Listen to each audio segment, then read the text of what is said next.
being on the internet as someone with a neurodivergence can be very strange. People with neurodivergence, often feel like they're out of step with our neurotypical peers. And this can lead to us thinking that we have very different life experiences. And that is true to a greater or lesser extent. But it's a whole lot more true if you spend any time on the internet. And the internet tends to settle into patterns of thought. An argument will be made, a counter-argument will be made, and then, sooner or later, one of those two sides will get bored. And so, argument A will prevail over counter-argument B, and argument A is therefore accepted as truth. A nice recent example can be found of this with Thor, Love and Thunder. The internet thought that Thor didn't work because it was concentrating too much on trying to be funny rather than being a solid, good Marvel film. And for me, I think that's a fundamental misunderstanding of why Thor 4 didn't work. But I'm not here to talk about that. So I went to see Thor, and I didn't like it for reasons that are my own, and I don't want to get into it. But it can be very strange spending time on the internet and seeing all these people say, oh yeah, it was just trying to be funny. And going, I actually didn't mind that. I thought it was fine. Thor 4 was no more or less funny than most other Marvel films. But it also had all these other problems that just fucking no one is talking about. Anyway. So, because of these patterns of thought, it can be very strange if you don't agree with them. And the example in my own life which has caused me the most confusion is the internet's opinion of Stephen Moffat. Now, Stephen Moffat has said some extremely terrible things, deeply sexist, homophobic, biphobic, etc., etc., etc. And if you don't like Stephen Moffat because he said some terrible things, that is tick legit. No complaints here. No one should be telling you that your dislike of Stephen Moffat because he said a lot of awful shit makes you wrong. That's no. The tricky bit comes from when people say Stephen Moffat has said some terrible things, therefore he is a misogynist. We'll get there. Or Stephen Moffat said some terrible things, therefore his work is bad.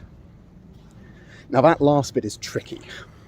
There's a fundamental principle I believe in called separating the art from the artist. I.e., if someone is a shitty person, that doesn't necessarily mean their work is bad.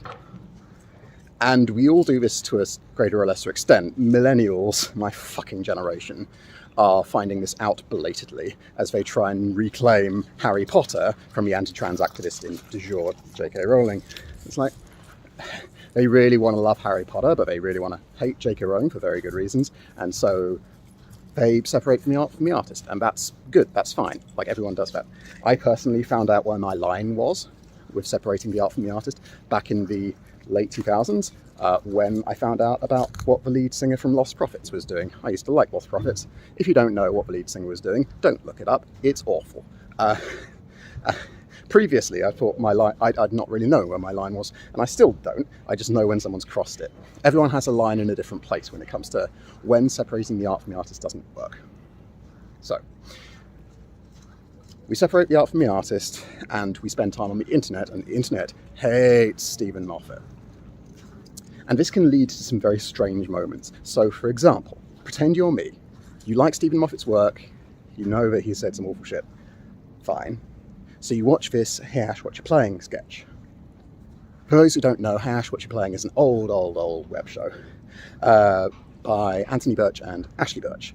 Both of them are extremely funny people, very, I was about to say intelligent, but I don't think intelligence is a real thing. They're real smart. I love both of their work. And they're doing this review of a Doctor Who collection of minigames. And Anthony says this. It's like a minigame-based MMO, I guess. Are the minigames fun? Oh, God, no. They're all flash, no depth. You mean like all of Stephen Moffat's episodes? Oh, shit! I would understand that joke if Doctor Who, before Stephen Moffat took over, was this bastion of really deep storytelling. If Russell T Davies' Doctor Who had been really diving into all this stuff about the human condition, or the Doctor Who condition. But I don't think that holds water. I really enjoy Russell's work. Well, I enjoy about half of it. Series 1, Series 3. But I watched this, and they say Stephen Moffat's episodes are all flash, no depth. And I genuinely don't know what they're talking about. Because you have to compare Doctor Who to itself, right? It has to be a comparative point. They're not saying Doctor Who is all flash, no depth. They're saying Stephen Moffat's episodes specifically are all flash, no depth. And I'm confused because I don't know what they mean. That's example 1. Example 2 was I was spending some time on a media review site, and I got into a chat with one of the reviewers because they said this. To its credit, it's also not displayed the same degree of smug disdain for its inspiration as Stephen Moffat's Sherlock. Editing Mike here. I forgot to mention this when I woke up cold and alone on a beach, but it bears mentioning because this is going to be relevant later. The point the journalist made there about Stephen Moffat's Sherlock TV show having contempt for its source material is factually just not true. I believe it's only really said by people who have watched Sherlock is Garbage and Here's Why and haven't engaged with the source material in ages, because Stephen Moffat's Sherlock has plenty of respect for its source material. It's usually said by people who just hate Sherlock and want to just splurge. It's only relevant because we'll see later that this journalist may have a bit of an axe to grind about Stephen Moffat, and it's also relevant that the journalist refers to Stephen Moffat's TV show Sherlock when the TV show was co-created by Stephen Moffat and Mark Gatiss.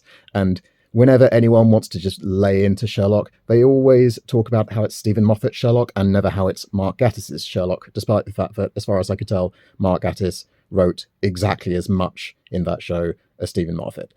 Anyway, it's, I don't want to talk about Sherlock again. I did a whole video on Matt. Go watch that if you want details there. I just wanted to add some context. Anyway, back to the video. Now, I am going to not read the whole thing because this discussion gets quite long, and for the sake of being fair to the person who I was chatting with, I'm going to do my bits in a silly voice. Please, name of journalist, please, can we not do this, please? Can you not just lob grenades like this into a review?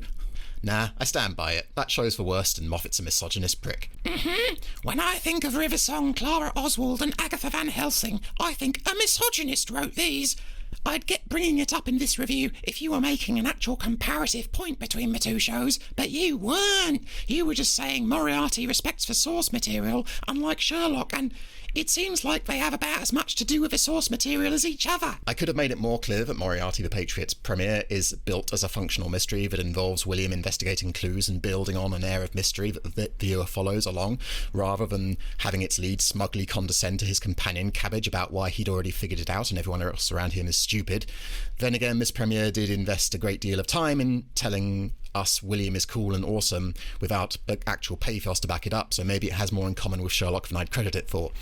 The journalist then linked to a Daily Dot article, which I'll post on screen. The question is whether terrible personal views are enough to condemn feminist art. The premiere telling William he's cool so it's like Sherlock thing is, that's the source material. It's a Sherlock Holmes thing, not just a Sherlock thing. I think it could well have been worth mentioning Sherlock if you were going to make a point that actually linked to Sherlock rather than vent about a tangentially related TV show for 2.5 lines. But I feel we've got as far in this conversation as we're going to. Bold play to cite Mary and not Molly, the constantly disregarded hanging on, Irene the lesbian who's turned by the sheer awesomeness of Moffat's insert OC, or the canal of victimised but evil women in the special. But yes, clearly this convo is going nowhere. I guess there will be always Moffat stands as surely as Vic ones. If anyone doesn't know what Vic stands are, neither do I.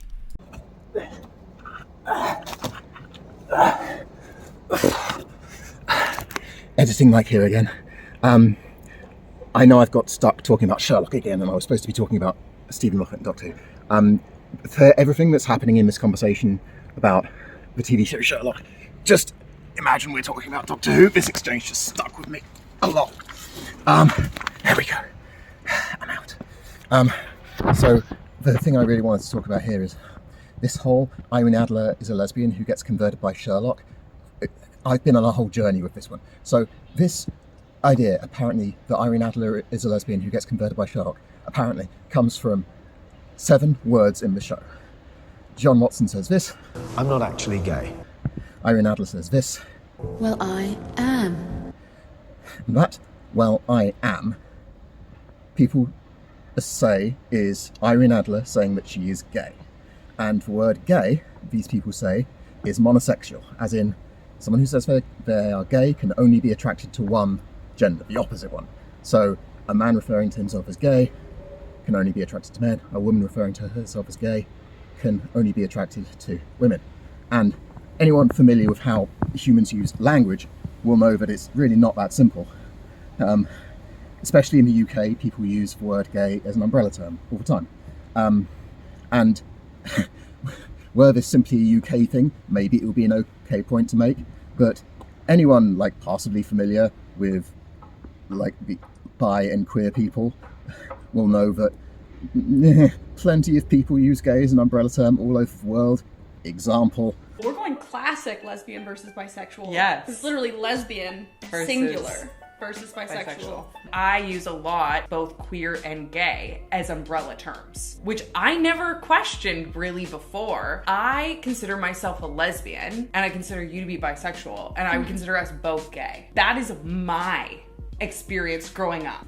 And just a quick bit of defense for anyone who is thinking, oh, I don't want to listen to a straight white man's opinion on any of this stuff.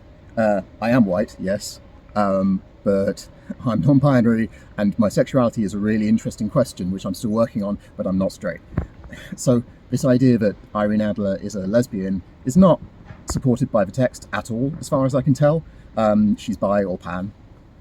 She just is.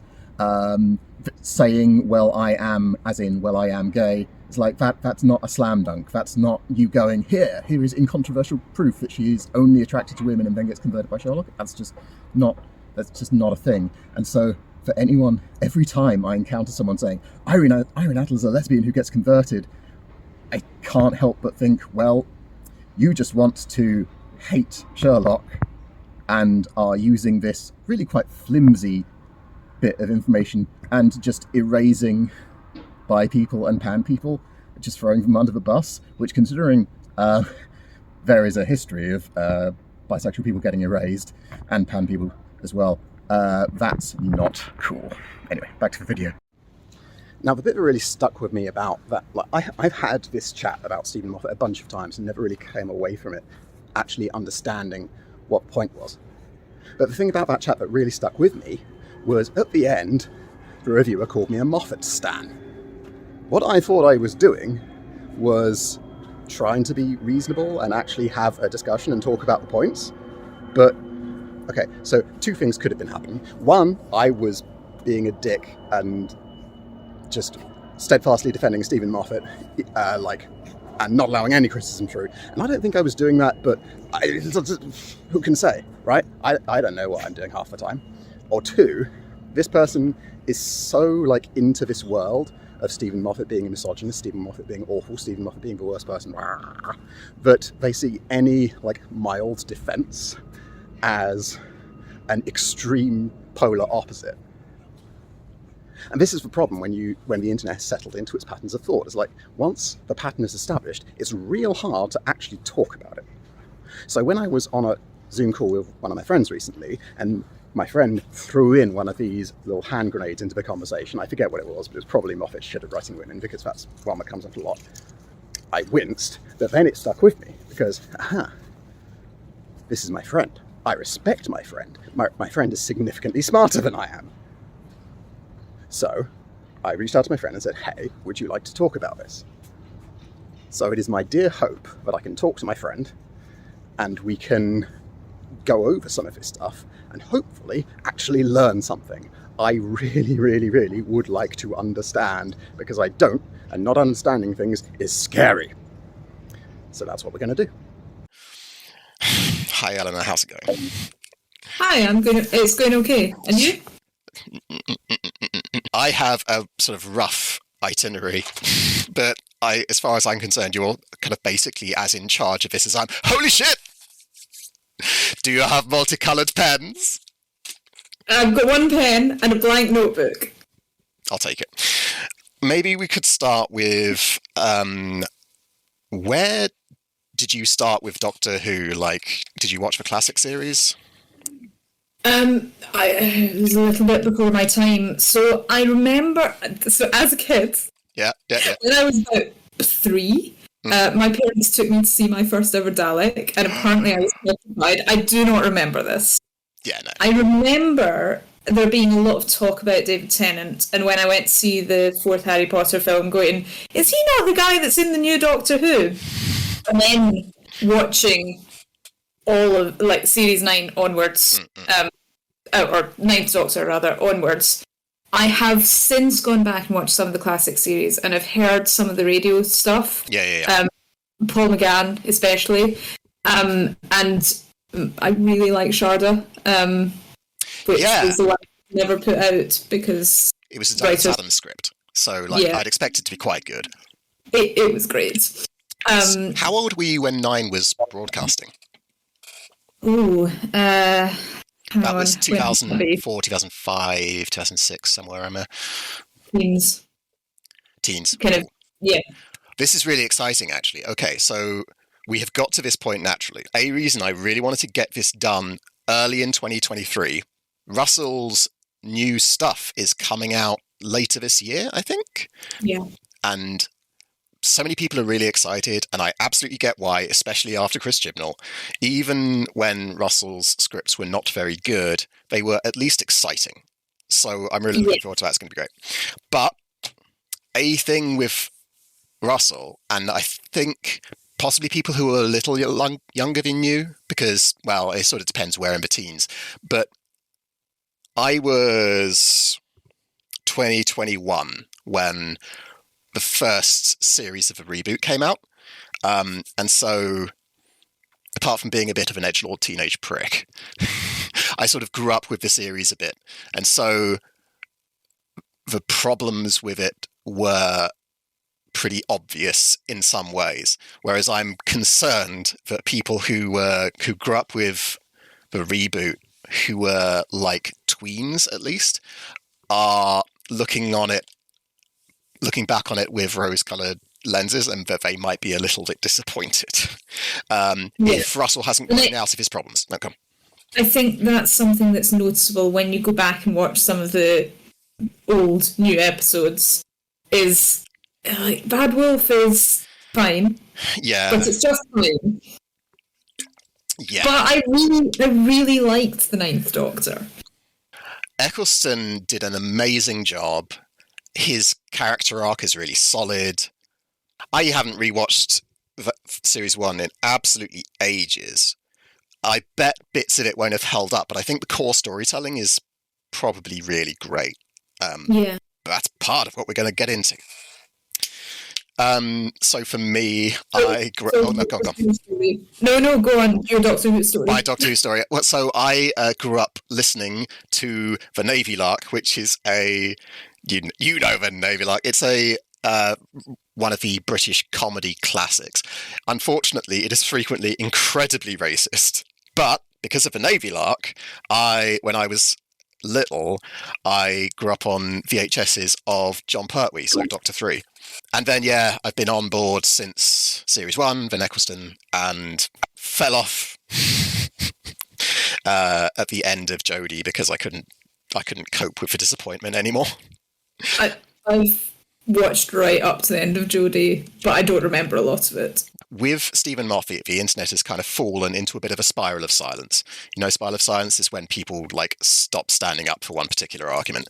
And so there is this idea on the internet and in culture generally that Stephen Moffat is just bad to the point where, and that is uncomplicated, not least because in Sherlock discourse, when they talk about queer baiting and Moriarty, they never, discourseurs never mention Mark Gatiss, the gay co-writer of, and so but that is why specifically we wanted to talk about Doctor Who. We can talk about Stephen Moffat's other stuff, but Doctor Who is, I think, his best work. That sure helps, and it is his responsibility. He didn't co-create it with anyone. He had co-producers, one of which was his wife, but with Sherlock, he was co-writing with Mark Gatiss. With Dracula, Mark Gatiss. Coupling is his fault, but I don't know about you, but I don't want to go back and rewatch Coupling. That will definitely not have aged well. I haven't seen it and I'm not planning to. Yeah, but like, I think if we want to make you really like hate him as a person, we could subject you to it, but I think that would just be an exercise in sadism rather than anything else. So the other thing that Doctor Who's got that's quite interesting is we've got both the times that he was writing under someone and writing as lead writer. yes, And kind of in charge of people but not writing, which... Well, we are on to this point naturally. So one of the points I wanted to talk about... Okay, so for this initial chat, I anticipate us doing a bit of a back and forth about our opinions on Doctor Who not having watched it in a while, Stephen Moffat's. And hopefully we will reach a point of view where we kind of disagree on some stuff, but we're not actually at risk of one of us traveling to the city where the other one lives and throwing stuff at each other. And we'll give each other some homework and see to go back and watch some things that we think are indicative of one particular point we were trying to make or another. It depends what you're planning to throw at me. If it's food, I'll maybe take it. If it's bricks, no thanks. In my opinion... We'll see if I think better of my opinions. They might be even better. You might want to augment them. Moffat was a much worse showrunner than Russell. Is that even especially controversial to say?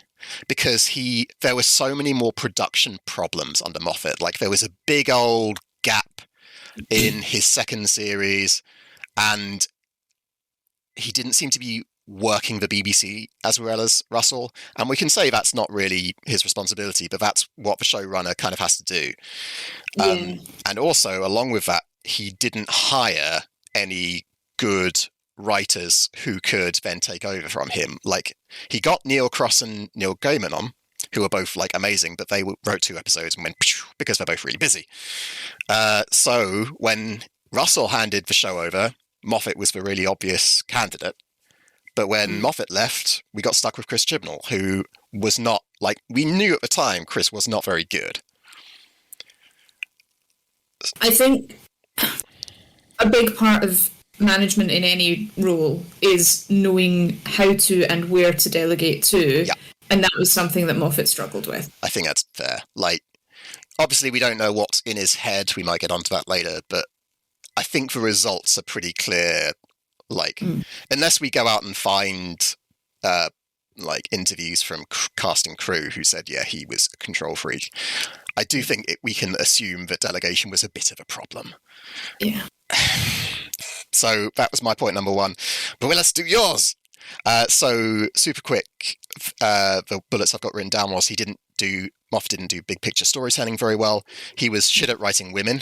When I poked you on that a bit to get something slightly more, you said they don't have enough of an inner life. And the third one was he likes making himself feel clever, which is I think that's the most interesting one. Do you have any to add to the thing, or do you want to modify any of those any? I think they're generally how I feel. So the big picture thing, he's great at wonderful ideas, really loads of ideas, but he doesn't take them to their extremes where you could. So for example, with the Angels, Blink is a great episode. Yep. How much of that is because Russell T Davies was standing over him going, fix this? But whatever. Yeah, Blink is a great episode. Then you get stuff with the Angels that isn't really done much. And this whole thing, this is coming to mind because I've recently watched one of the Jodie Whittaker episodes, which you might not have seen. But the thing about the image of an angel becomes an angel. Okay, fine, mirrors, cameras, whatever. But it starts doing it with people, and I think that's a really interesting concept. And I was a little bit disappointed that Moffat didn't do that. And then Clara's my other sore point. Ooh, that's cool. Clara, when she was introduced. Oh, the Impossible Girl stuff. Reveal that she was a Dalek. And then she did not become a Dalek companion. Why was she not a Dalek companion? I want a Dalek companion! Ooh. Interesting. Okay, cool.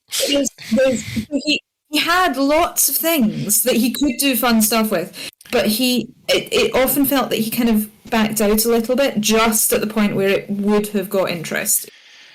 one of my points was that he made big plot moves.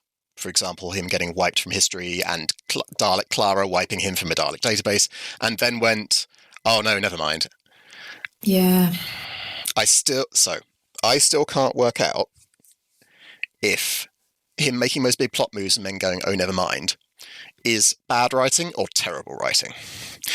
Because if you make a big plot move and then go, fuck, it's not going to work, never mind, I'll carry on as if it didn't happen, what that is doing is saving the audience a few torturous episodes where you sort of turn your oil tanker around in the Suez Canal and try and get back onto the course you want to be on.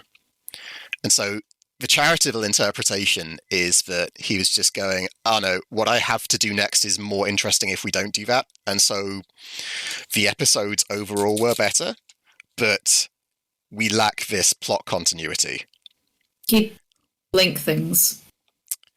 And also, if you're going to do a huge plot thing like that, and then rewind, that's just writing sitcoms. Doctor Who isn't a sitcom. Yeah, we did occasionally drift into Moff's history with sitcoms drifting into Doctor Who. But if we're looking at Doctor Who as a whole, one of Russell T Davies's big problems in his era was he would hire soap writers, presumably going, oh, I started off writing soaps and I'm writing Doctor Who and it's good. Fair. Therefore, I can hire other soap writers and it's not a problem. It's like, not necessarily, Russ. Which of your points would you like to dig into initially? This was skated over them a bit. Well, that was the big picture one. The women thing, yeah, I don't find the women that he writes convincing at the time. Whether that's lack of inner life, whether that's lack of agency, they don't feel like real people a lot of the time. And you mentioned that being a problem with Rory as well, and yes, to an extent it is. But I feel like with every single woman that he introduces, for whatever reason, they are all really annoying. Amy, River, Clara, and there's no good reason for that. See, I like all of those characters that you mentioned there. Okay. And this is this is good though. Let's work out what our first bit of homework is going to be. So given that your point there was when he introduces them, shall we rewatch the first episode that each of them are in? So Amy's first one is nice and easy because it's Series 5, Episode 1. You can tell me if we're getting too much homework, by the way. So with Clara, do you want to do the Dalek one or the one where she's first, like a proper companion? Let's do her as a proper companion, because I think the Dalek one's a bit different. Because that was almost like let's try her out as an actress. Yeah. Rather than a character. So it gets a bit squirrely with which Clara's first episode actually is because of the goddamn Impossible Girl stuff, which is a plot arc which did not work. So Clara the Snowman, that episode is so that is when during the Impossible Girl stuff, it's her first, like, it's her and only her. The alternative is the Bells of St. John, which is the first, like, that's the back half of Series 7. If we want to be kind to ourselves, the Snowman is probably a better watch. The Bells of St. John is fine. If in my you're trying to sell me on Clara, so let's watch the Snowman one. Snowman is interesting because that's Christmas special Series 7. That's an interesting one because she's doing a Cockney accent, which I've heard discourse about where her Cockney accent is terrible. Wouldn't surprise me, but we'll find out. It's a hell of an accent to try and do if it's not natural to you. Series 7. And River. So River's first episode is under Russell. Series 4, episode 8. Yeah. So do you want to watch that one, or when she's first in under Moffat's tenure, which will be series 5, episode The Time of Angels? So series 5, episode 4. Which one do you want? I'm happy to leave this up to you. Which one do you prefer? I think it's probably best to stick to Moffat's tenure if we can. So Time of Angels is probably better. That's fine. Series 5, episode 4. And we're specifically looking at their introductions. You're hoping to... It would be great if you could tell me, like, specifically what about from was annoying. That'd be cool. Yeah. Yeah. So what do you expect to find when we rewatch these? River, I remember being really smug all the time. And not always having a good reason for it, although mostly I've been avoiding Moffat since we've talked about this, so mostly I'm taking this from the last time I watched Silence in the Library. And I remember her being massively smug and just... I didn't think there was much chemistry, but we'll see how there is with Matt. Yeah, that's an interesting one. So can you expand a little? So what we're running into here is this is partly me being a writer and also partly me being autistic spectrum. I don't really know what the word smug means. Are you able to expand any? Self-satisfied, coming across as knowledgeable, whether she is or not. So in Time of Angels, she is,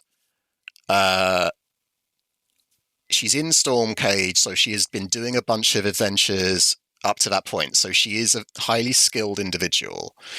So it's a reason, I think, within the plot by that time, because Silence in the Library, we don't get much of that background. We just get, she turns up out of nowhere and she knows everything. Yeah. And some of that, yes, some of that's because of the type of story that we're telling, because it's backwards. Yeah. But she doesn't need to be herself about that. But we'll see. Is it a disparity between the amount of skill she has and the level of self-confidence that she has? I think so. I think it was that she didn't that she didn't go, okay, well, you know more about this than me. Ever. Oh, interesting. Okay. That's a good... We'll see if I find that as annoying, and if I go, oh, well, actually, there's a lot more going on in her head than I thought. That's... we'll see.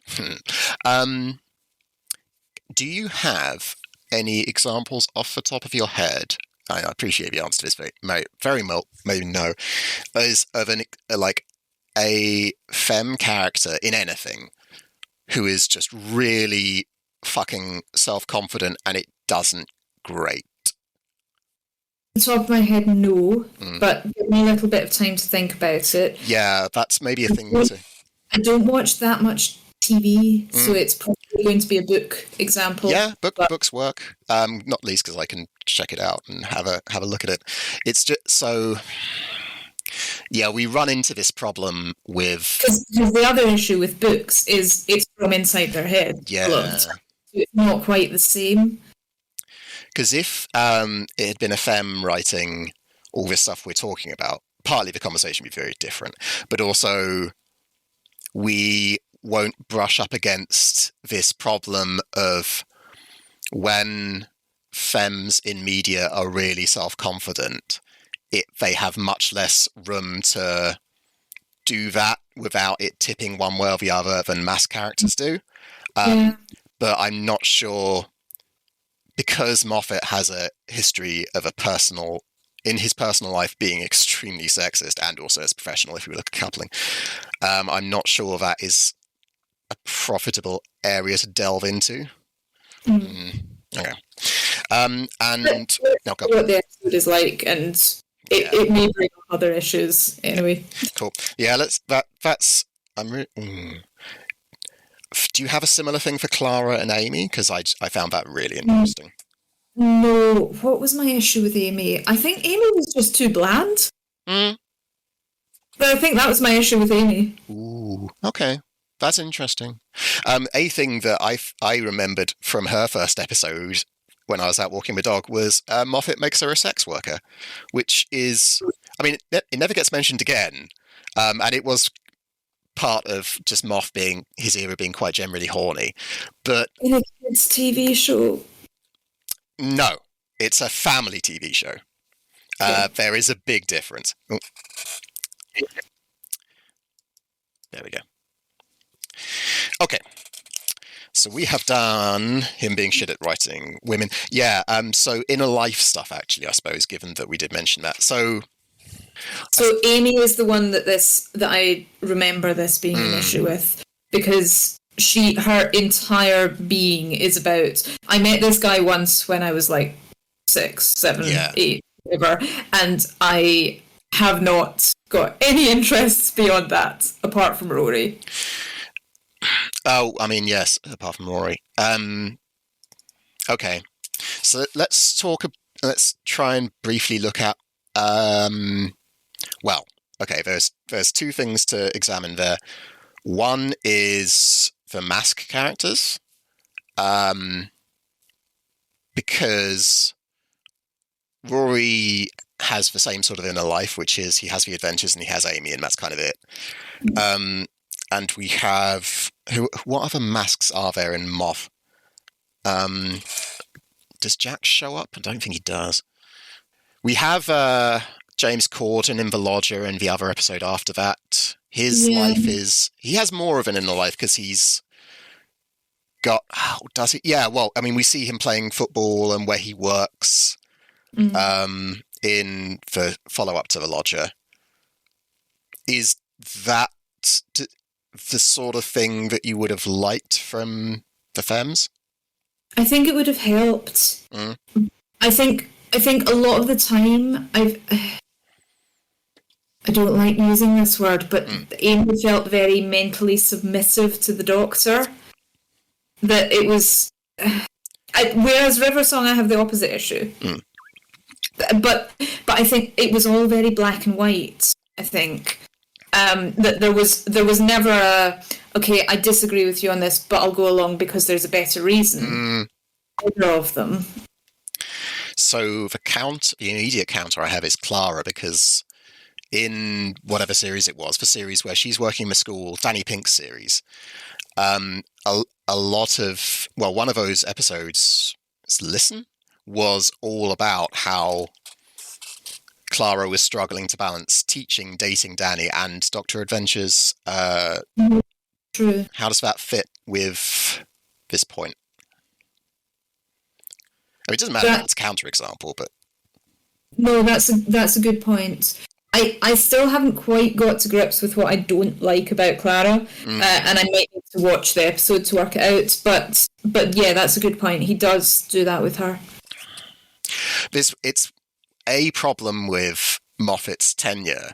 With Russell, it's fairly contiguous, and from his first episode to his last episode, his strengths remain on display and his flaws remain on display, and sometimes one is much higher than the other, but it's all pretty contiguous. This is all Russell doing Russell, whereas Moffat definitely had different modes, like Matt Smith to Capaldi. It went really quite dark, quite bleak in a way which I hated when I first watched it, and now I went back and I really appreciate.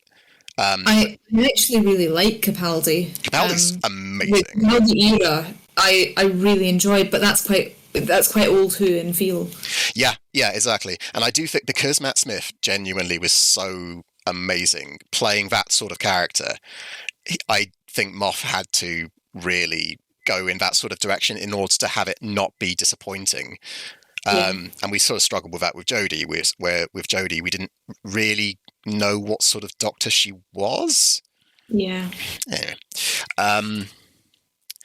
I suspect this whole the Moff's issues with women generally, I suspect is going to just his issues with women are going to circle around this project like a fucking vulture.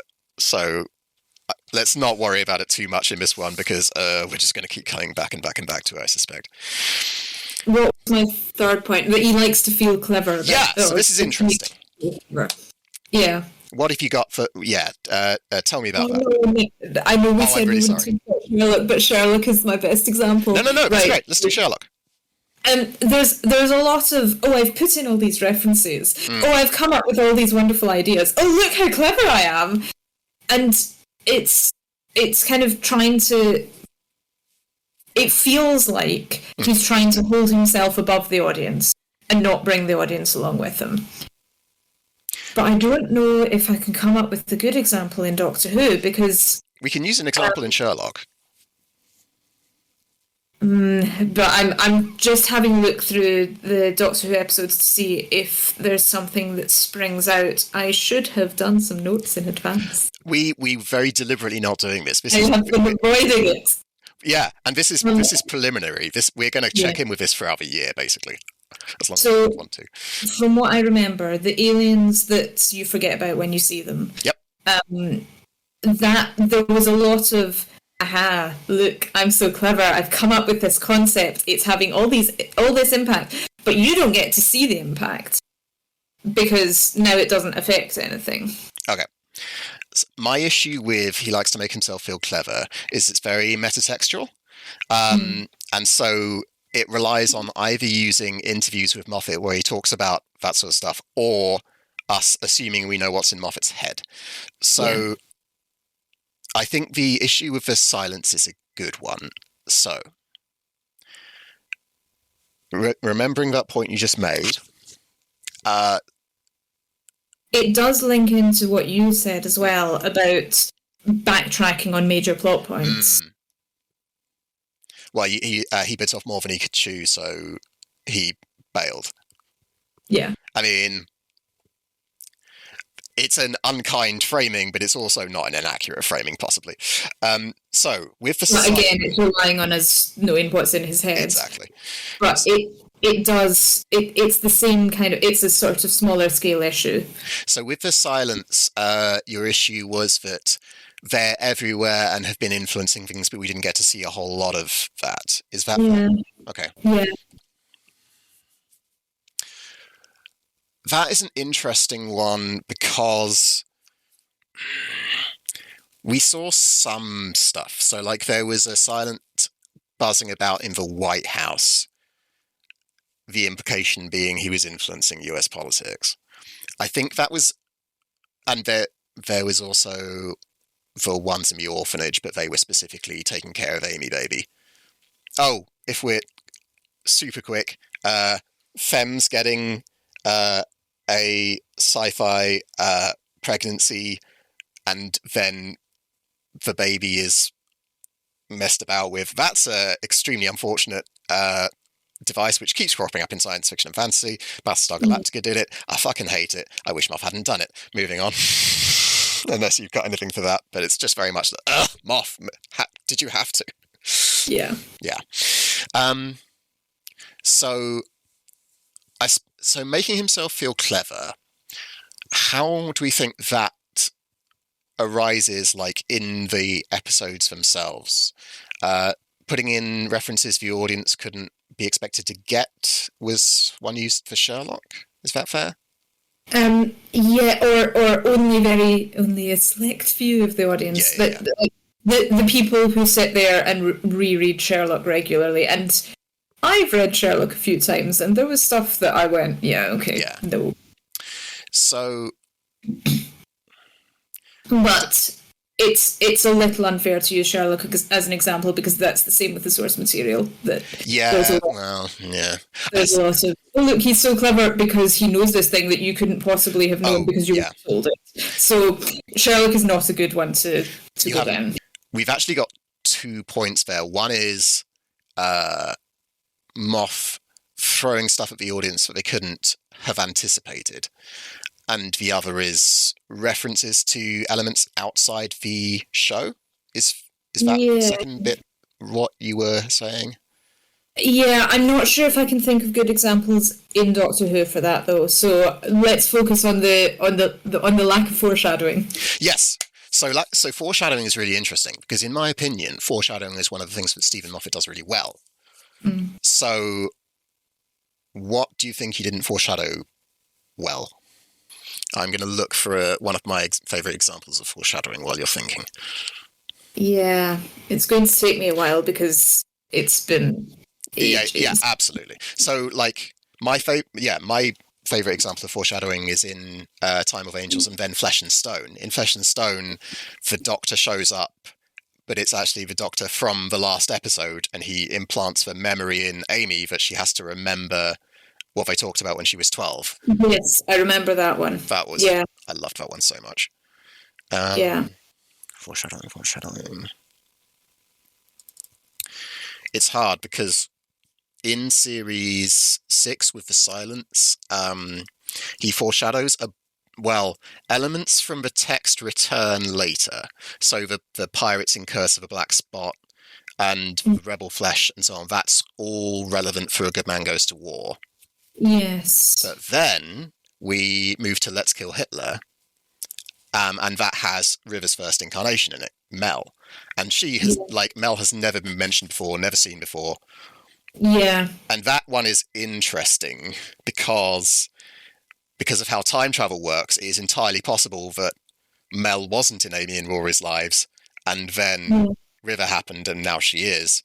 But so that is us being charitable. Whereas if we were to use our Moffat didn't run the show very well hats, we could make a convincing argument for that being him just making stuff up as he goes along. Yeah. Because there's also no reference from River about different faces when she first meets the Doctor and goes, "Oh, you've changed." There's no reference to "I've changed."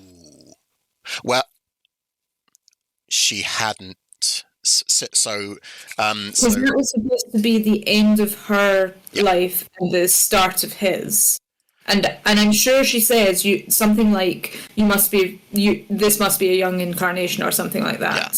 So River went from the Husbands of River Song, which was Series 9's Christmas special, to the library. And so she wouldn't have changed because she was... Yeah, she's been in the same body. She had 3 bodies. She had Mel, she had the kid from the orphanage, and then Alex Kingston. Yeah. So I think that one's probably okay. There's just been a lot of pondering, isn't there? You know what? I don't think we need to necessarily do homework right now, because what you're probably going to find is over the next few weeks, your brain will prompt you with, that's a good example of this, that, the other. Especially when you're watching these 3 episodes, I'm going to go, absolutely. That was another thing that annoyed me. That's awesome. So actually, let's leave. Right? Can we find something that he likes to make himself feel clever, which I can keep an eye out for in the text? So foreshadowing is partly it, and we'll just keep an eye out on that. And then metatextual elements. I'll have a think about it. We'll have a think about that one. Okay, cool. Yeah. So that's your 3. So my 3 were he didn't hire good writers, and the show was kind of a mess. He made big plot moves and then rolled them back. And the Smith era being too horny, which I saw an article somewhere, which I wasn't able to find again, but said that the worst examples of the Smith era being too horny weren't actually written by Moff, and I have not been able to check that. It doesn't pass the vibe check, because I know, the worst example for me was when Matt Smith's Regeneration episode, when they're on the planet called Christmas. So there are a couple of things. One is Clara and the Doctor were naked the entire time for literally no reason, which is like, why are you doing that, Moff? It's not even... Okay. And the other was he introduced a character, I think, her name was Tasha Yar, who was the head of the Church of Silence. And during that introduction, she behaved in the same, quite horny, manner that a lot of his femmes did at the time. And she was fun and she was interesting, but she also had this, she felt like he'd taken some scenes that were like, he was very much in Amy mode when he wrote this character. So actually, if you wanted to, so for me, Tasha is probably the worst like introduction to a character, but it gets real fucking squirrely because I also remember really liking her as a presence in the show. I wonder if we could stick that on. How would you feel about watching that episode as well? Fine by me. Cool. But I have a related question. What's your related question? Do you think the horniness is specific to Moffat's era? Do you think it was a problem in classic Who? And that's beyond my memory, unfortunately. It will have been a problem in classic Who. Like, there were companions where they were brought on specifically because they were young, attractive femme, right? And how would you compare Martha? Martha's real interest, yeah. I would compare Martha unfavourably in some ways to the Moffat companions, and the reason for that was her character for a large part of Series 3 was, I am really into the Doctor. But because Russell's era was very sexless, that didn't really manifest itself in many ways necessarily, and I haven't checked this because we haven't gone back and looked deliberately, but I wonder if Martha's obsession with Martha being really into the Doctor would fall foul of some of Jodie Whittaker era's writing of the way we know Martha is really into the Doctor is she tells us. And that is an advantage of the sexuality in that because it's far too front and centre in Moffat's era, we get it a lot. We understand what Amy is feeling because she's horny. But also... Even Martha's first episode, doesn't the Doctor kiss her right at the start? Ooh, I don't know. That is a really interesting question. I can't remember. I'm trying to remember because I think that's how he gets her hidden from the the aliens, the Rhino people. I think that's how he hides her from them. There is I just super quickly looked it up on YouTube, and there is the thumbnail of the video Doctor versus the Plasmavore, I think that was really what it was called, is him kissing Martha in the hospital in the Doctor outfit, so yeah. Anyway. It wasn't pervasive though, right? So like, I don't think anyone would make, I think US conservatives would make the point that you can't have any like sexuality in the show at all. In the end of Series 9, Jack kissed the Doctor and he kissed Rose, and it was really nice. I remember an interview of John Barrowman, like where he was kind of concerned about how to do it, and his approach was, I will kiss them in the exact same way. I thought that was really nice. The problem with Moff is that it was much more frequent and it was much more extreme, so it was a kiss, some kisses in Russell's stuff going to Matt Smith and Clara being naked for no reason. I say for no reason. The textual justification, I think, was the religion that Moff was in charge of had something in there about being like unarmored when they entered churches, and therefore like symbolically disrobing is like respectful, and you could absolutely fight that corner were it not for the other like instances of this same thing happening. Because, as with many things with Moffat, one instance of it isn't necessarily a problem. It's when it becomes a wider pattern. Is that fair? I think the difference with Martha versus Moffat era was a lot of it wasn't visible. A lot of it was in her head. Yeah. And there wasn't, let's just have these women wandering around in their underwear or like. Does that happen in Moff's era? To be fair, I don't think we'd get any underwear. No, it will have definitely happened in the classic series at some point. The interesting thing with Martha is the inner life stuff. So Martha's family was a really big thing. Like Adjoa Ando, who is an amazing actress, was Martha's mum. Yeah. And so I think... and they got brought into the story from time to time as well. Yeah, so like when she's... They're at home, you're out. Yeah. Martha was slung out of a spaceship at one point in series 3, and she thought she was going to die because she was going into a sun or something, and she called her mum, I want to say, and that was like, the episode itself I remember being like fine, but that moment really stuck with me because she had that link back to who she was on the ground. Whereas Amy, I don't think we've ever met Amy's family, have we? we do in series what so It shows what an impact that made. Well, this is the problem. So in series 5, right, in the text, Amy's family have been falling through the cracks in her wall. The cracks have been slowly gobbling up everything around her. And in the last episode, her family's back. Her dad's there, her mum's there. And, like, they're there for the wedding, and the dad does a bit at her as of a speech, and it's really cute. Yeah. But they are never in it again. We see it for the first time and the last time in that one episode. And we don't see what she's lost. I go back and forth on that one. I can absolutely see, because I don't mind that we don't see them again, because I'm kind of happy with the episodes. But if you're not convinced by how Amy is written generally, I can see why that would be a serious loss for the character. I'm really happy. Oh man, that is exactly the sort of understanding I wanted to get out of this project. Fuck yeah. Okay, cool. The last episode, Time of the Doctor, that's it, I think.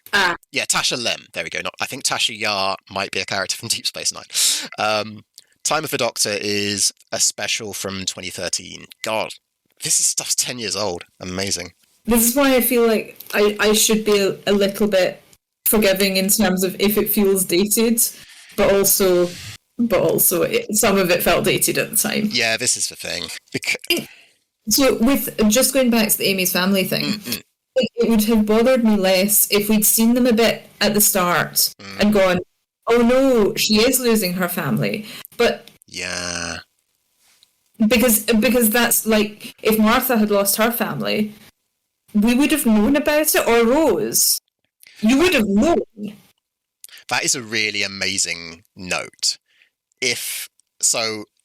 When Smith first meets Amy, he asks why the family, like, when he's been like eating food for the first time, he asks where her family are and why they haven't been woken up by a shouty Matt Smith, and Amy goes, "Oh no, I've only got an aunt, and she's out or something," and I absolutely get why all that stuff's there.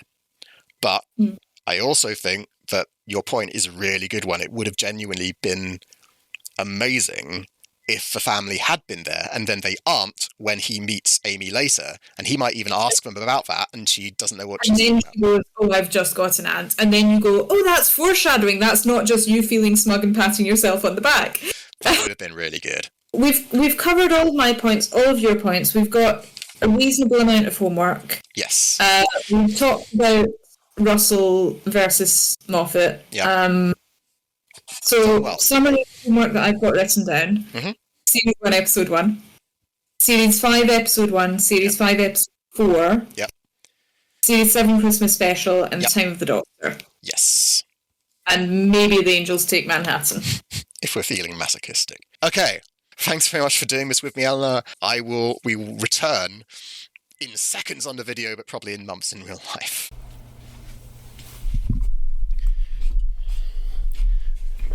This project's gone from being quite fun to honestly being a little infuriating. It doesn't help that I've gone from going, oh, I feel like Eleanor and I can really... I can get to a point where I understand her position. I started there and I've sort of moved away from it, and I've got a really nasty feeling Eleanor's just kind of... I think Eleanor is wrong on the facts. But that's what this is for. It looks like we need to work out what's going on. Okay, so there's more to talk about with these homework episodes than I bargained for. I could really change how the episodes are presented based on the order in which I talk about them. And so to avoid doing that, I'm going to talk about the homework in the order I watched them, which was done more or less at random. I'm going to start with a plot summary of an episode and then talk about the episode itself. And so to avoid getting distracted, I'll flag any important moments and then come back.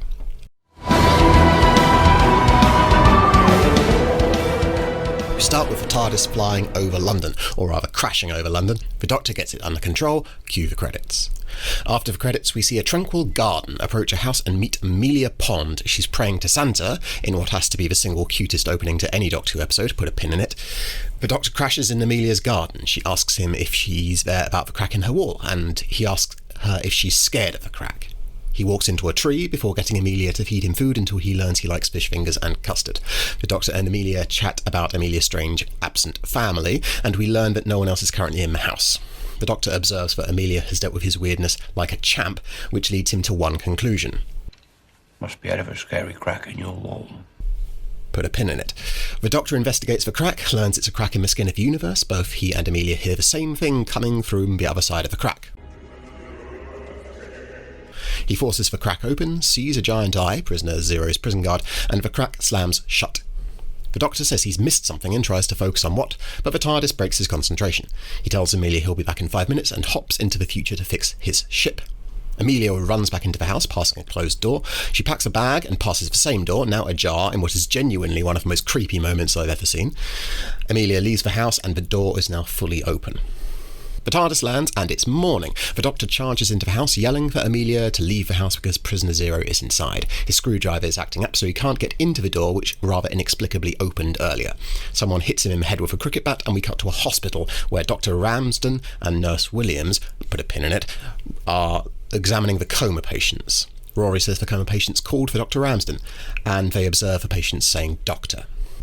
The Doctor wakes up handcuffed to a radiator. There's a cop with an English accent who accuses him of breaking and entering. Put a pin in it. The Doctor asks about Amelia Pond, and the cop says she hasn't lived in the house for 6 months. The cop says she lives in the house, and the Doctor draws her attention to the mysterious door. The cop goes through the door, ignoring all the Doctor's warnings. The Doctor can't free himself because he's missing a screwdriver. He says it must have rolled under the door of the mysterious room, but the cop finds it on a table in the room. Put a pin in it.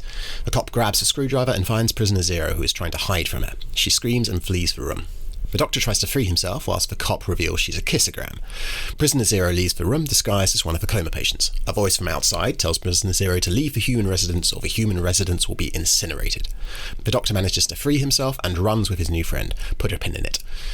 The Doctor can't get back to the TARDIS, so the kissogram drags him from the garden. On the way, the Doctor realises 12 years have passed rather than the 6 months his companion had said. She snaps and...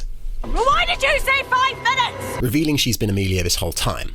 It's also the first time we've seen adult Amy use her Scottish accent. The Doctor is shocked that he'd abandoned Amelia, whilst Amy is furious. They power walk to Ledgeworth, where the same warning about incineration is playing everywhere. We meet Jeff, who conspicuously carries a laptop. The Doctor works out Prisoner Zero's jailers will incinerate the Earth in about 20 minutes if the prisoner isn't recaptured by then. The Doctor assesses his assets. 20 minutes to save the world, and I've got a post office, and it's shut. The Doctor sees everyone filming the sun going dark, apart from Rory, who is filming Prisoner Zero. The Doctor does a speech to Amy about how he's magnificent and how he'll save the world.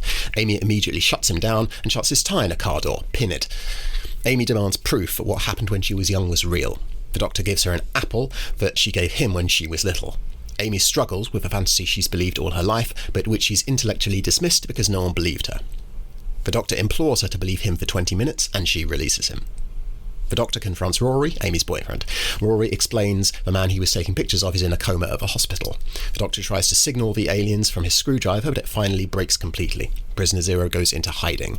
Amy interrogates the coincidence of Prisoner Zero, the Warden, and the Doctor all showing up at the same time, which we learn comes from the Wardens tracking the Doctor. Put a pin in it. The Doctor works through Rory's phone and sees the pictures of Prisoner Zero in all their disguises. He tells Rory and Amy to clear out the hospital ward where the coma patients are before leaving to find Jeff. He finds Jeff and breaks into a secure call where human security services are discussing the crisis. He persuades them of his credentials and then gets them to spread a computer virus that he wrote everywhere they can. Amy uses her cop outfit to grant her the authority to get to the coma ward, whilst the Doctor speeds to meet them. The coma ward is empty, but Prisoner Zero has a new disguise. Amy tells the Doctor that Prisoner Zero is present. Zero does the evil voice at Amelia. The Doctor arrives and tells Zero to escape through the crack in the universe.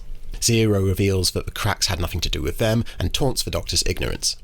The Doctor's virus kicks in, leading the aliens to Rory's phone, which has all of Zero's disguises on it.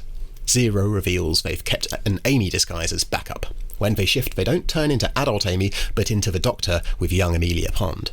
Zero taunts the Doctor about how this demonstrates that he's ruined Amy's life, but the Doctor deduces Zero is lying, and Zero took that form because it's using a direct link to Amy, and Amy can hear him even though she appears comatose. The Doctor gets Amy to focus on the moment when she saw Prisoner Zero, leading to her tricking Zero into shapeshifting into its own form, Pin It. The aliens see Zero and capture them.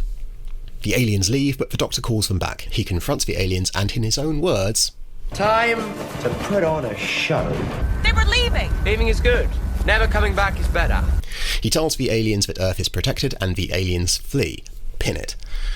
The Doctor's TARDIS key pulses, so the Doctor runs back to it and flies off. Amy sees him leave, and the camera lingers on her grief before showing young Amelia Pond still waiting for the Doctor the next morning, thematically linking the two moments.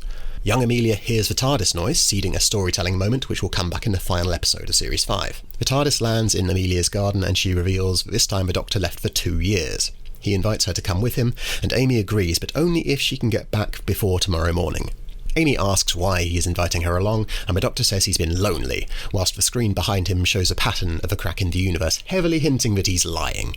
The pair depart in the TARDIS, and the episode ends with shots of the items which the Alien Alliance will use as part of a Pandorica plot in the final 2 episodes, before settling on a shot of Amy's wedding dress. Okay, let's do some of these pins. Amelia praying to Santa is exposition. Exposition, despite what modernists tell you, isn't bad by itself. In screenwriting theory, scenes like this are referred to as broccoli. They're important and need to be there, but they're not particularly dynamic. You have to eat your broccoli before you get to the good stuff, like dessert and tofu and things. That said, just by having Amelia pray to Santa, we learn so much about who Amelia is in a very small space of time. Pin 2. The Doctor being weird and eating food isn't just him being weird. Both he and the audience learn a lot about Amelia in this moment, as well as the Doctor. We've not just watched a scene of the Doctor being weird without even realising it, we've watched a scene where Amelia's weird threshold was being established, and it's sinister when we learn the crack exceeds this threshold. Pin 3. Dr. Ramsden would have been a great moment for Moffat to demonstrate his misogyny, or demonstrate that he's shit at writing women. Dr. Ramsden is a woman of colour, no less, but that one might have been down to the casting director. This is a problem with sweeping statements such as Moffat is a misogynist. Moffat made the choice to make the most senior medic we meet in his hospital a femme.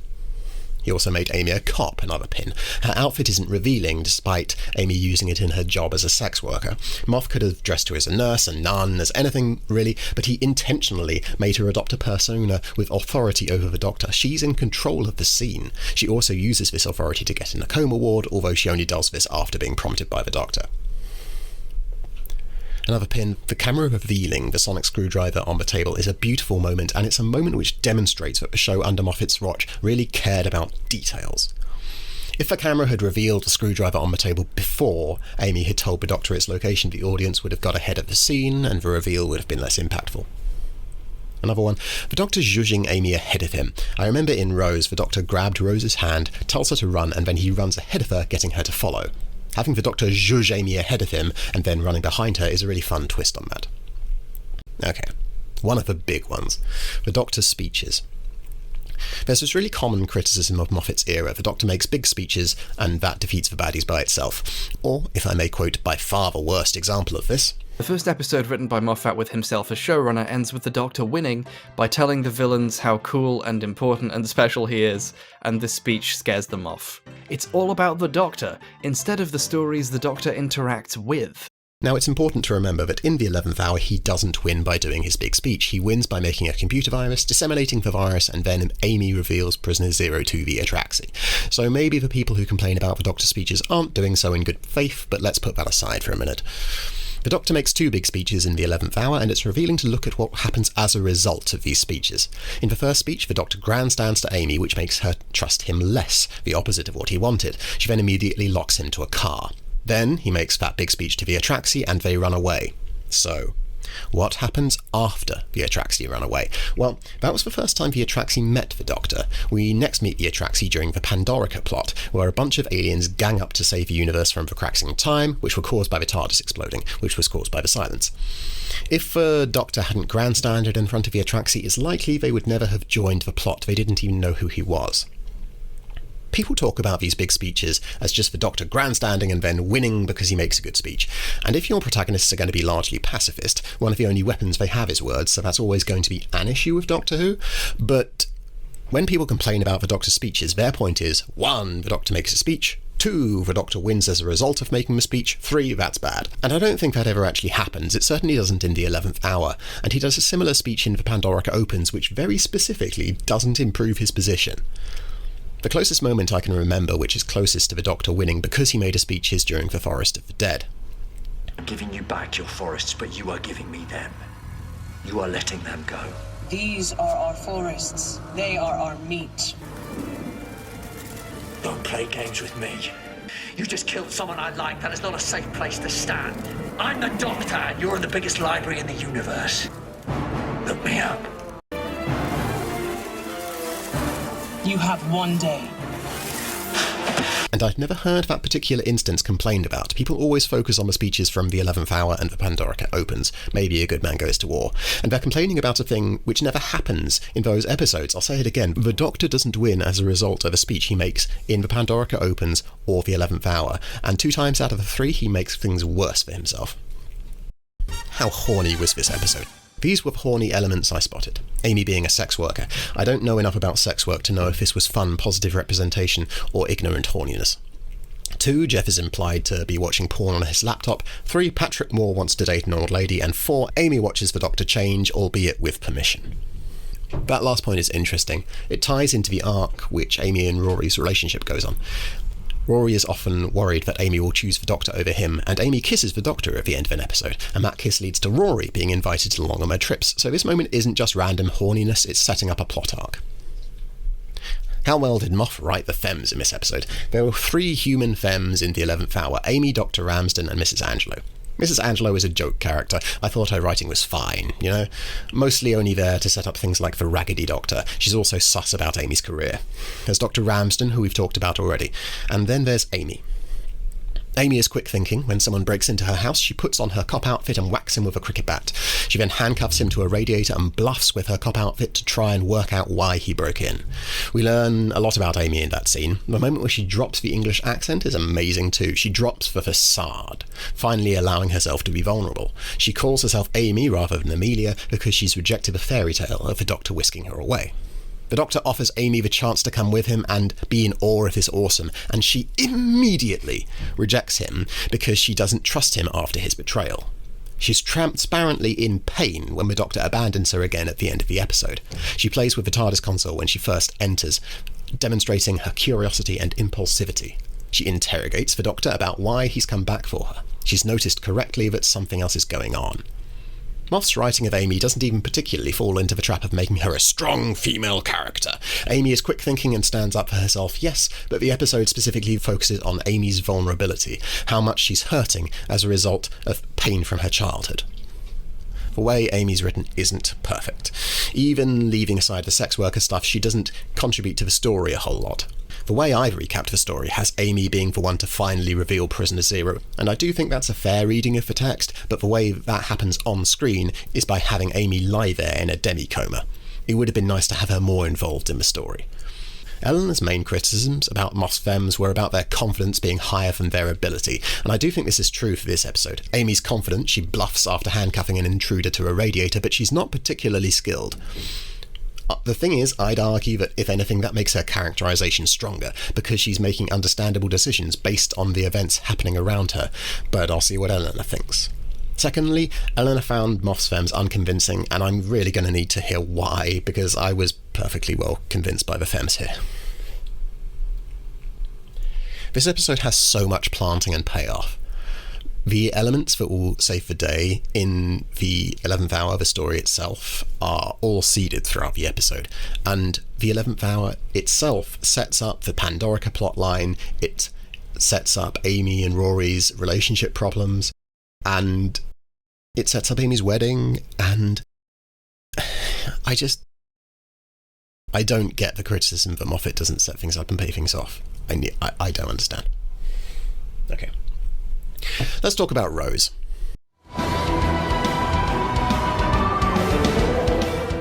We meet Rose in a montage where she gets up, kisses her mum Jackie goodbye, and goes to work through a bustling London. The camera lingers ominously on a few shop window dummies. Rose meets her boyfriend Mickey for lunch. Mickey is goofy, and Rose finds his playing about cute and funny. Rose finishes work, and she's given a bunch of cash to deliver to someone in the basement of a department store. She wanders around shouting, Wilson! Wilson! Wilson! Wilson! Wilson! Wilson! Wilson! Wilson! Wilson! before finding a corridor filled with mannequins. The door slams behind her, trapping her. Pin it. Then the mannequins begin to come to life. Rose tries to rationalise what's happening as the mannequins close in on her, and the doctor grabs her hand and says, Run!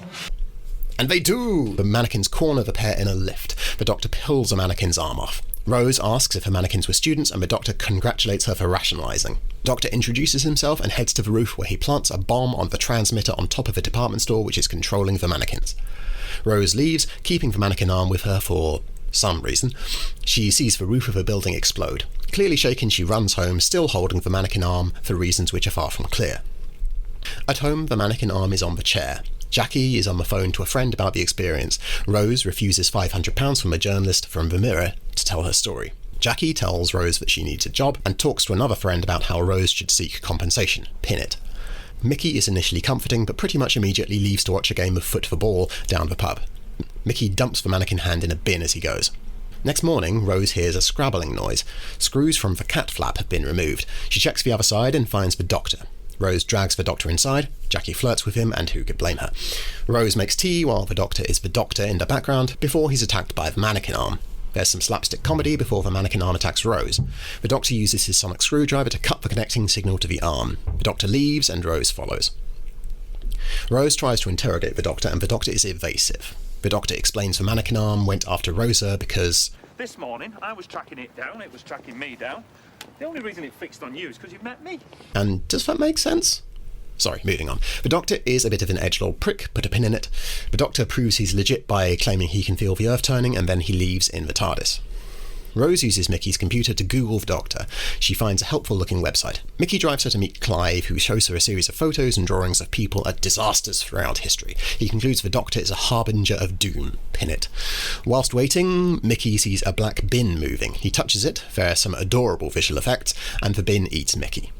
Back in the car, Mickey looks completely different and doesn't really know how to drive now. Rose doesn't notice.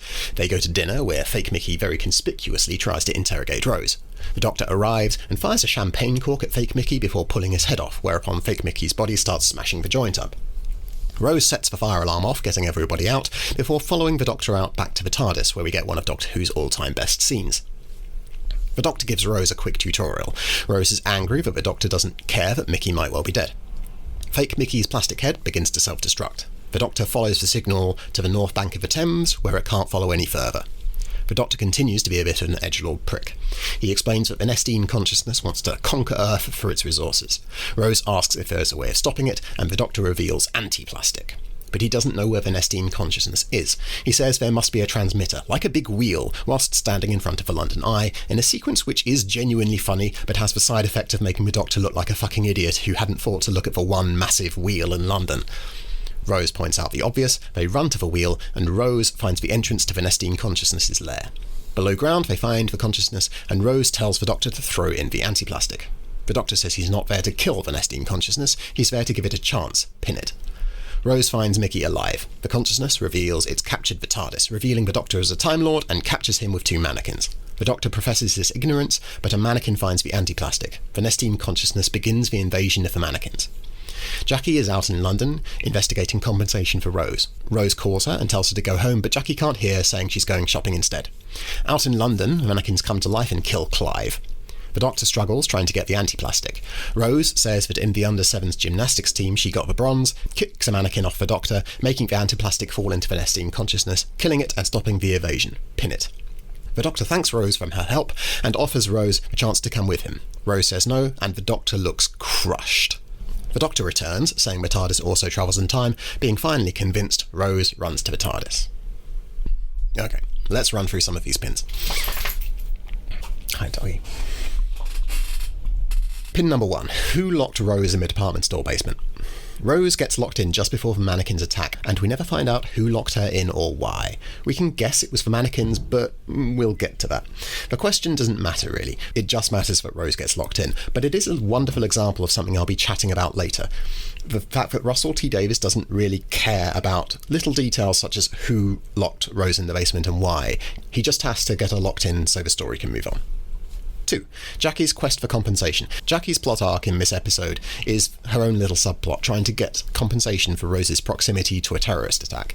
It doesn't really go anywhere, but it's good characterization, portraying Jackie as shallow and materialistic in comparison to Rose, who just wants to know what's going on. As a subplot, it's fine, but it demonstrates the difference in approach that Russell has to Moff. In the 11th Hour, every scene has a specific point. Even the fish fingers and custard scene has a specific purpose behind it. The scene of Jackie wandering around London, first getting compensation and then hiding from mannequins, has a different approach. Russell appears to have gone, what would someone like Jackie do in this sort of situation? Great, we'll have her do that, whether it served any greater purpose to the story or not. Jackie is in danger from the mannequins, and that brings a human element to the threat that the mannequins face, but the compensation scenes don't have that excuse. On the one hand, Russell's approach is really good because it grounds Rose and her family as people who take believable actions in the real world. On the other hand, the entire subplot could probably have been cut with no real effect on the story. When Eleanor and I were talking about Amy's family, Eleanor suggested that it would have been really good to have Amy's family in the episode the first time that Amy meets the Doctor during the fish fingers and custard scene, and I agreed. I thought that was a really good idea. Having since thought about it some, I was like, it is a good idea, but it would have necessitated an extra 2 minutes of the family of the Doctor convincing Amy's mum, for example, that he's on the level, and the rest of the scene would have played out in basically the same way. And I think I might have demonstrated from that plot summary I did that the 11th Hour is quite a complex episode as it is, and didn't really necessarily need another 2 minutes of that sort of thing happening. It's the problem with Moffat's plots being quite puzzle boxy, being quite intricate, and very like Clockwork in that you have a lot of stuff going on, and if you start adding in extra elements, then things get thrown off. We'll get there. 3. The Doctor says there's a shadow war going on which humanity hasn't noticed. This is the start of Russell T Davies' bizarre obsession with having the people of Earth not believe any of the unbelievably obvious alien things that happen to London about every 6 months. It just about made sense the first time with the alien ship hitting Big Ben, but it really stretched credulity after that. The scene where the Doctor chats away about a shadow war has a bit of an urban fantasy feel to it. I wasn't hugely convinced. If the Doctor's goal was to get Rose to stop investigating, he did a spectacularly bad job of it. The Doctor is also edgelordy at points, and it's all based in his survivor's guilt, and I do get that. I didn't dislike it exactly. It's fine. The Doctor is extremely chill about Rose murdering the Nestine consciousness, though, which... For Clive. I really like the scene where Clive theorises that the Doctor is a harbinger of doom, but the lighting really interests me. The scene is set in a shed. Blue light streams through a metal grille, which isn't on the outside of the building. It evokes shadowy organisations and spies meeting in secret rooms. The way it's lit is completely unrealistic, and that is wonderful.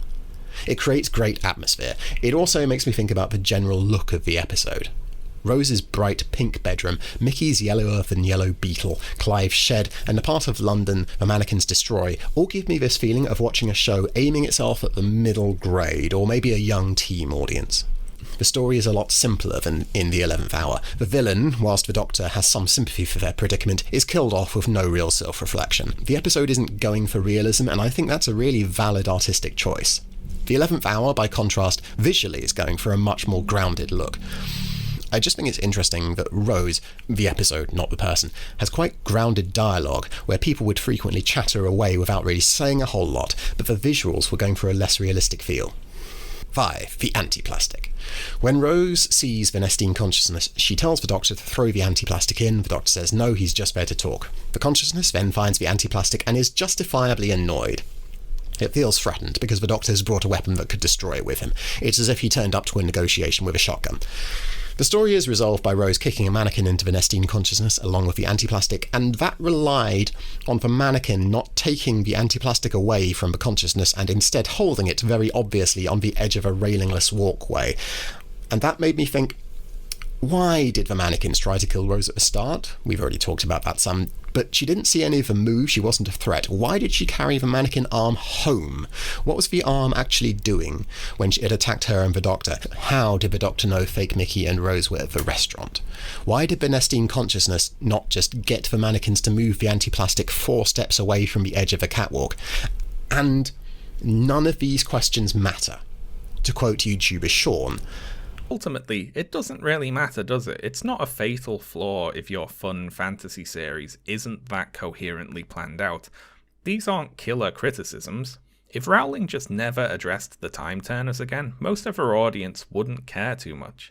CinemaSins would ding it. You'd maybe have a few YouTube videos or BuzzFeed articles called, like, The Dark Side of Harry Potter, Why Didn't the Wizards Use a Time Machine to Stop Hitler, or whatever. But again, that's just for fun criticism. It wouldn't really matter. Why didn't the Eagles fly the ring into Mount Doom?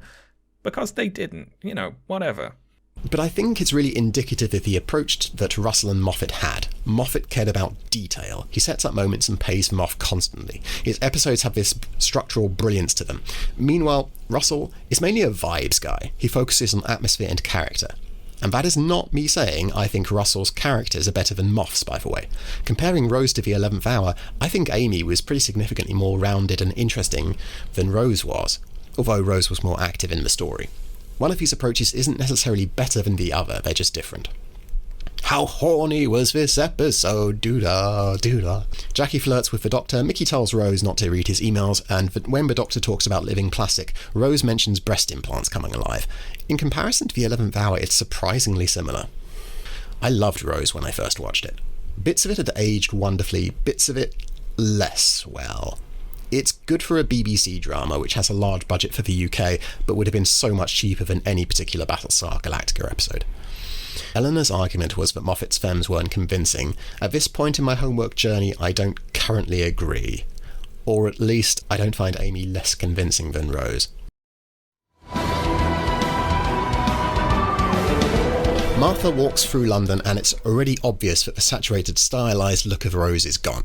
Smith & Jones has a much more realistic colour palette and lacks scenes with that sort of dramatic lighting as we saw in Clive's Shed. Martha is called by her sister, brother, mother and father in less than 2 minutes. Pin it. She is approached by the Doctor, who stops her, takes his tie off and wanders off. She gets a static shock when changing into her white coat at the hospital where she's a junior doctor. Her consultant, Dr. Stoker, quizzes the junior doctors about Mrs. Finnegan. A JD, who we'll refer to as Inconsistent JD, suggests an early onset diabetes. Another JD, who we'll refer to as Panicky JD, recommends a CT scan while Martha suggests taking bloods. Dr. Stoker waves all this aside and suggests simply asking the patient. It turns out the answer was right there in front of them all along, hiding in plain sight. Having established the theme for the episode, they move to the next patient, the Doctor. Martha quizzes him about taking his tie off and uses a stethoscope on his chest. Eleanor informed me that she puts the stethoscope in her ears the wrong way round. Martha hears both his hearts. Dr. Stoker gets a static shock from the Doctor's chart. Inconsistent JD and Panicky JD report having them too. Dr. Stoker explains that it's merely static electricity from the approaching thunderstorm. Martha calls her sister to discuss the family drama. It's raining on Martha's hospital, but her sister can see a thunderstorm covering the hospital and none of the surrounding area in one of the best moments from the series, immediately followed by another when the rain suddenly starts pouring up. The hospital is whisked up to the surface of the moon. Everybody immediately panics apart from Martha, who tries to calm people down for 5 seconds before stopping to marvel at how magnificent it is to be on the moon. Martha wants to open a window, but Panicky JD stops her, saying they'll lose the air. Martha, keeping her head, points out that the windows aren't airtight. If the air was going to get sucked out, it would have been sucked out already. The Doctor appears, saying that's a brilliant point, and invites Martha to check out a balcony, where we get this exchange. How's going out? Okay. We might die. We might not. Good. Come on. Pin it. We get quite a nice quiet moment where Martha reflects on how she was supposed to be going to the family drama party that night. The Doctor checks that she's okay. Martha is wowed by the beauty of the moment. The corridor behind them is empty, despite the hordes of panicking patients who were present merely moments ago. Pin it. The Doctor asks Martha if she has any theories, and Martha says it has to be alien tech. Pin it. The Doctor discovers a force field keeping the air in, meaning they have a rapidly dwindling oxygen supply, establishing a ticking clock. 3 spaceships the size of tower blocks land, and aliens parade out. Mrs. Finnegan finds Dr. Stoker in his office, and she explains she's a murderous alien for a few minutes before draining his blood. A Judoon unmasks, revealing a prosthetic, and I can't decide if it looks amazing or terrible. Inconsistent JD tries talking to them, and they scan him, finding he's a human. Judoon boss tells his troops to check everyone in the hospital. The Doctor explains the Judoon are police for hire, pin it, and explains that the rain falling up was when the Judoon used an H2O scoop to take the hospital to the moon, where they could search it because Earth is outside their jurisdiction. The Judoon are looking for aliens, and the Doctor doesn't want to get caught. Martha doesn't believe the Doctor is an alien, despite everything that's happened up to this point. Inconsistent JD goes with the Judoon boss to try and calm the patients down, but a patient assaults the Judoon boss, who executes the hapless attacker. The Doctor searches the hospital records for hints of who the alien the Judoon are hunting could be, and finds the Judoon have wiped the hospital records for reasons which I don't think make sense, but let's move on. Martha goes to ask Dr. Stoker about any possible aliens on site, and stumbles across Mrs. Finnegan drinking his blood, who sends a goon to kill Martha. Martha finds the Doctor, and the pair flee the goon. The Doctor lays a trap with an X-ray machine, which Martha then turns on and zaps Mrs. Finnegan's goon. Martha has absolutely no reaction to having just, as far as she knows, killed someone. She emerges and watches the Doctor do a little dance to shift all the radiation he absorbed into his shoe. The Doctor reveals that the goon they fried is a drone, leather all the way through. Martha shows no reaction to learning that she didn't just kill someone after all. The Doctor's sonic screwdriver is fried. Martha says she saw Mrs. Finnegan drinking Dr. Stoker's blood. The Doctor theorises she was assimilating the blood. The Judoon scan Mrs. Finnegan, and it shows her as human. Pin it. The Doctor and Martha have a chat about how lonely the Doctor is. The Judoon scan the Doctor, learn he's alien, and demonstrate the capacity to aim of your average stormtrooper. Martha and the Doctor can't find Mrs. Finnegan. The Doctor ignores Dr. Stoker's body, whilst Martha closes his eyes. The Doctor tells Martha to stall, tells her what's about to happen means absolutely nothing, and then he sexually assaults her. Pin it. The Doctor realises Mrs. Finnegan is going to use an MRI machine to escape. He tracks her down and pretends to be human for her. He tricks Mrs. Finnegan into drinking from him after she exposits some more. Meanwhile, Martha stands in the Judoon's path and tells them she knows who they're looking for. She even names Mrs. Finnegan for the Judoon, but the Judoon scan her and find non-human traces. They scan her properly and let her go after giving her a compensation voucher. The Judoon then stumble across Mrs. Finnegan in the MRI lab. They scan the Doctor, finding him an alien, but dead. They close the case. Martha tries to convince the Judoon that Mrs. Finnegan is the evil one, realises Mrs. Finnegan drank the Doctor's blood, grabs a Judoon scanner, scans Mrs. Finnegan, and reveals she's an alien. The Judoon scan her again, confirm she's a plasmavore, charge her with the crime of murdering a princess, and wait for her to start up an evil machine before executing her. The Judoon leave the hospital, and inconsistent JD asks feebly, "What about the air? We're running out of air." Martha, meanwhile, is transparently having no trouble whatsoever breathing. She does CPR on the Doctor, waking him up before passing out. The Doctor unplugs Mrs. Finnegan's evil machine, something Martha could easily have done, and yes, she didn't know how to, but it would have been better than this. The Judoon return the hospital to Earth and everyone's fine, despite everyone having passed out due to hypoxemia. Inconsistent JD claims he stood up to the Judoon, whilst Martha is reunited with her sister. Martha sees the Doctor leave, and that night she listens to inconsistent JD talk about how much of a hero he was, and we get our first mention of Harold Saxon. That night, there's family drama. The Doctor shows up and demonstrates the TARDIS can travel back in time by going back and taking his tie off in front of Martha. He invites her along for a jolly, where they share an awkward moment where the Doctor is sad because Rose is trapped in another dimension, despite transparently wanting Martha along. Martha points out that the Doctor was the one who sexually assaulted her, to which the Doctor is a bit of a dick. They then leave, introducing themselves to each other again. Hey, buddy. Oh, where's the ball? Oh, there it is. Okay, let's do these pins. 1. Martha's family drama. This is one of the things that people point to when they say how grounded Russell's episodes were, and I agree that a focus on family members can be very helpful to a story. It means Martha has something to lose. She has a family who depend on her. She also has someone waiting for her back home. The thing is, at least in the opening of this episode, the way it's handled feels like a speed run. The 4 members of Martha's family all call her in less than 2 minutes. Martha is portrayed as the only functioning adult among any of them. They don't particularly feel like characters to me, only archetypes. 2. We might die. We might not. Continuing in the this feels like a speedrun mode, Martha goes from trying to calm patients down to marvelling at the serenity of life on the moon to acting as a companion in record time. The exchange, we might die, we might not, is just... I don't buy it. I don't buy that it's Martha saying that. It feels like lines that needed to happen to keep the story moving. panicking patients. The hospital setting is odd in this episode. Hallways are crammed full of panicking patients one moment and then empty the next. As with the end of Rose, it doesn't particularly matter, but it is a bit of a shame. Russell's bonkers insistence on not letting people accept aliens are real. Martha's dad's girlfriend says the news reported that everyone in the hospital was drugged, which was why they thought they went to the moon, despite the massive hole in the ground where St. Thomas's Hospital wasn't for a large part of the day, and it's just so hollow. Why did you insist on not letting people accept that aliens were real, Russell? Why? These moments break the show for me, because it is completely inconceivable that the general public wouldn't accept aliens are real when all this stuff has happened. It really makes the world of Russell's episode feels like they're not taking place in the real world. It breaks them far more for me than Moff's characters lacking peripheral characters for them to interact with, not having a family back home. Yes, it would be more realistic if Moffat's characters had more things linking them to the mundane world, but for me it's stuff like this where characters go, oh no, of course aliens aren't real, shut up about an alien spaceship flying through Big Ben, St. Thomas's Hospital being abducted, and all the other stuff that happens in the Christmas episodes.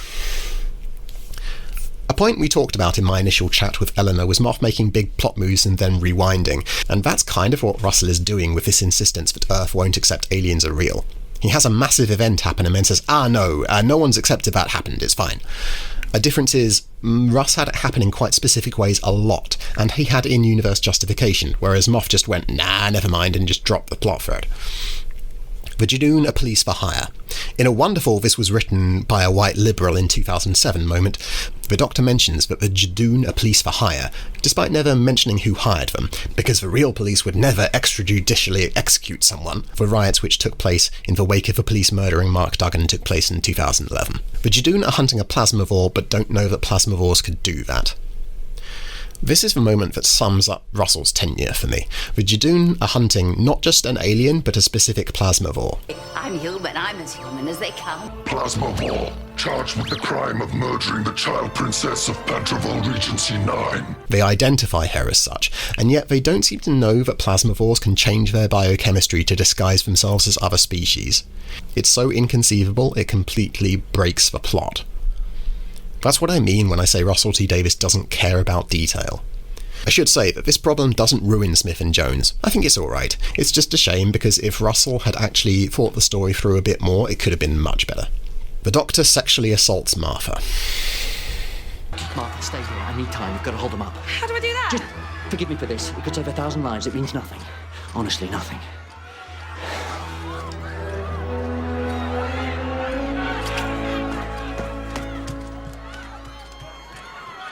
That was nothing. I'm counting the Doctor kissing Martha without asking, and without any reason to think Martha would be okay with that, as sexual assault. The Doctor does this to slow the Judoon down, but Martha tells the Judoon she knows what they're looking for before the Judoon scan her. Now, listen, I know who you're looking for. She's this woman. She calls herself Florence.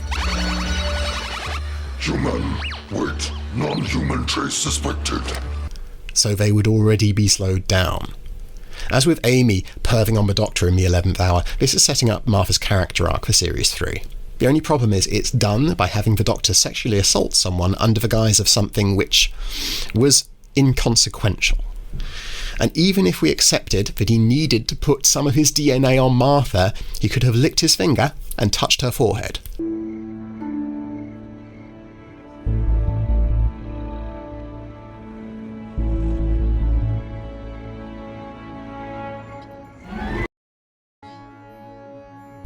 It would have served exactly the same purpose as kissing her. The Judoon don't even find Mrs. Finnegan because of the kiss, or because of Martha's tip. They sort of stumble across the MRI room.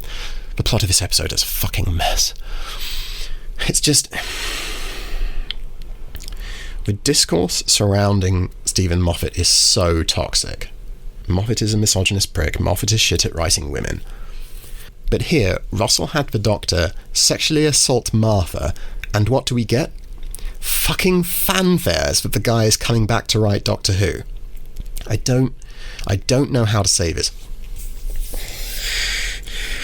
I'm being as genuine as I can. I promise I'm not doing this as a bit.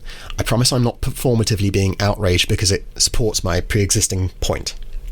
I am genuinely really angry about this. Like, I don't think Moffat, in any of Moffat's episodes, anything as bad as this happened.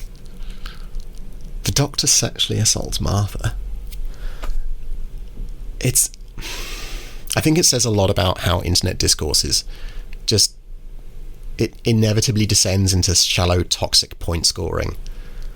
Because the idea that Moffat is a misogynist prick just becomes true through repetition. And you never hear about this. Like, Eleanor brought up the Doctor kissing Martha in the sexualization discussion, and neither of us remembered that the kiss was not consensual. And to me, that says so much about, because all these points about how bad Stephen Moffat is are repeated again and again and again and again and again. And the fact that neither Eleanor or I remembered that first kiss was non-consensual, that really says to me that no one talks about it. It's fucked up. How horny was this episode, other than that one sexual assault moment? Not particularly, which is nice.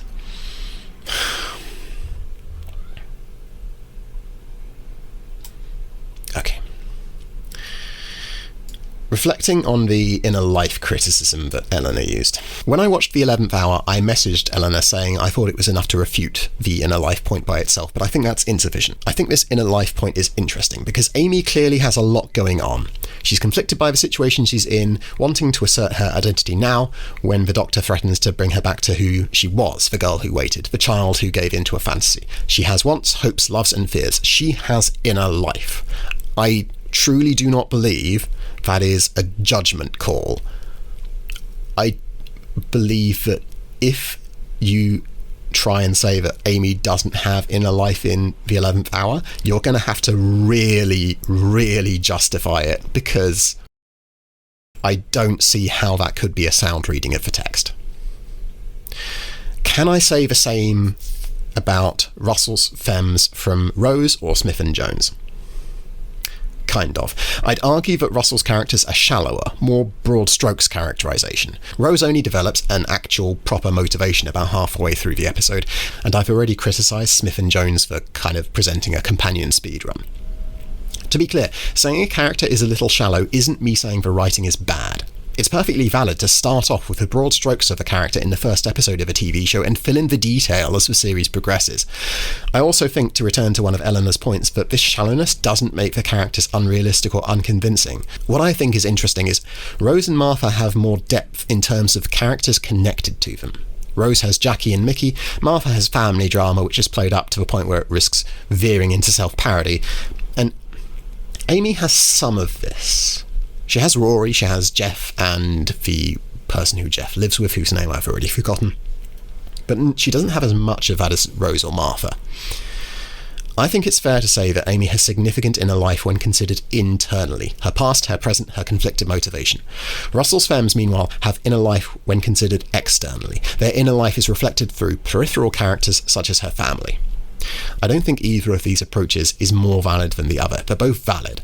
But I think it's a stretch to say that Amy doesn't have inner life because she doesn't get about 5 minutes of screen time where she's chatting inconsequentially to family members.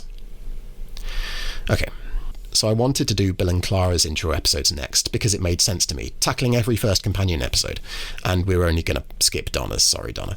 But after coming down quite so hard on Smith and Jones, I think it's only fair to tackle what I remember as being Moffat's horniest episode next. Wish me luck.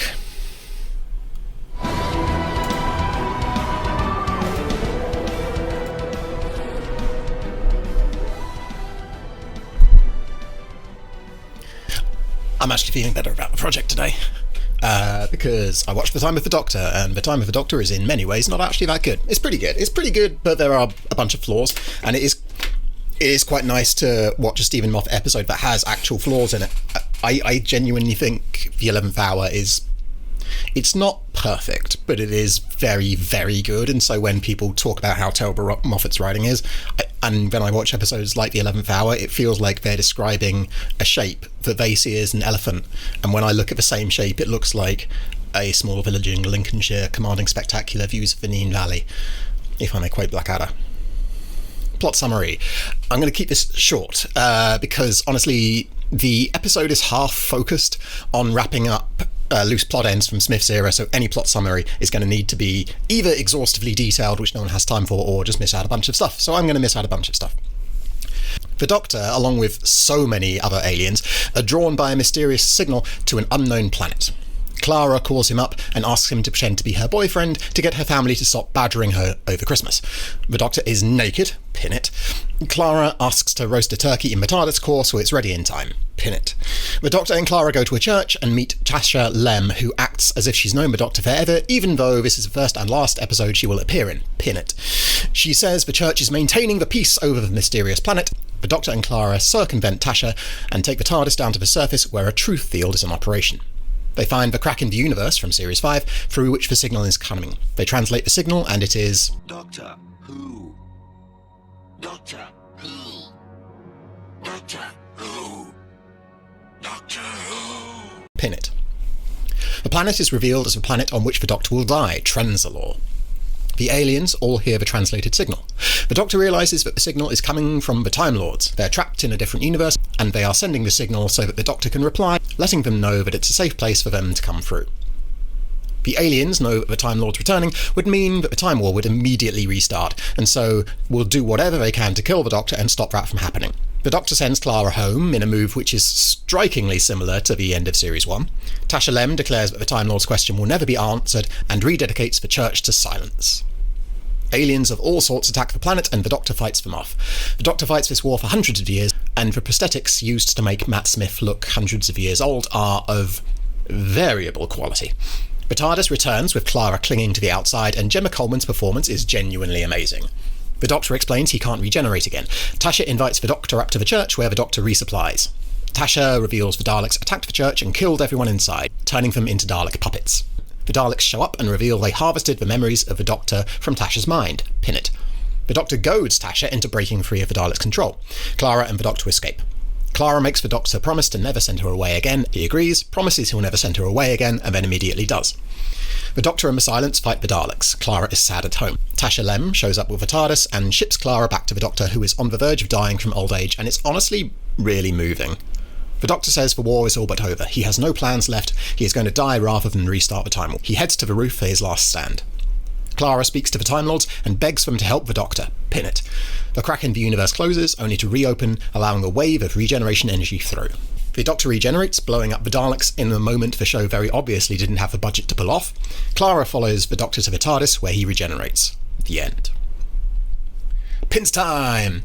Nudity. I remember this being way worse than it was. Here is every moment where a character in this episode shows more skin than they normally would.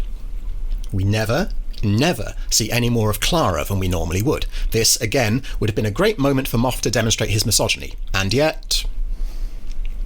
I remembered this being really awful and cringe and fanservice-y, and I watched it back and there's nothing sexual to it at all. Clara's gran fancies the naked Doctor, and who can blame her? Clara's parents are uncomfortable, and the Doctor immediately asks Clara if he should put some clothes on. I remembered this whole they're naked subplot as pointless sexualization, and whilst it is pointless, it's not sexualization. I'd fallen into the old Puritan trap of considering all nudity to be sexual, which it isn't. A naked person is just a naked person. I did a bit of reading about naturism in the wake of this episode. Pointless though the nudity subplot is, I think it's fine. Clara cooking the turkey in the TARDIS. In a genuinely cute sequence, the Doctor chides Tara for using the time machine so she can organise her life. It's a nice depiction of Clara's inner life, in my opinion. Nicer than having her hang out with her family. I feel we learn more about Clara in this sequence than we do in the section near the end of the episode where Clara chats with her family and is sad at them for a bit. Not to denigrate that sequence, I think that sequence is fine, but I really love Clara using the TARDIS as her own personal organiser. It vibes with someone with ADHD. Tasha Lem. Tasha is not brilliantly written. She's the dominatrix. To quote Ian Danskin, The femininity she displays is specifically the subset of femininity most appealing to men. She's not a nurturer, not a healer, not soft, and rarely cooperative. Her womanliness begins and ends with sexuality. And sexiness creates its own context. It's a bit... yeah. I'd rather Moff had done basically anything else with this character. I think the instance of actually genuinely bad writing on display here is the Doctor acts around Tasha as if they'd known each other for ages, but this is the first time we've met her in an episode of the show. And this might be okay if Tasha weren't such an important part of the episode, but she's real central. It's bad. It's just bad. To quote Zero Punctuation, it's actually quite perplexing. Valve have done a great job making us empathise with all the major NPCs so far, so being introduced to a new one at this late stage is like coming home from school to find a walrus sitting at the family dinner table and you're the only one who seems to notice. Her scenes are also generally pretty horny and... We maintain the truce by blocking all of them. Daleks, Cybermen, one of that lot could break through your defences. Perhaps, but they're afraid, remember? Nobody wants to go first. I do. I was counting on it. Thanks, I hate it. All that said, I actually really like Tasha's presence in this show. Apart from, like, leaving aside the things I've talked about so far, I really like Tasha's presence in the show. The Church, being an organisation which stops all war from breaking out immediately, is lovely, and brings much-needed depth to the universe in Moff's tenure. Not everything is about the Doctor, there are other organisations doing their own thing. The moment when Tasha recounts how the Daleks murdered her is also one of the best moments in the episode. A question hidden in plain sight. Doctor Who. Doctor Who. Doctor Who, the, I suppose, implied question that Moff loved playing with is... I don't like it. I kind of wish he hadn't. In Game of Thrones Series 6, we learn that the reason Hodor can only say the word Hodor is because Bran burned the message "hold the door" into his brain, which he then shortened because his brain was on fire. And it didn't land for me, partly because I felt it was trying to explain something which didn't need explaining, why Hodor could only say that one word, and because he can only say that word, it's fine, you don't need to explain everything. It's like, not every explanation for why a lore element is there improves things. Sometimes it makes the world feel just a little incongruous. So partly it just didn't land for me, and partly because it was an attempt to add great significance to something fundamentally trivial, like why a character can only say one word. I feel the same way about the question hidden in plain sight being Doctor Who. When people complain about the mythologizing of Moffat's era, this is part of what they mean, and in this particular instance, I agree. The Daleks harvesting Tasha's memories. I thought Moff made big plot moves and rolled them back. The universe forgetting him after his wedding, and Dalek Clara wiping him from the Dalek database. I thought Moff dropped these plot threads because they weren't working, but no, Moffat explains them in this episode. That genuinely surprised me. The explanation given isn't great because it's tied into Tasha, and she needed to have been in the show before this episode for the moment to be truly convincing, but it's an answer, and one which is far more convincing to me than any of Russell's justifications for why people on Earth don't accept aliens are real. Clara saves the day by asking quietly. When people complain that the Doctor under Moffat was too special, too powerful and too big, everything was about the Doctor, I think they've managed to completely misunderstand what the show was doing. We've talked about the Doctor's speeches, but that approach is consistent throughout the show. The Doctor makes grand stands but ends up needing to fake his death so that people will stop coming after him, something which might not have been necessary if he hadn't made those grand stands. In Time of the Doctor, in this particular episode, the Doctor fights a war for 300 years, and all he manages to do is get a bunch of people killed in a crossfire. He never tries to talk to the Time Lords. Clara does. She appeals to their humanity, Time Lordity, if you will. This breaks through the Time Lords' arrogance. She convinces them that this plan they're enacting is failing, and has been failing for 300 years. I'd argue a key theme of the 11th Doctor's tenure is hubris. The Doctor can save the day in a few ways, but he has a serious blind spot for grandstanding, and this is nowhere more on display than in this final episode, in how it is solved. Clara stops the war quietly in a room by herself. She doesn't do a big speech in front of hundreds of people. She could have done. Moff could have put that crack in the universe anywhere. He could have put it at the top of the bell tower rather than in a tiny room that no one else is in, so that Clara would have needed to do this big speech in front of everyone, but he didn't. He made the moment quiet and personal. So yes, I think that when people say this era is all about the Doctor, that he's too big, he's too blah blah blah, they're entirely missing the point. The show agrees with them, and the show agrees why it's a bad thing that the Doctor is this big, it's a presence. Like, that is what the entirety of Series 7 is about. The Doctor working with River to fake his death. It's like, I genuinely don't understand how... Anyway.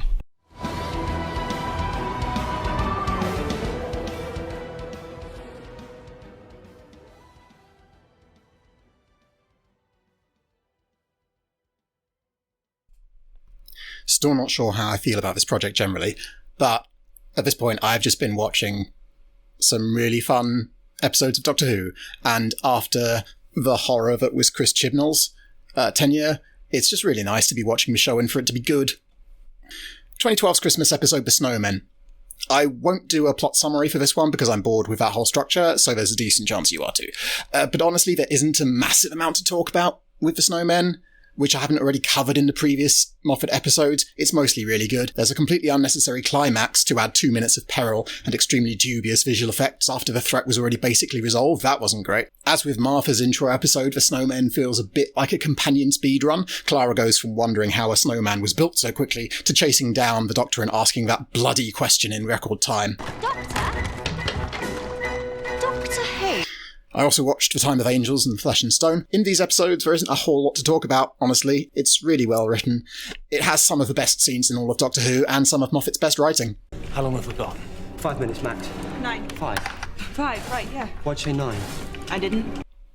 One notable thing that happens in The Snowman and Flesh and Stone is this. In one very simple word, even you can understand. Look, you're getting married in the morning. What are we going to do about that? Amy, listen to me. I am 907 years old. Do you understand what that means? It's been a while. Yeah, no. I told you to stay in there. Oh, I didn't listen. You just did. You kissed me. You blushed. And with just... Now, to remind you of my definition earlier, I considered the Doctor kissing Martha without asking, and without any reason to think that Martha would be okay with it, as sexual assault. So, are these two instances different? Well, yes, there are some obvious differences. I don't want to get into the weeds of a man kissing a black woman without permission or implied consent versus a white woman kissing a white man in dubious circumstances. That's a whole thing, and I do not have the expertise to get into it. However, there is one other large difference between the Russ scene and the Moffat scene. Amy and Clara both think the Doctor would be okay with them kissing him. Now, it doesn't change that a companion kissing the Doctor when he doesn't want them to is bad. However, I'd argue that the show knows that, at least in Amy's case, she's doing a bad thing, whereas with Martha, the show put her on an arc where she started fancying the Doctor after he sexually assaulted her. Not only that, the Doctor was very specific before he kissed Martha that what was about to happen meant nothing, so he doesn't even have the excuse that he thought he had implied consent. Series 10, Episode 1, The Pilot. One thing is extremely clear to me after having watched Amy, Rose, Martha, Clara, and Bill's first companion episodes. Bill's is easily the best first companion episode in the modern show. By a significant margin. I kind of wished I'd watched the pilot first instead of the 11th Hour, because that would mean giving this episode sufficient focus. So it goes. Instead, let me tell you all the bad things that happen in this episode. Bad things. Number 1. Bill is fatphobic at the start. Do you know what I realised? She was fat. I'd fatted her. Number 2. That's it. Good things. I can't go into everything good about this episode because we'll be here all day, and it's beyond the scope. I'm not supposed to be establishing whether an episode is good. I'm supposed to be using Eleanor's criteria to see if they hold up, so let's work through them. Criteria 1, his women aren't convincing, they don't have enough inner life. Bill has good grounding in the everyday. She has a job, and sneaks in to watch lectures at the university in which she works. She has a complex relationship with her foster mother, and a long-dead biological mum. There's a scene where Bill gets to connect with her past, for the first time in ages, and it's really good. It also tells us a lot about Bill's upbringing. I won't go on about this, but this reminded me of a section of Afua Hirsch's book British, where she talked about how difficult it can be for black children brought up by white parents or foster parents. It's a whole thing. Read Afua's book. Criteria 2, he doesn't do big picture well. There's not a massive amount of big picture stuff here, but the series arc where the Doctor is guarding Missy's vault is well established. It's significantly better than Bad Wolf and Harold Saxon in Rose and Martha's intro episodes. By significantly better, I mean the audience is given actual information about the arc rather than people just offhandedly mentioning Harold Saxon or seeing Bad Wolf graffiti. Criteria 3, he likes making himself feel clever. There are a few moments in this episode that this could apply to. Bill talks about the Doctor's lectures and how amazing they are, and we hear some clips of the Doctor's lectures and they're fine. They're a bit generic. A writer writing about how amazing his character's lectures are, and then that character's lectures being fine, I think that covers Eleanor's point. However, I don't think it ruins the episode for me. It's fine. I could talk about this episode all day, genuinely. I have a massive, file of notes about it, and if Eleanor wants to talk about it, I will be very happy. But we all have places to be. I won't do it now. I'm looking forward to seeing what Eleanor thinks. Should we do the thing? Once more with enthusiasm. Yeah. Should we do the thing? Once more with enthusiasm. Yeah. I will get enthusiastic when we start actually talking about the episodes, because I do love this sort of stuff. It feels such a big task, because we're we're covering a bunch of topics. Anyway. Yeah, we are. We are so many topics. How would you enjoy just having at it and telling me how, your thoughts? Sure. Would you like me to hold off on interrupting if I have questions? Or would you like to... ask questions. Please ask questions. Okay. Go ahead. Okay, so we had quite a bit of homework. I'm going to run through a list of what the episodes were. I think I watched a few extras as well. Because we watched Rose and Martha's first episodes. We watched Series 1, Episode 1, and Series 3, Episode 1. We watched Amy's first episode, Series 5, Episode 1. I then went on to watch her second episode as well, which I did not love, but that's not the priority. Beast Below was a little bit shaky at the time. Yeah. I loved kind of what he was doing with it, because he was doing the Doctor brought the wrong person along, and Amy being put in a really difficult position, but then she does the ethical thing. But it felt rushed, and I remember the weird robots not being great. Yeah. I don't think it meshed well with 11th Hour. Yeah, I can see that. I can see that. Anyway, sorry, carry on. Anyway, and then I watched the Two River Song episodes in Series 5, Flesh and Stone, and whatever the second one is, Series 5, Episodes 4 and 5. I watched all of Clara's first episodes. Series 7, Episode 1, the Snowman one, and the Bells of St. John? Can't remember. John, because it's St. John's Ambulance. Of course. And then I watched Time of the Doctor, which I just watched today. And I watched Bill's first episode because we forgot about Bill last time. I felt really bad about that. But that was kind of like a soft reboot of Doctor Who. So we had been talking about Doctor Who before. We didn't really get into... I don't want to say modern day Doctor Who because it is modern day Doctor Who, but we didn't get into very recent Doctor Who because we didn't really touch on Chibnall at all. The show under Chibnall was so different. Yeah. But even Series 10 was really different from the earlier series. Yeah. Because I loved Series 10, Episode 1. And I watched it with my partner who was going, oh, this is amazing. I love this episode. And I'm like, yes, me too. It's so Why good. wasn't it like this 3 seasons ago? We'll get there. Yeah, we'll get there. So I've seen all of those apart from Asylum of the Daleks, which I didn't watch.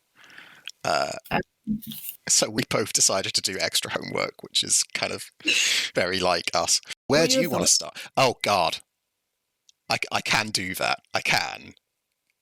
Do you want me to start?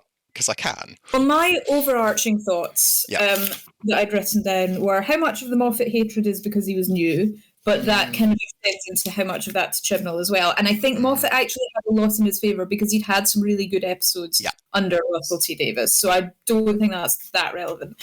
And the other big thing that I wrote, two big things that I wrote were, I agree with the foreshadowing thing. I think that wasn't fair of me last time. But it does feel quite convoluted sometimes. Like all that stuff with the silence is... Yeah. And then watching Time of the Doctor today, and I'm going, oh, if I'd actually watched the last 3 seasons, fine. But because I hadn't, because I'd kind of come in having watched the odd episode, that's not really suited to dipping in and out of. And that's quite annoying because I'm not going to remember stuff that happened 3 years earlier. Time of the Doctor is real interesting. When I watched it, and so for my intermeaning video, I did a plot summary of Rose, 11th Hour, Smith and Jones, and Time of the Doctor, and I had to cut the Time of the Doctor one real short because a lot of it is just tying up loose ends. Yeah, and in my opinion, it's okay. Like bits of it are real good, but I did find my attention was wandering a lot during it. I think that's fair. It's really not his best work. And I think it says a lot that he was kind of doing that episode and the 50th anniversary special at the same time. And in my opinion, the 50th anniversary special is like one of the best episodes of Doctor Who ever made. And so it is good that he was really focusing on that and making that as good as it could, but Time of the Doctor did suffer as a result. Yeah. And the other thing that I've written down is, what is the role of a companion? That is... Because I think that's why I don't like Amy and River Song. I'm relatively neutral on Clara in the Dalek episodes. Yep. And I like her by the time we get to Snowmen and Bells of St. John. Same. And Bill is completely different, but that's much more Old Who. Yeah, I think that's fair. Yeah, Moff was definitely going for that sort of sense when he wrote Series 10. It was very different. Anyway. So, shall we talk... So, what order did you watch them in? Right, hang on. I started with Series 5, Episode 1. Straight went into Episode 2. Yeah. Then I watched Rose. Then I watched Spins. Then I went into Series 5, Episodes 4 and 5. Yeah.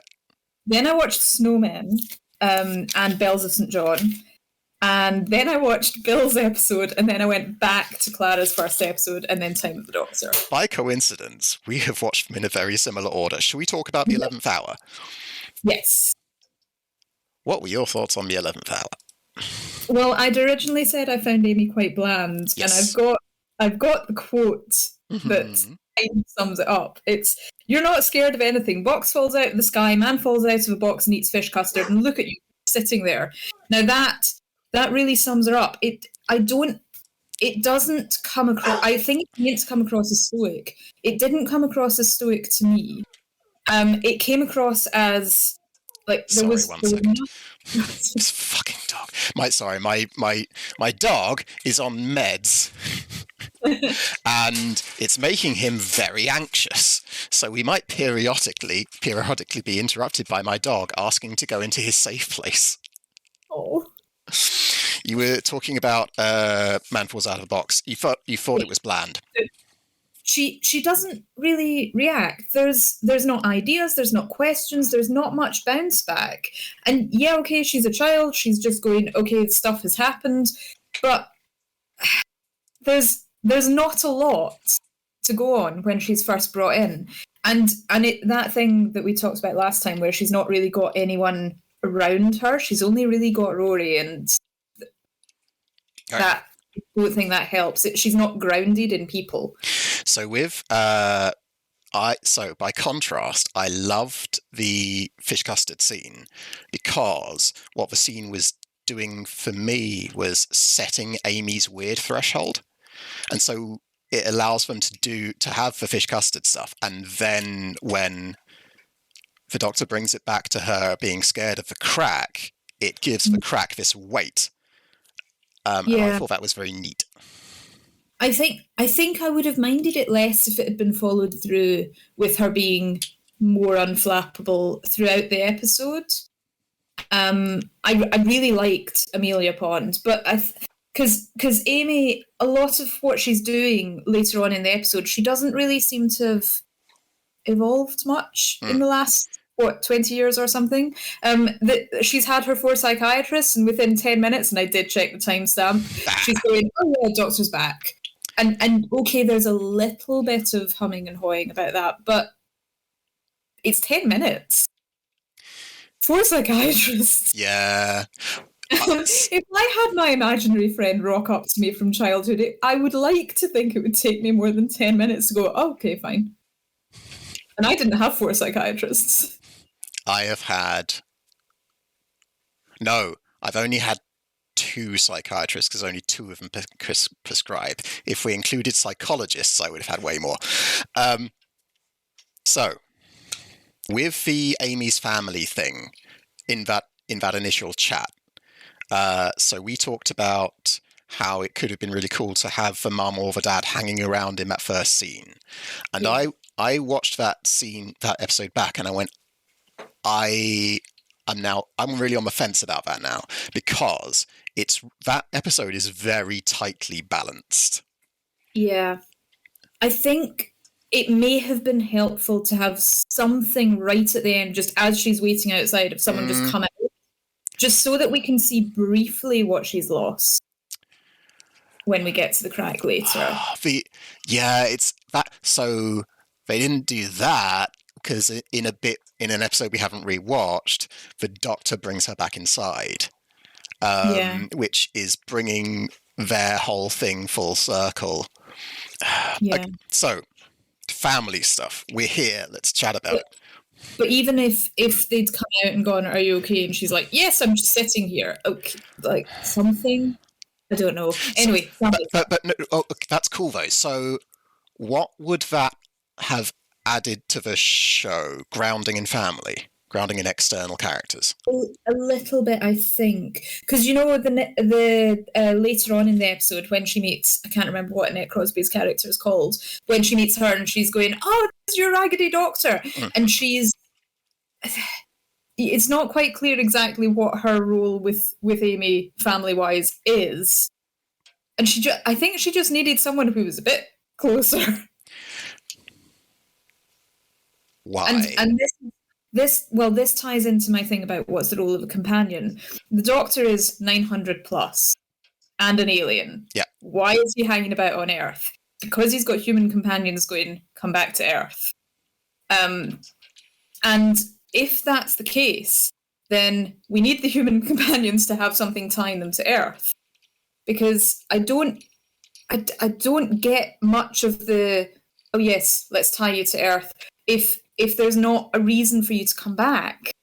So we have had companions who are not from Earth in the classic series. But they're often balanced by a human companion at the same time. That is true. I really like that. I want more of that, although I have been thinking I need to go back and watch a Romana episode or 2. Romana, I think, God, the companion from The Robots of Death, which is a Tom Baker classic, there's a person that Tom Baker picked up on like a jungle planet, and I think she's one of the people who was wandering around in skimpy clothing. The Amazon. Could be. Ilo! Yeah. In.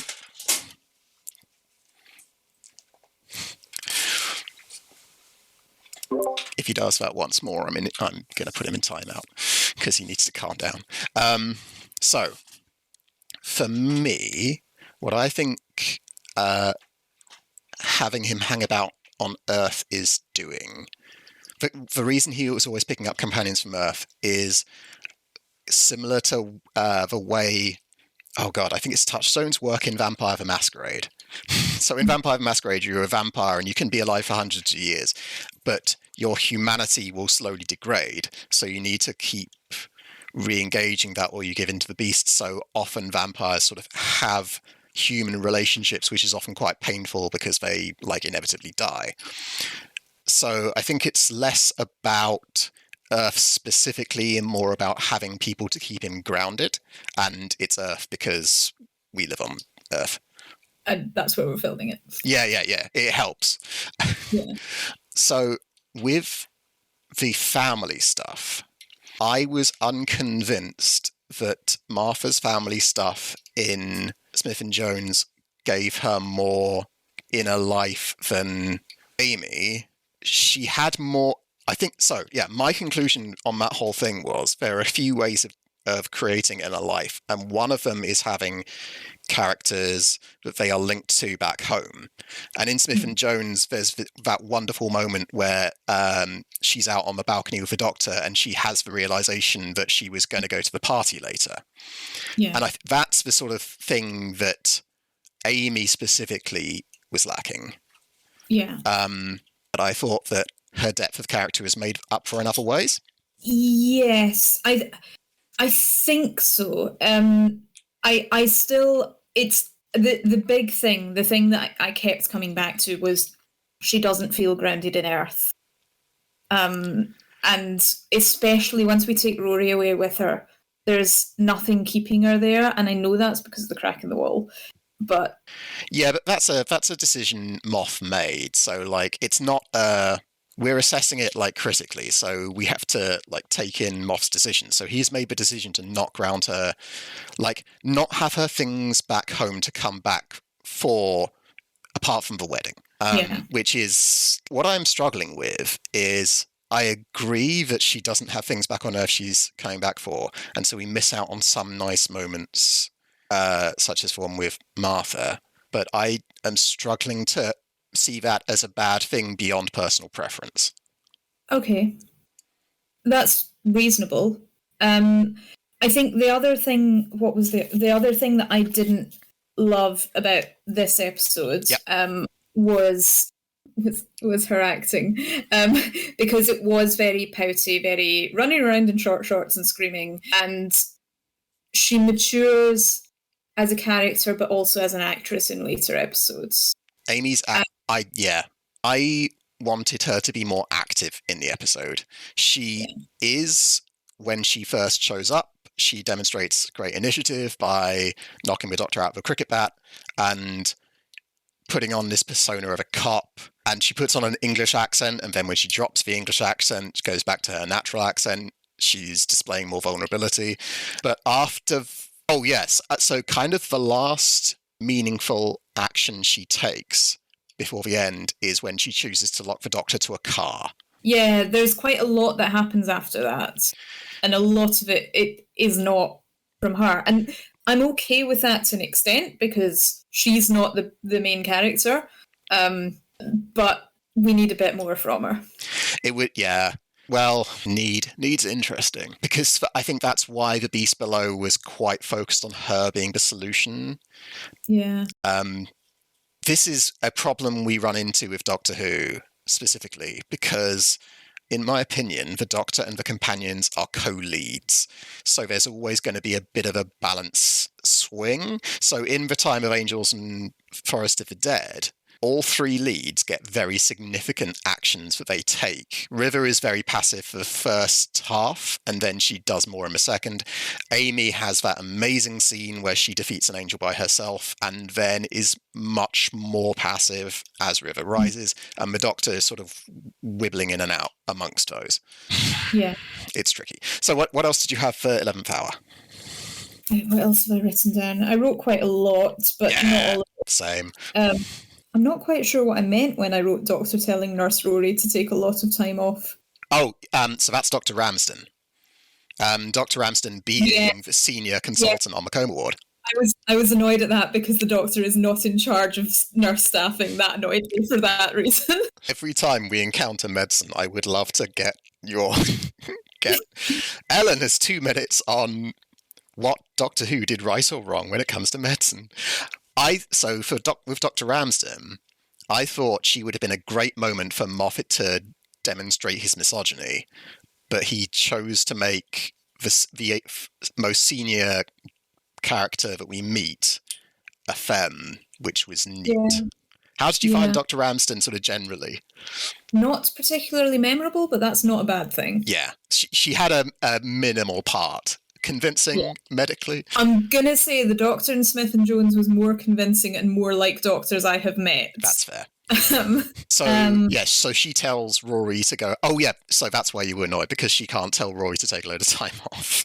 That has to go through the appropriate channels. It's in nursing staffing, not in doctor. The CNS would do it. Well, the band 7, the ward sister would do it. You can tell I haven't worked on wards, can't you? Because I don't think I ever interacted with the ward sisters. My time was spent chatting to CNSs. I've got a lot of comments on pouting and short shorts and things like that bit of the ice cream van where she says nothing, just raises her eyebrows, looks intense and pouts. I did not notice her pouting. What do you think about the sex worker stuff? Given we're talking about short shorts. Because I don't know enough about sex work to know if it's fun, positive representation or ignorant horniness. I don't know if kissograms are still a thing. Well, I don't know if they were still a thing back when this episode was done. Yeah, 2010, I think. I didn't like it. Why didn't I like it? I think because there wasn't enough room for nuance within it. And if you're going to put something in like that in there, you need to make space for the nuance. You can't just go, "Ah, lol, she's a kissogram," because it doesn't come across well. That's fair. One would hope if he was doing it these days, it would be done better, but don't know. Yeah. I like it on the Raggedy Doctor with for her backstory. We've talked about the 10 minutes. We have talked about her changing her mind with the dramatic lens flare. I forget about the lens flare. So I love the changing mind bit. I thought that was excellent because she ties into the car. She did change back and forwards a bit, but I didn't like how quickly she accepted him before she changed back and forwards. But you've only got 45 minutes, so maybe... Yeah, this is the thing. You have more time for that in a Russell T Davies script because Russell's scripts are noticeably simpler. Yeah. And I think this is one of the reasons why I much prefer Moffat's writing is because there is more of a story to it. There's a bit more meat to it. And Russell is focused on vibes and character. Yeah. And so if Russell had been given that script by Moff and Moff had said, "I don't want to do anything with this, Russell, you do whatever you want," he would definitely have cut a bunch of stuff and made space for that sort of stuff. And that would have strengthened the episode in some ways and weakened it in others. Yeah. We did actually get a good bit for characterization for Rory when he's introduced, because he's got that eye for detail, he's got that rebellious streak. We've got some reaction when they go, "Not him, the good-looking one. Thanks, Jeff. Oh, thanks." Yeah. That was really... There was some nice bounce back there. The Doctor, I didn't put this in my summary, the Doctor was weirdly mean to Rory, and I didn't really understand why. Because he says his mind's dormant, which is like the opposite of... That's in terms of evidence, he has, as you said, Rory's quite sharp. Yeah. I'm not sure why that was there. And I think that's carried through a little bit. Like later on when the Doctor... I only watched the start of... Is it Vampires of Venice, episode 3? Yeah. I only watched the very start of it and went, "No, I'm out." But he turns up at the stag do. Yes. And he's still mean. So... Yeah, it's setting up Rory being insecure around the Doctor, which, fair. And they do stuff with that, and so, like, it means that Rory has really gone on a journey. So I thought the Doctor was kind of a bit of a dick to River at the end of the Angel two-parter, because he was being really stressed and he was going, "Oh, I need to throw myself into the crack in the universe."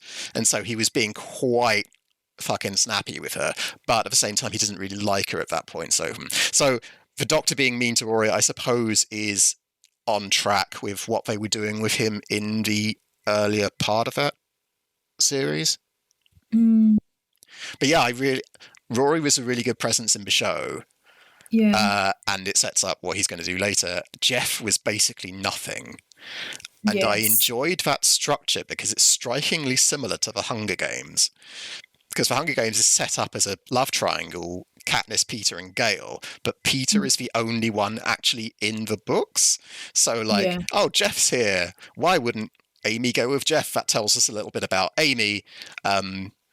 And it also sets up Roy's insecurity, which is then capitalized on by the Doctor being a dick. Yeah. But, so I didn't mean to make this point, but I think this stuff is why I struggle with characters not having inner life, because they have these levels of interplay between them. Whereas Martha's family was much more broad strokes. Yes. Although there's still quite a bit of interplay within Martha's family, but we can get to that when we get to Smith and Jones. Do you have anything else for 501?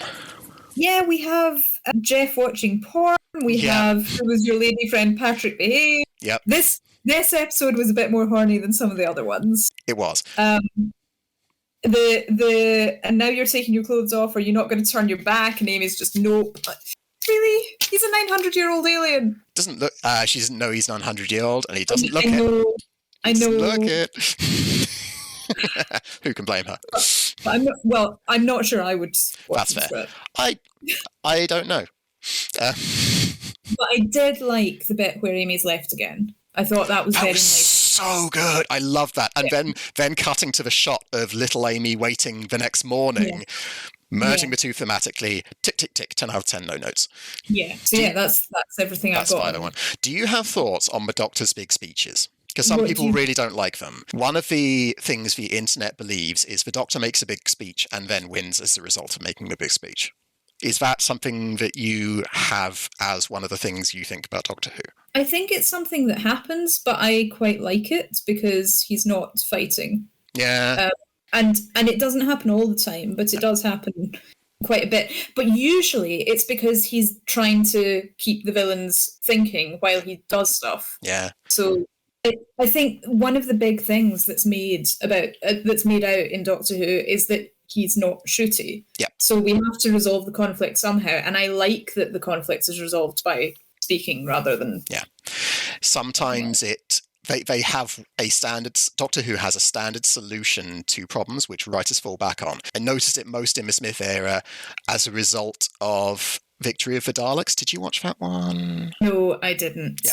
I started watching it and went, no. Yeah, I'm good. So yeah, at the end of that, the Doctor has a bomb in his chest, and it's going off because he's stressed. So they talk to him and relax him and get him to focus on being human rather than a Dalek robot or whatever. And my partner and I just, every time that solution was used, referred to it as talking the bomb out of exploding. And so yeah, talking is a great solution a lot of the time, but when writers aren't really doing anything with it, it can fall back on talking the bomb out of exploding. Yeah. Did you have any thoughts on Beast Below that we haven't already covered?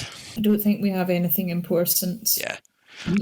Beast Below is a weird one. When we first watched it, it was a bit darker than Russell T Davies. Yeah. Noticeably. Also, its entire run is noticeably pitched higher in terms of age, and it gets into full young adult, I think, when Capaldi takes over, because that's way darker. Should we do Angels? Okay, let me flick to Angels. While you're flicking, my partner is of the mindset that Blink was perfect, and so every time people have done stuff with Angels subsequently, it's diluted that perfection. Is that your opinion as well? Blink was very, very good. Mm-hmm. But with a villain like that, it's inevitable that it's going to get reused. I mean, the same's happened with the Daleks. Sure, I think Jay would have rather that Moffat left them alone and not reused them. I didn't love it when Moff reused them, but I like it when other people reuse them and bring new things to them. Ooh, so you disagree with the Jen point. But then I think new stuff is brought in this episode as well. The Weeping Angel episode of, oh God, whatever Chibnall called his big story arc thing, the one that was written by the woman who co-wrote Haunting of Villa Diodati. I loved that episode. That was the only episode of Chris Chibnall's run which I actually really liked. So good. And I loved the drawing on the paper turning into an angel. I thought that was excellent. Yeah. I really liked that we went, okay, well, now you can. I don't like the idea of people being turned into monsters, which we'll cover when we get to Time of the Doctor and things. But I really liked how it was done in that episode. Yeah, I agree. And then just immediately, the next episode, it was ruined because Chris took over writing. Oh, Chris. Okay. Series 5, Episode 4. Yep. Overall thoughts. We've got a bit of pushback with Amy. We've got a bit of pushback with River, who can fly the TARDIS better than the Doctor. We've 10 minutes in and he's not proactive yet, I wrote. Yeah, I think that's fair. River's the driving force of the story for a large part of it. I do like how the Doctor and River start working together, but it takes them a long time to get to that point. Yep. And I love it when they actually start cooperating, but I don't know. Looking back at it now, I'm going, well, it took them a while because they were coming at it from opposite directions. That she was expecting him to work with her and he wasn't. Yeah. But I didn't get that feel watching it. Not even when he because she left onto the planet and he shut her out and went, nope, we're going, bye. Yeah. Did that not set it up for you? But there's also the stuff where she's going, I'm better than the Doctor at these things. And it's not really, it's not, I'll do this because you know I'm better. It's better. So when you described River initially, you described her as smug, and I said I didn't know what that meant. Having watched the episode, I now know what that means.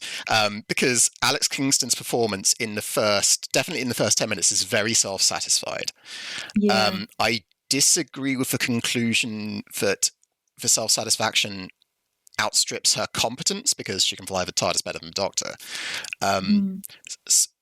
So I absolutely see that criticism. What I thought was interesting and why I'm glad we both watched the second episode was River starts off as very self-satisfied, very jokey, very not really taking it seriously. And then as things get progressively worse, her smugness, cockiness, overconfidence steadily vanishes and is replaced by quite quiet, restrained, we're getting this done. She continues working on the teleport, even though the Doctor tells her not to, and she's the one that rescues Amy, and I thought that was amazing.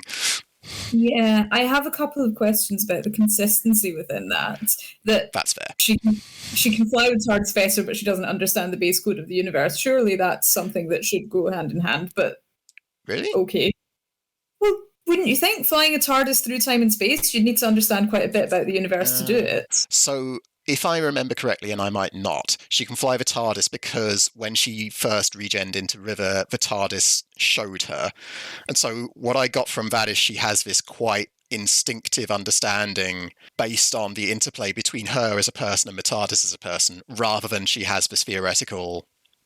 Possibly. I couldn't remember how she learnt to fly the TARDIS. I thought it was maybe the woman with the eye patch that taught her, but I couldn't remember. Either makes sense. I think... So at the point in that Angel episode, Moffat almost certainly didn't know. So I think your criticism is perfectly fair. My other major consistency issue here is if time can be rewritten, why do spoilers matter? I think this is an excellent question because it gets into the weeds of time travel, but in a quite interesting way.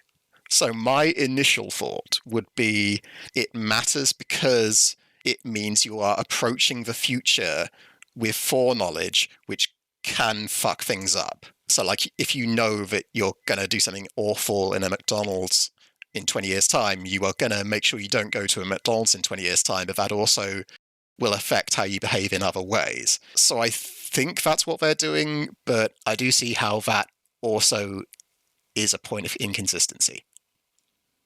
And I have another one. Yeah, go for it. What's up? If the time energy crack means that things never existed, how did it delete Amy's parents but not her? That is an excellent question. I wonder if they get into it. Maybe not. If we care, we can watch the last episode of Series 5. But yeah, no, I think that... So, but also they had this, the giant Cyberman who walked over London, that fell through the crack. So the crack is also kind of a convenient deletion engine. That one is definitely... Sorry? Helpful way to roll things back. Yeah, that is... oh, God, Russell has got such a question about whether he rolls back the fucking timeless child stuff. I do not envy him. If I was Russell, I would just completely ignore that and just go, yeah, the show was in a bit of a fever dream for the last. Let's just not. Or hire the person who did Dr. Ruth because she was very good at her job, and her presence was really good in the show. But we're not doing Timeless Child. Fuck that. That's what I'd do. Russell may have a different approach. We'll see. Anything else from Angel episodes? Why is Amy trying to bang the Doctor the night before her wedding, and she's got shoes on her bed? She's trying to bang the Doctor because she just had a near-death experience, basically, and she's going, fuck this, I'm going to live him now. And wear shoes on my bed because fuck this. Because fuck this! I don't have to hoover, I might be dead tomorrow. I suppose this loops in with something that I was going to ask you anyway, which is helpful. How did you find in terms of the women being convincing in the Angel episodes? Because you got both major femmes from Moff's early era. I haven't actually written anything about that, so now I have to remember how I felt when I watched it, which suggests that they weren't jarring. I think the thing is with Amy, we've had 11th Hour, we've had a few episodes to get used to her. I did find her and River together just I didn't enjoy it. I didn't like the way that they were turning on the Doctor. I mean, because they really did at the start, and I know it was here's some bounce back, but it just didn't feel nice. And knowing now what I know about River, the way that she interacts with Amy, it's a bit odd. It is a bit odd. I wonder if Moff always knew who River was. With the name River Song and Amy Pond. Maybe. Yeah. I don't know. Moff's, definitely Matt Smith's era is extremely convoluted. I think that's fair. Yeah. Because even in episode 1, we've got the stuff about the Pandorica will open, silence will fall, the universe is cracked. Yeah. And you finally got a payoff for that in the episode which you watched today. Yeah. I love the complexity. It didn't always work, as evidenced by the fact that Moff had to spend the entire time of the Doctor tying up loose ends. But I much prefer that as a storytelling style to Russell's, which was he would mention what was going to happen in the final episodes every once in a while. Like we'd see Bad Wolf, we'd get a mention of Harold Saxon, fucking bees, and then it would be nothing, and then it would finally be relevant. Whereas Moff integrated that stuff much more into the series as a whole. Some people really don't like that. He did. It made it very hard to keep track of. So when you did get to them, it was very difficult to follow. And it did demand that you watch every episode. Yes, whereas Ross, you could dip in and out a lot more easily, which I think helped with viewing figures. Because you don't have to sit down and watch everything. Yeah, I think I can't remember what happened with iPlayer. I know for Series 5, Jay and I were watching it as it was broadcast live, and the only reason I remember that is because there was a fucking game show on beforehand called Don't Scare the Hair, and it was one of the worst things I've ever seen. A thing I'm struggling with currently is the gap between what we're discussing, which is quite nuanced, quite personal preference-y, quite you dislike a thing for perfectly legitimate reasons and not liking a thing is perfectly fine. But there is a big old gap between I would have liked more for Amy to be grounded more in the planet she's on, so, and you can do that in a bunch of different ways. The gulf between that and he's shit at writing women. Yeah, I'm not going to die on that hill. I think that, so, but that, this, good we're not dying on the hill, but I think it would be really cool to talk about where you think that idea came from. Because my theory is, a lot of people think that because they don't watch the show for a while and then they encounter that sort of opinion and it sort of snowballs in their head and sort of it balloons.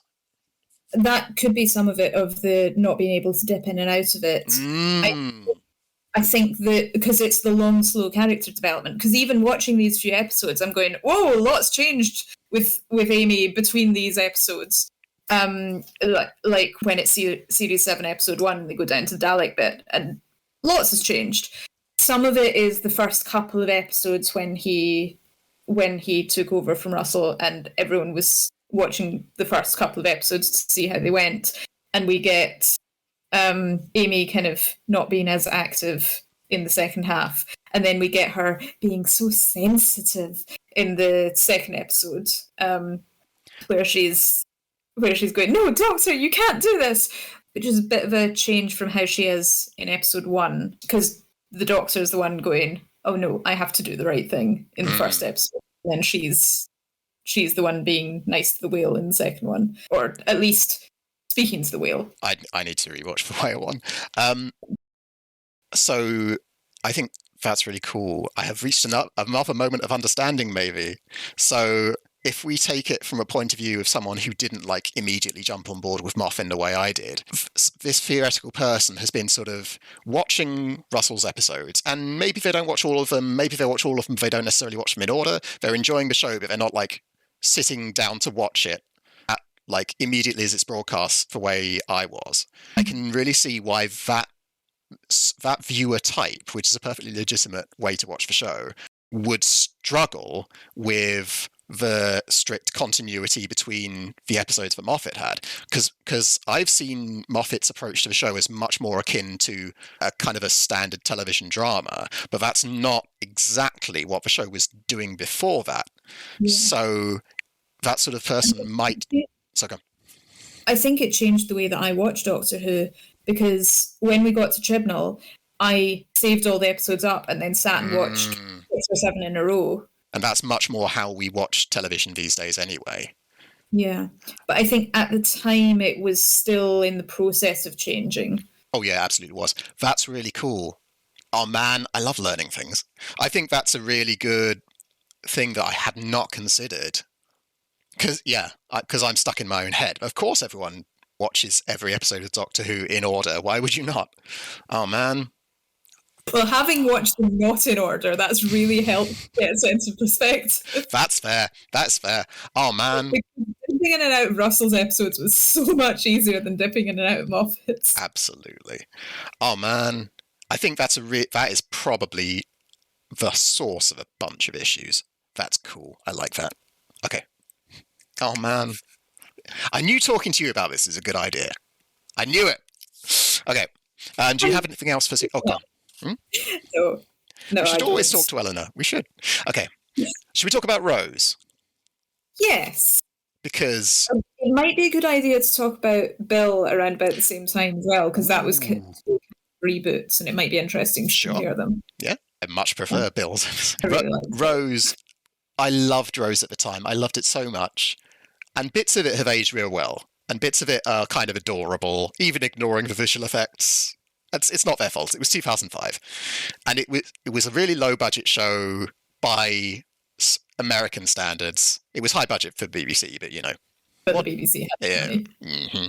So what did you think of Rose when you rewatched it?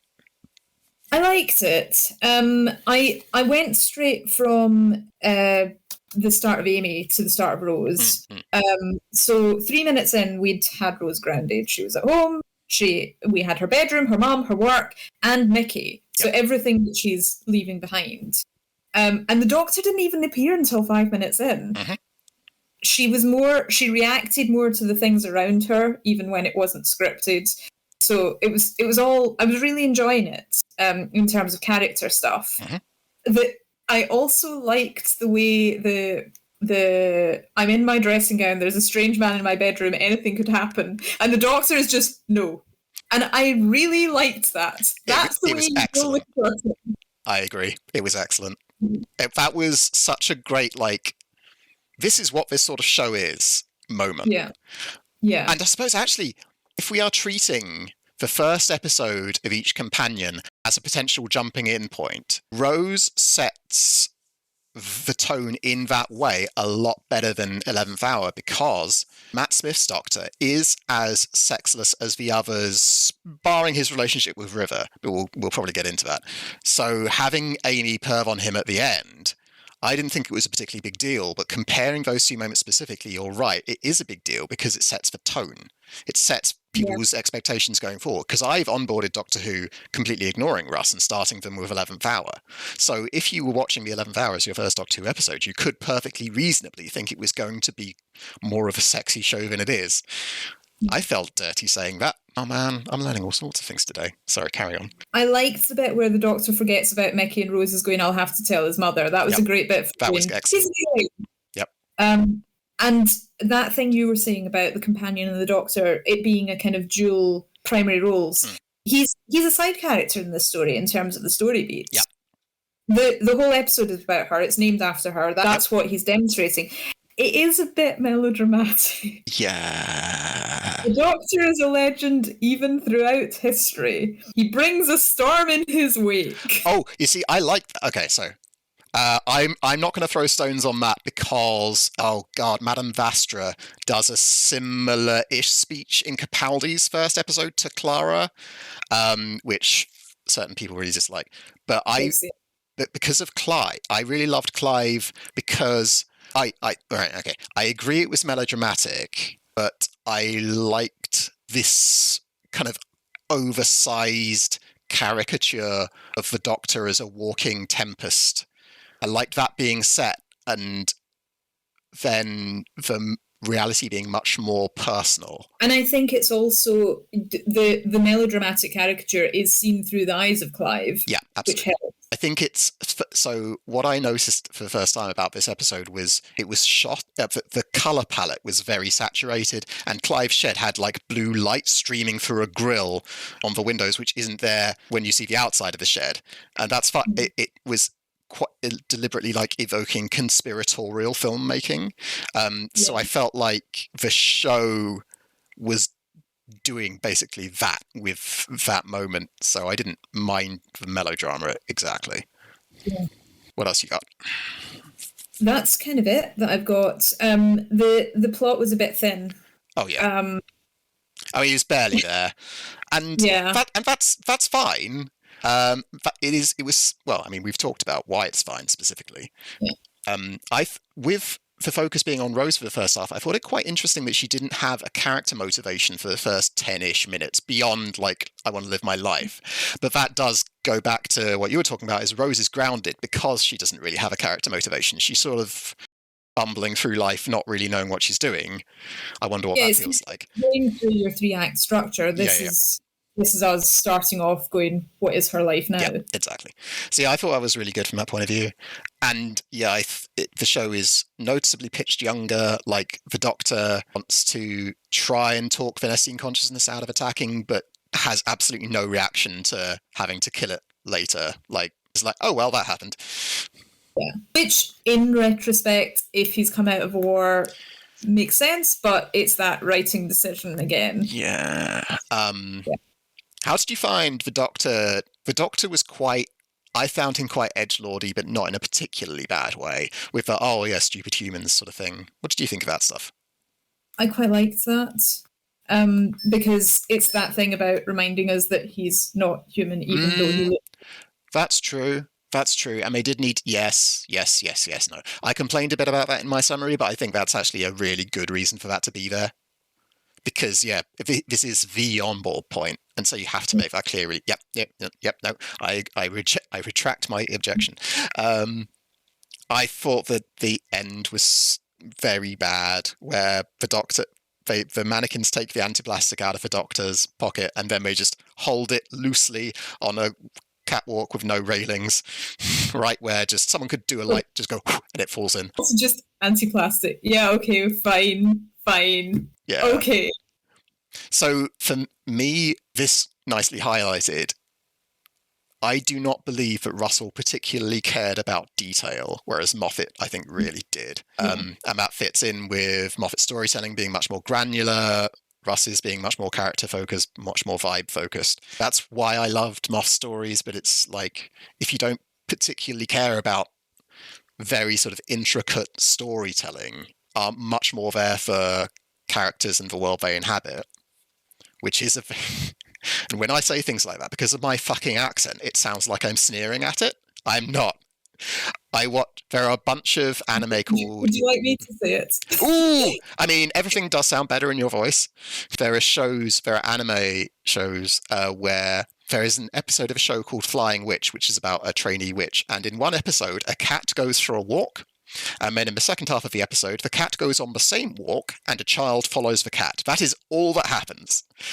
And I love it. So I am absolutely on board for shows where you're just in atmosphere and character mode.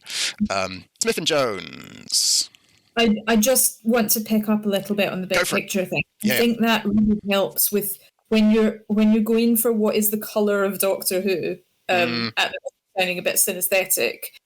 That really helps. You can go, oh, look at Moffat, these are the big overarching plots.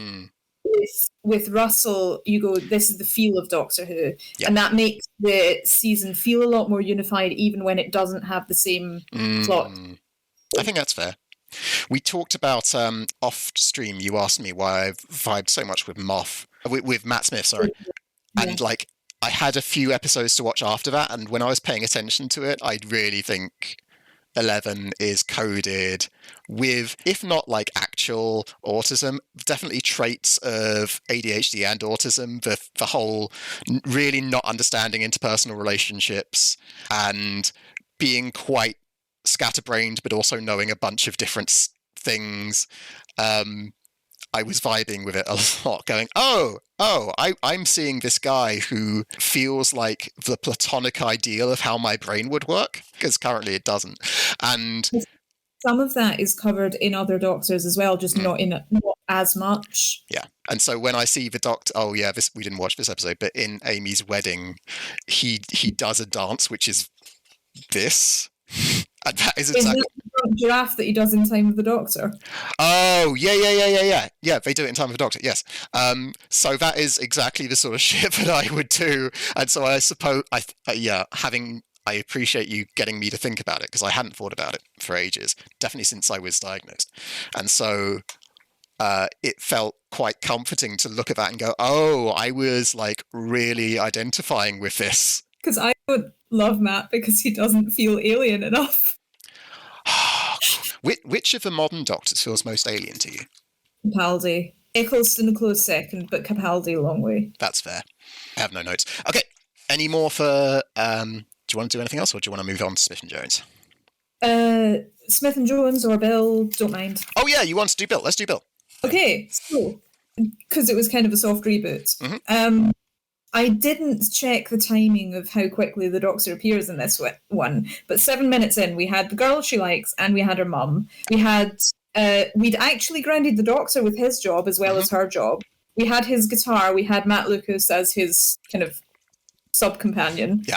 We have an alien companion and a human companion, and I'm all on board with that. I really like that contrast because I think it helps make the Doctor seem more alien if he's alien to the alien as well. I've written, gay, do we get away from the flirting at last? Because I had forgotten the plot. But it's consensual-ish, maybe. Which relation? Which flirting? Bill and Heather, the girl with the samurai. I thought their flirting was interesting because, I was unsure how into Bill Heather was, because she was playing it quite guarded, which is fair. Same. And part of me was going, is this like a Faye story where if you've said the truth, now you're stuck with it? Is this she's sworn an oath, or is this she's actually into it? And I was a bit annoyed that wasn't touched on, but not the priority. Yeah. I would have liked I think Moff did a pretty decent job with Heather and Bill, but I think I would be surprised if I found that he had a sensitivity reader from a femme who loves femmes. Because I think if he had, there would have been more of a sense of clarity there. It wouldn't have been the following. The following was weird. I was watching it going, if this was a heterosexual relationship, this would be... When did they follow? When did Bill follow her? When Bill rocks up and follows Heather to see her looking into the puddle the second time. Yeah, they have met each other at that point. But... Yeah, anyway.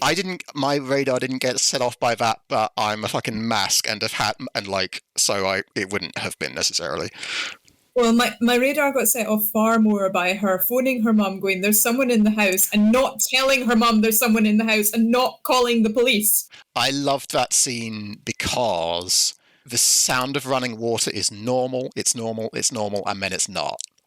And I thought that was just Moff does this stuff with how sinister things are. So when tiny young Amelia runs back into the house after the Doctor invites her, she runs past a closed door, then run past an open door, and then it's fully open. I was like, oh my god, how is this the like 3 shots of a door being steadily more open this sinister? So I loved it from that point of view, but that is a perfectly fair criticism.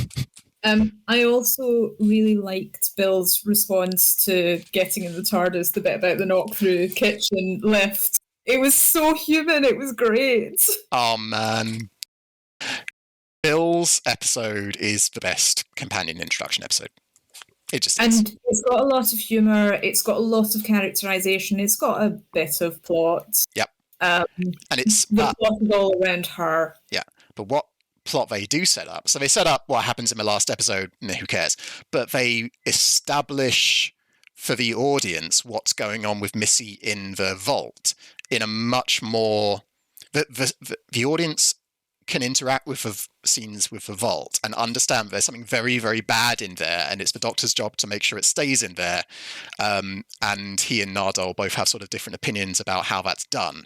And I think that's just so much of a better way to approach a series arc than the bees are disappearing. I'm not going to mention the bees. The bees are a bad example. Bad Wolf or Harold Saxon. Harold Saxon, for me, is probably the best overarching Ross story because people talk about him. So in Smith and Jones, the Doctor who does the interview on the radio is talking about, and this is why Harold Saxon's right, there are other aliens out there. So we get more of a sense of what Harold Saxon is doing, but I think you hear the tapping a few times before the final few episodes as well, but I may be missing. I think, I'm not sure though. Wouldn't surprise me. Yeah. But yeah, I love the Vault so much. Yeah. I think, it is a really good soft reboot. It's a bit of a shame for the rest of the series.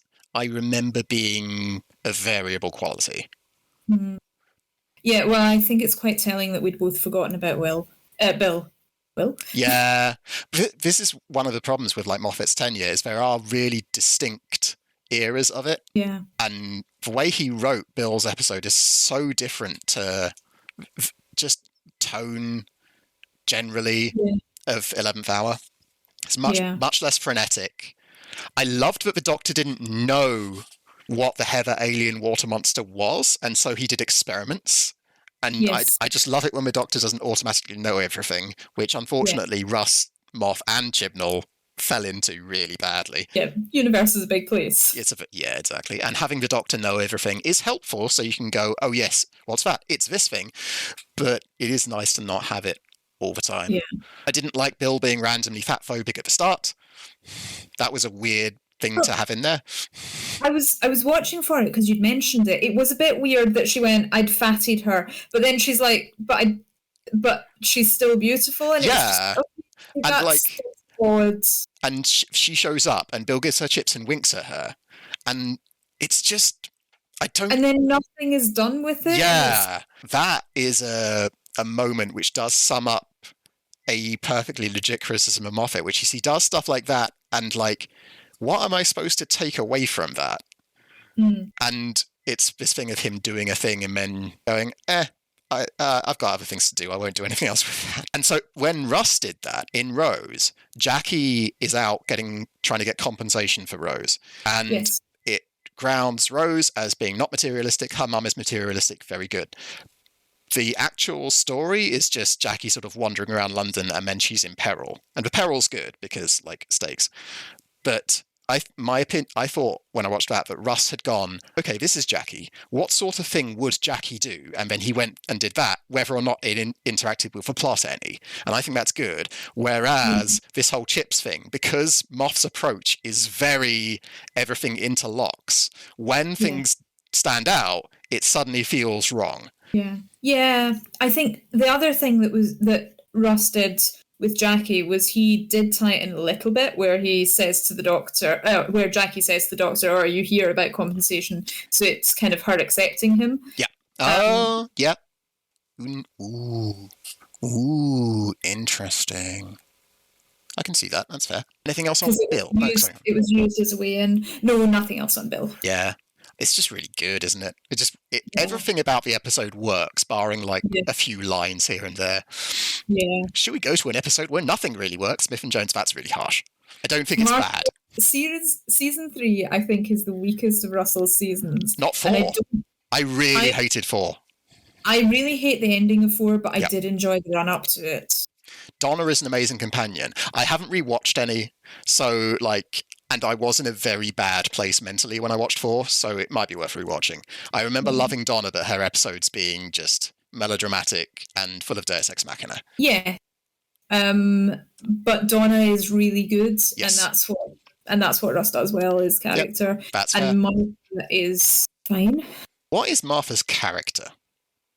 What is her character arc? She fancies the Doctor, and then she grows out of fancying the Doctor.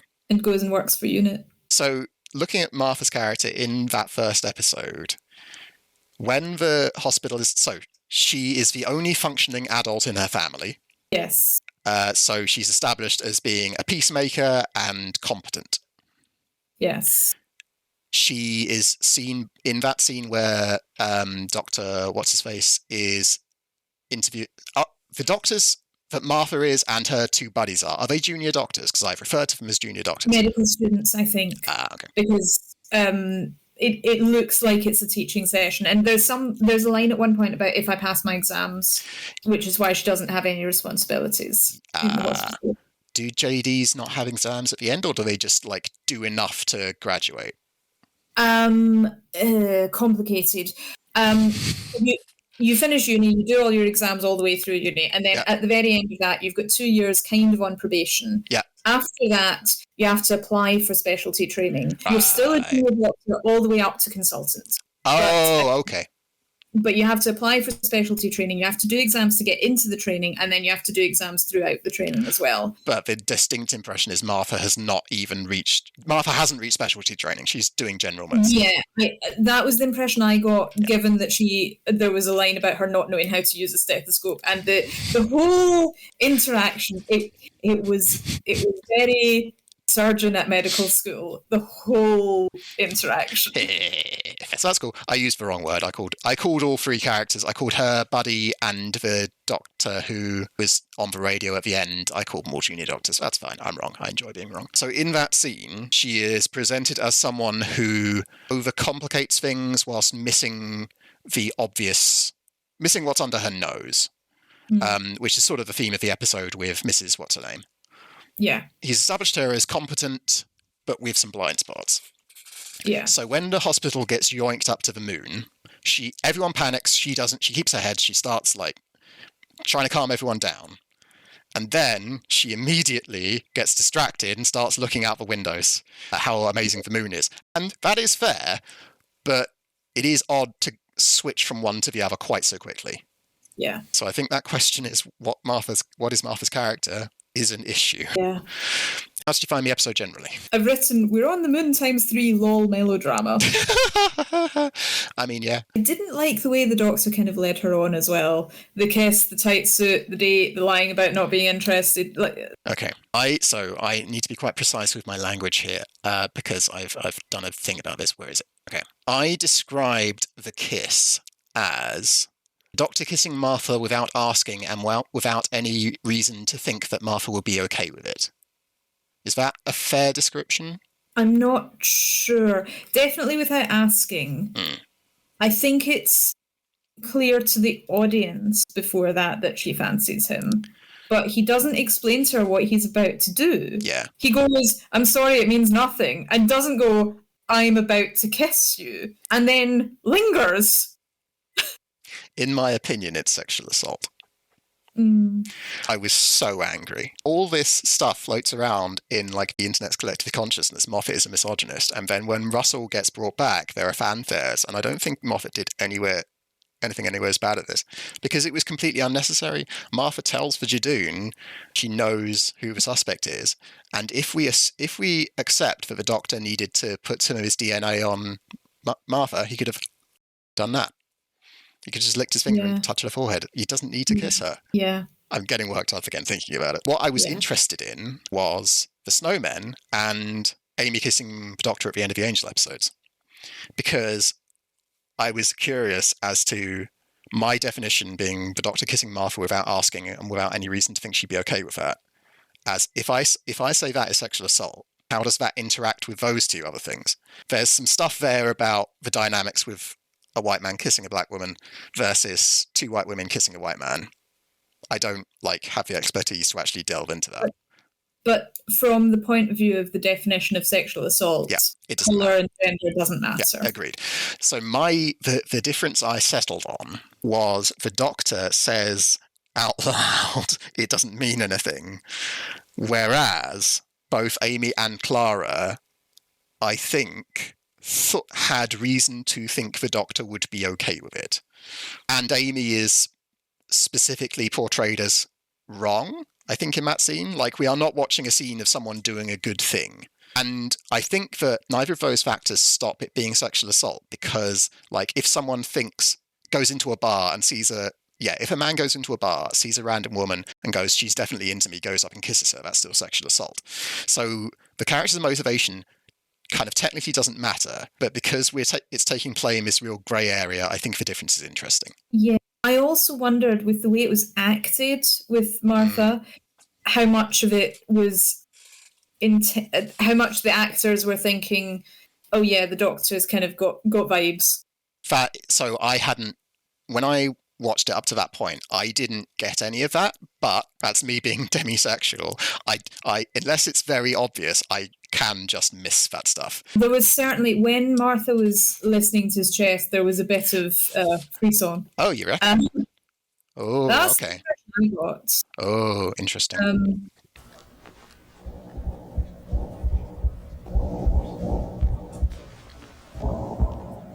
I weep for future generations. Are you having trouble locating the Harkness gems? But still, just say, I'm going to kiss you, or something. Oh my god, yes. Just something. I think it's fascinating that neither of us remembered that the kiss wasn't consensual. I remembered Martha standing there going, oh, he kissed me.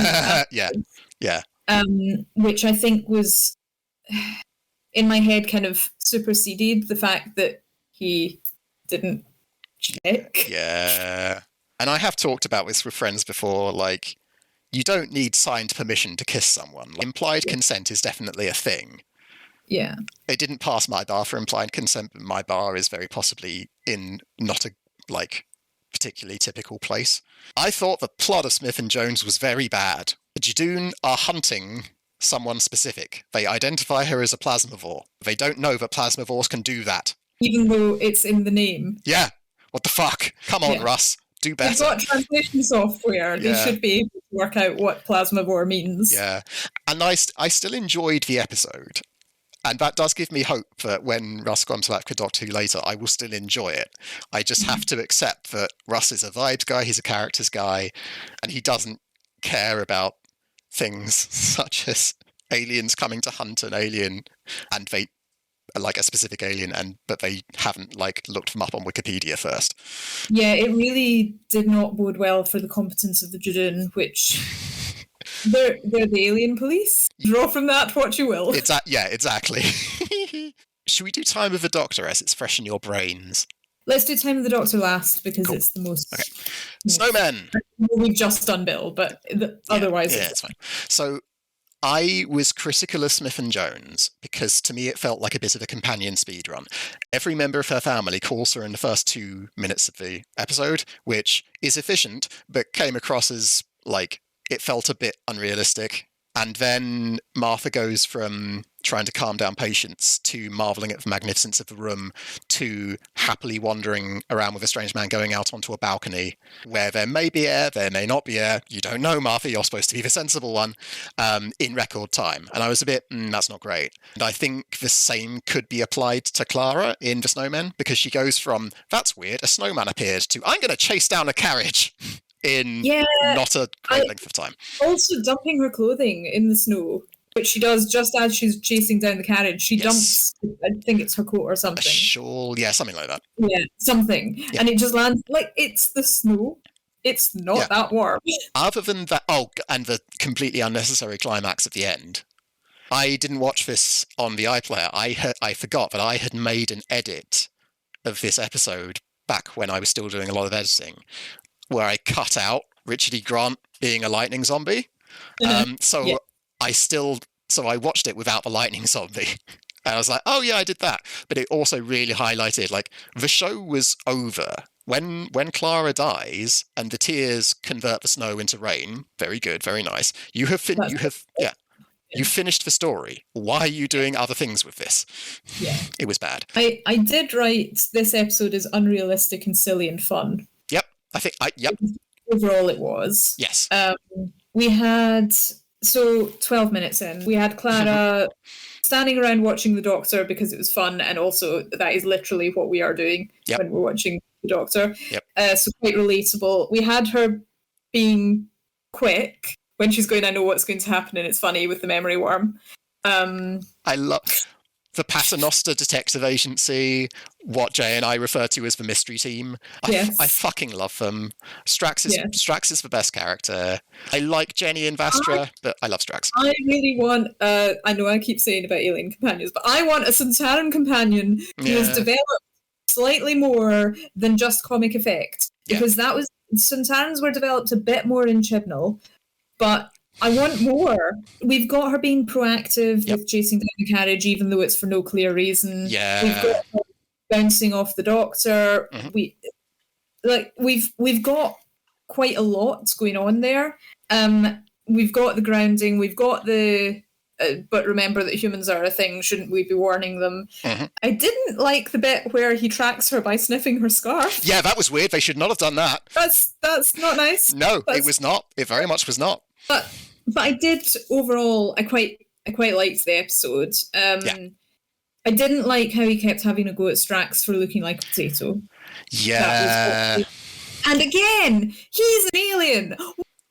So the first thing he goes for. He's an alien talking to another alien who probably doesn't know what a potato is. There's a criticism which gets put against Star Trek a decent amount, which is when Star Trek does plays or whatever, it's always Shakespeare, and people take from that the implication being the culture hasn't moved on past that, which is, I don't think, a massively fair criticism, because what that is asking for is for Star Trek to invent a whole literary canon that the characters can reference, and it could be cool if they did that, but it is asking for writers to do a whole load of work.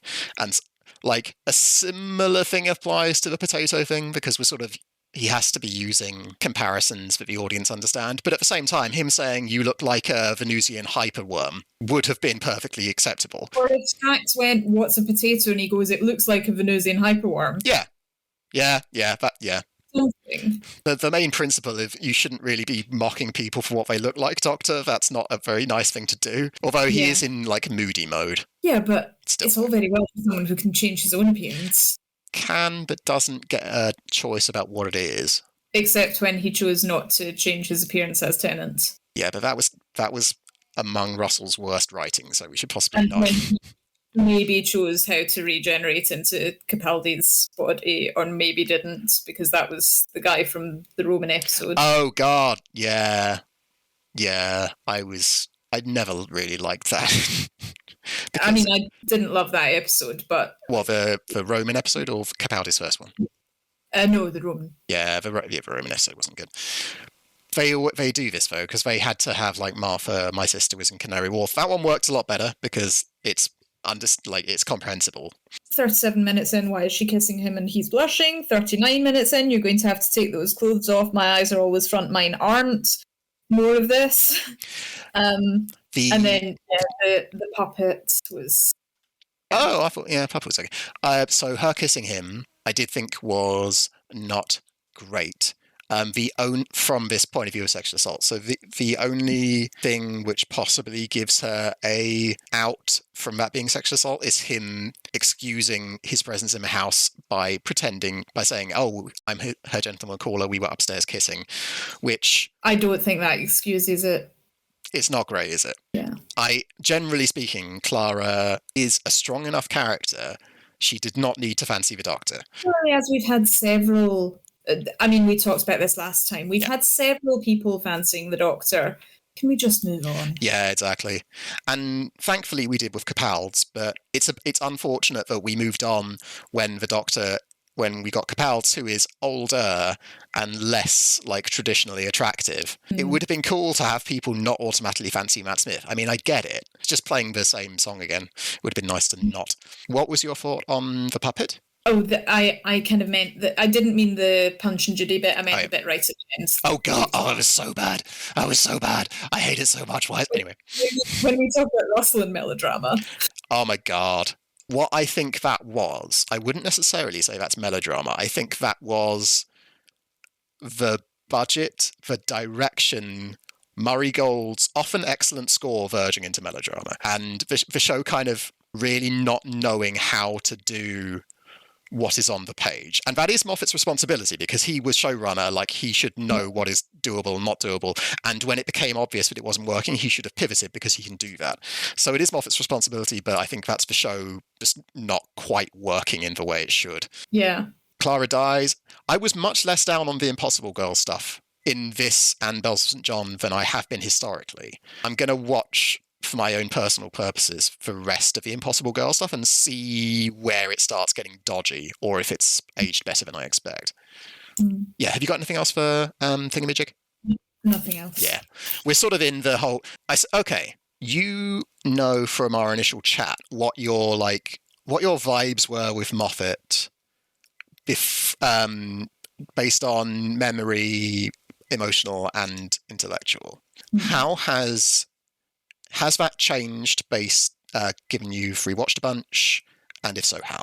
I think, what were my 3 points? Big picture stuff, my opinion hasn't changed on that. We've talked about, he's much more granular. He doesn't do the vibes. I think that's what I mean by big picture. Oh, let's come back to that. That sounds interesting. Women, it's more nuanced than that. I think the fact that everyone has to fall in love with the Doctor does really detract from a lot of what he does with the female characters, including River, I think. Because if everyone's falling for the Doctor, what makes River so special? And definitely And I think in terms of the thing about him liking to make himself feel smart, I would have to watch an entire season, and I'm not sure I'm willing to put the time aside to do that. Yeah, that's fair. I was about to say, I'd really like to do that based on what we've done so far, but my time is a lot more open than yours. So, big picture vibes stuff. Can you expand on that point some? I'm not sure I understand. Moffat does overarching plots, but if you look at early season 5, where he was kind of finding his feet, the episodes that are written by other people don't feel at all, really similar at all. Like Vampires of Venice, the Daleks in World War II, is very, very different from 11th Hour, which is very different from Beast Below. If you look at something like, I was going to say season 1 or season 4, there's much more of a feel of connectivity in terms of how the episodes feel quite similar, even though you don't have the overarching plot. I think that is definitely with Series 5. I think that is a very good point. So I suppose rather than big picture storytelling, we're sort of looking at the series as a cohesive whole. Is that? Yeah.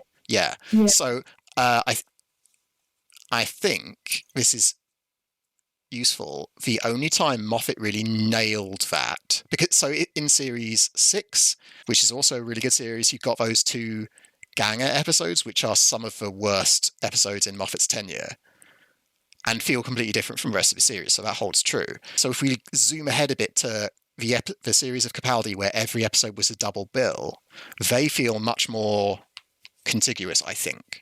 And I think it says a lot that I zoom straight to that, rather than going, but this. So I think you're absolutely right. That's cool. I like that comparison. I like that criticism. I think that's fair, because in some ways, having the episodes feel quite different is a strength, because you're in a different place and it's a different type of story. But it does have this problem where we are supposed to, as we've discussed, watch this episode from beginning to end, series from beginning to end. And so the fact that they feel very different can be jarring. Yeah. Cool. Yeah, all right. I was prepared to fight on that one. No, you're right. That's a perfectly fair criticism. Yep, cool. So you haven't changed your mind about that. With Femmes, it's more complicated, which is fair. All the Femmes fancying Matt isn't great. They shouldn't have done that. I'd go so far as to say that's bad. We will get into why it's bad with Tasha Lem. But then he backs off on that with Capaldi, which is good, but, it's complicated. And I think that was, and the making himself feel clever thing sort of, have you had any sort of thoughts on that further? I think it is related to the fact that everything's quite convoluted. Yeah. And that we can touch on a bit when we talk through Time of the Doctor. Must we? Should we, all right. Touch on. Yeah. I'm not going to defend Time of the Doctor. So, Time of the Doctor, I thought was fine. No, I kind of enjoyed it. I feel really sad for Matt Smith that was his last episode.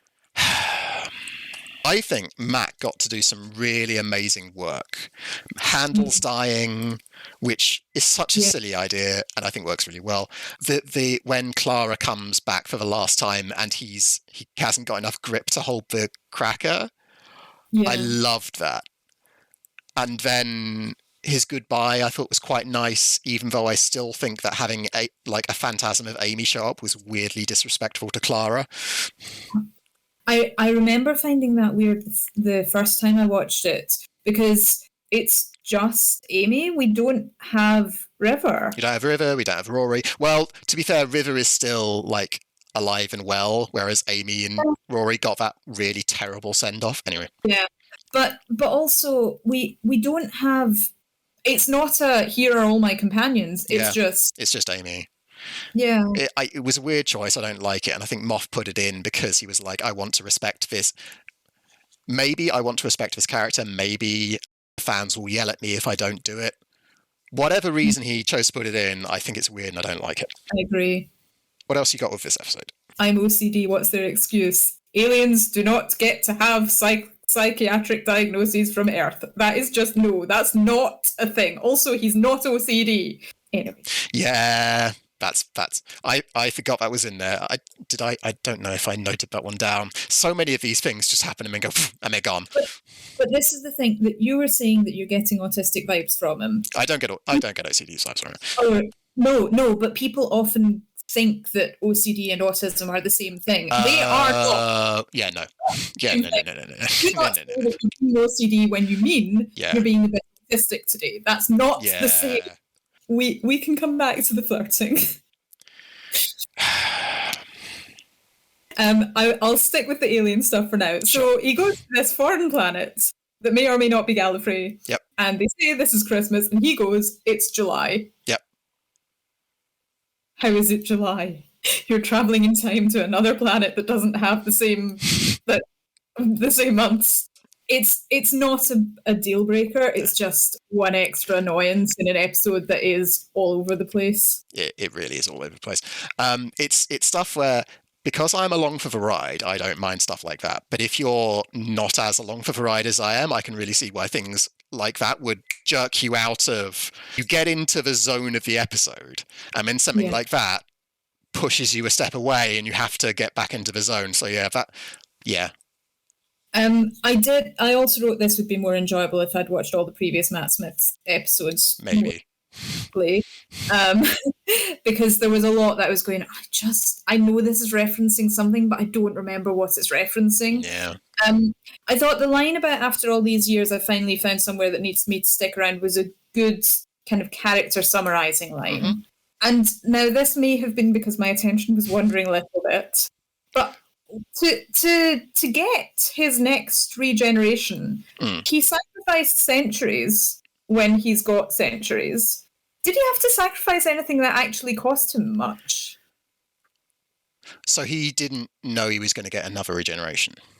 No, but at the end, but when he did get it, the thing that he'd given was the last few hundred years of his life. Was there anything else? Gave to the town or to the Daleks when he was regenerating? the thing he'd sacrificed, the thing that so that he could get this regeneration. So what are you referring to as the sacrifice there? So he'd spent centuries in the town, not traveling around, running away, being himself. Yeah. But he's not doing that so he can get a regeneration. He's doing it to protect the town. No, it's kind of development stuff. He's not consciously giving it up so that he can get a regeneration. He's giving it up for plot reasons. But he's giving it up as part of the story. Yes. So was there anything that he gave up? Because it just didn't seem like a very big deal to get 13 more regenerations. That's okay. Yeah, that's interesting. So for me, it works because he believes right up until the end, that's it. This is all I can do. And then he gets regenerations and it's not. So it's a bit like Harry Potter walking up and getting zapped by Voldemort. Spoilers. I've never read the last book.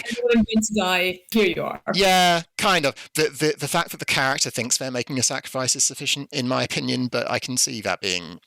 this whole Matt spent all this time on this one planet and he's spent 300 years or whatever. I thought that was interesting from a point of view of the Doctor's hubris, because he doesn't save the day by doing any of that stuff in those 300 years. The day is saved by Clara having a person-to-person conversation with the Time Lords and going, hey, this isn't working. Can you be less of a dick, please? Yeah. So for me, the fact that Matt did all this time on this one planet and didn't actually achieve anything is kind of the point. But but the fact that I only came to that conclusion after watching it this time, and I don't think I did the previous times, does imply that that point is not well. Like, I think it's a fair point and it's supported by the text, but I also I think the text could have made it more clear if that is what it was intending to do. Yeah, because I didn't really understand what the point was at all watching it. It felt it was a lot of, here are all the enemies we've brought you in the Matt Smith era. Definitely shouldn't have done that. A loose excuse for this. Why were the weeping angels there? It was pointless. The textual explanation is all these aliens have shown up to work out what the signal is, but the meta explanation is Moffat going, I've done all these monsters, let's do all these monsters. He wanted to do this really big finale for Matt, and the budget did not allow for it. See also the bit where the Doctor is regenerating and blowing up all the Daleks. That bit, it wasn't great. Your thoughts on Tasha? Okay. I have a lot of thoughts of Tasha, but they all come back to this one problem. We had never met the character before, and she and the Doctor have all this history that they talk about, and so it just feels really odd, and it feels wrong, and it feels bad, because what the fuck is happening, Moff? Why do these people... Where did any of this come from? Yeah. So we can talk a lot about Tasha, and there is a lot to talk about Tasha, but ultimately I think it is... Because I like some of Tasha's bits, and I hate others, but ultimately... Nothing about Tasha is good because she has this fundamental problem of if you wanted to do any of this, Moff, you needed to seed it earlier. Yeah. What do you think about Tasha? I think that actually is a problem I have with River Song as well, is that he seeds it later, after you've met her. What does he seed later? It's counteracted a little bit. Well, her relationship with the Doctor. This is an issue with time travel relationships, because it's probably Time Traveler's wife as well. But oh my god. But if you're going to have them going in opposite directions, you need some way for the audience to kind of be on board with that. And it really helps to be able to have a flashback or forward or something. And so he kind of verged into that with River, and then he does it full with Tash of just... Yeah. Yeah. I was wrong about Moffat writing that the Daleks forgot about the Doctor and then he just drops the thought thread. The episode gives an explanation for that, which I was very surprised by. That was nice. But it's still bad because, the Daleks harvested from Tasha. Okay, but like, where the fuck did Tasha come from? I wish they hadn't been as flirty. I can really see why people at the time thought she might have been like, this might be an alter ego of River, and I can really see why, is because they are acting in very similar ways. Yeah. The bit where Tasha talks about how the Daleks killed her, I thought that was amazing. I thought it was really good. Yes. And then the Doctor is kind of breaks her out of being a Dalek puppet by being a dick to her. which I thought was alright. Which was a bit of a contrast with how it's done when it's done with Amy in series 7, episode 1, where Amy's going, it's love. They're trying to get out the anger. You need to stick with love. Oh. And then he sticks her and Rory together and they burst into tears and go, oh, I have fertility issues. And I wanted to ask about that. Do you remember how the fertility issues are resolved? Or does Moffat just roll back on that? Right. Okay. I think what you have heard, that talking about fertility issues, that is the end of that arc. So they had River. I think, so the implication I got from that was Amy conceived naturally in the time vortex, which is why River is a special kid.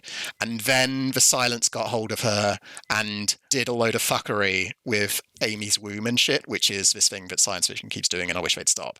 And I believe that fuckery is the reason she has fertility issues.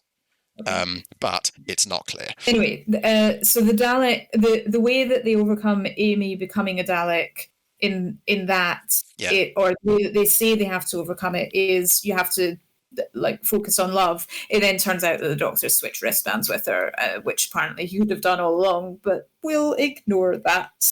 So to break Tasha out, he focuses on. It is a focus on anger, mostly. That is an inconsistency which is definitely not great. It's an episode where the small moments work. The Doctor being sad that Handles is dead is wonderful. Yeah, that's a really nice bit. But nothing else works in the way we've seen it work when Moffat is on top of his game. Yeah. I wish Moffat had a series of Doctor Who and then a year off, and a series and a year off, because I think that it would have been a lot better. Yeah. But to be fair, I think the same would be also true for Russell. Yeah. Yeah, maybe they should have alternated. Yes, yeah. Well, this is the thing. Broadcast television locked us into a bunch of really weird problems. But hopefully, we've seen this with Chris. Like, Chris Chibnall's series were very inconsistent in terms of when they would air, so he had more time to write them. Yeah. He still did a bad job because he's a terrible writer, but, hopefully that means that Russ will have more flexibility to do what he wants with it. I feel like we should probably discuss Chris in detail at some point, the same way we've and Moffat, because we've done a lot of Chris bashing and we haven't done a lot of sit down and pin down what's wrong with him. Yeah, that's probably fair. Do you want to do that as part of this project, or a separate thing? It makes sense to. Yeah. Okay. Yeah. So. I realise I'm now allocating myself. No. That's cool. Well, so what sort of thing do you have in mind when you talk about wanting to look back at Chris? Because we can set some stuff now, and then, because we're not going to do anything in March, we know this. Yeah. So that's fine. So we can see how we do and come back. But we can also refine it as we did with Bill. So what do you have in mind? Well, what are your biggest issues with Chris? Okay. Beyond he's a bad writer. So, why do you think he's a bad writer? Okay. His companions say what is required for the story, and otherwise they are so broad strokesy they barely have any character to speak of.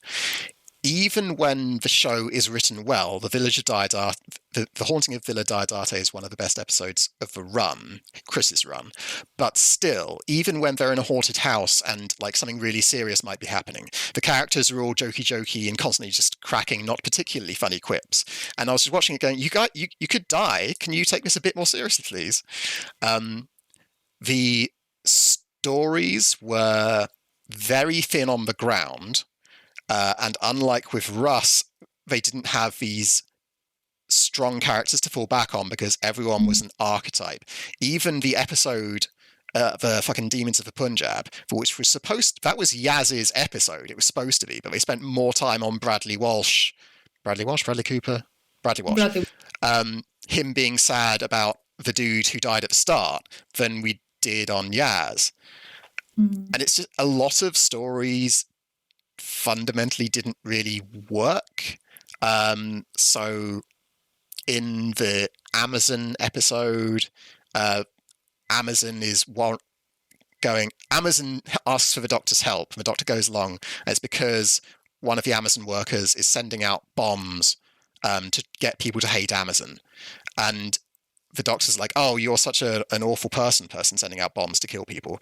But Amazon kills the bomber's girlfriend to show him how other people would feel, and that goes completely unremarked upon.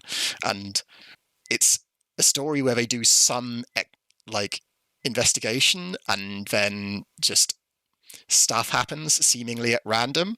Nothing seems to fit together particularly well, in my opinion. How does that make sense? Yes.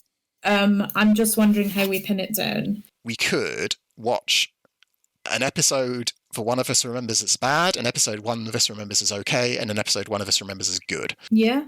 So my favourite episode was the Weeping Angels one, but Chris didn't write that. Yeah. And I liked Rosa, but Chris wrote that with Mallory Blackman. That was the Rosa Parks one.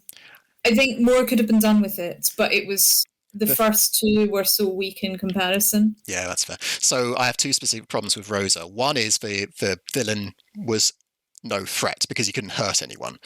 And the second one was they got the history wrong, and it pisses me off so much. It would have been a really easy fix because Rosa, it would have been an amazing twist if they'd done the whole episode exactly as they did, but the villain wins. Rosa doesn't refuse to give up her seat on the bus, and then she goes off and does it the next day because she fucking planned to. But in order to do that, they would have to accept that protests aren't always spontaneous and aren't always one person standing up for the right thing. They can actually be organised, so yeah, apart from those two things, that was a good episode. Yeah. Chris wrote it with Maxine Alderton, the Angels episodes. So there's a few episodes, there's quite a few that he's written with someone else. They should have given her the show. Villa Diodati as well. Yeah. She should have taken over. I'm happy to have Russ back, but I think she proved that she's really good. Anyway, what is a Chris episode that's good that you know of that he wrote on his own? Well, I have a list here of his episodes. I can run through them, but I don't remember which most of them are. Women Who Fell to Earth, The Ghost Monument, Arachnids in the UK, The Turaga Conundrum, The Battle of Ranskoor Avkolos, Skyfall, parts 1 and 2. Yeah. Ascension of the Cybermen, Timeless Children, Revolution of the Daleks. I don't remember which one that is. That one I remember being okay.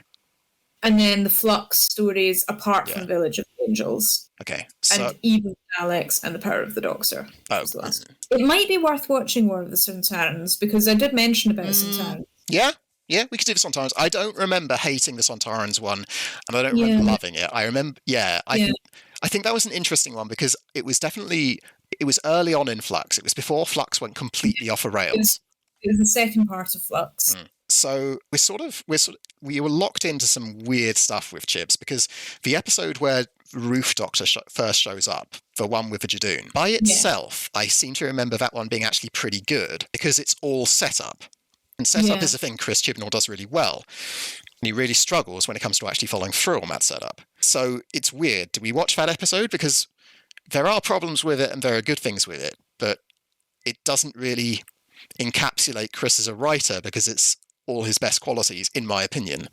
But that's a good thing. We need one that's all his best qualities, one that's all his worst, don't we? Sure. Which episode was that? That was Fugitive of Jadoon. Yeah, he wrote that with someone else as well. Oh, never mind. Should strike it. I mean, yeah. Oh, interesting. Yeah. Bloody co-writers. Okay. He wrote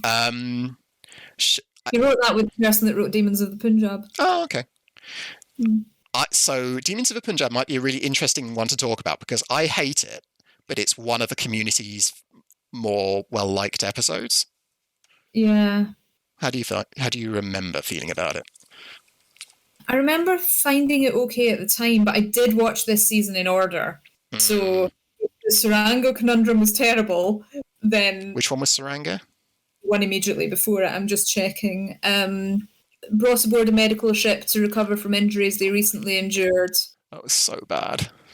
That'll be why I remember the Punjab being better. So bad. If you want to talk about not being a sense of threat, there's this alien that's running around eating the ship. It is no threat to the characters, so they can do whatever they want to try and... Anyway. Yeah, we've got the Sontarans. We can see what we think of that. Yeah. I'm happy Yeah. to start. We should start with the Sontaran Flux episode and then sort of see if we feel like going in any particular directions individually and chat about it. Oh man, I'm jazzed, but you want to do more of this though. that makes me happy. It feels unfair to just do Davis and Moffat bashing. Yeah. Let's do some informed Chibnall bashing. That's fair. I feel like my stated objective with this project was to understand more the position you initially took, and I do feel like I've got that, because a couple of things we talked about on this call being the difference in how Moff and Russ approached big picture storytelling. You had to watch it from beginning to end rather than dipping in and out, all that sort of stuff. But is it fair to say that like you had some quite harsh opinions on a lot of it, and some of those have been modified based on the complexities of the issues? Yeah, cool. Okay. So yeah, I was expecting that one. Cool. So yeah, I feel like my objective is reached in that I understand more. That's nice. Cool. And yeah, I like the idea of giving the same like critical approach to Chris and going, okay. It seems fair, especially since you wanted to get this in advance of Davis coming back. We should cover all the That's runners. true. And so just a thing up top, I expect to find with Chris, it will not have, well, it will in flux, but with Jodie's first series, I expect it won't have the Moffat problem. I expect people would be able to dip in and out, and the episodes feel more tonally consistent, less what the plot of one relying on the plot of another. Yeah. But I'll be interested to find out if that's true. Cool. Yeah. Thanks for talking with me, Eleanor. I really enjoyed it. And yeah, we'll see how we go with Chris. Great.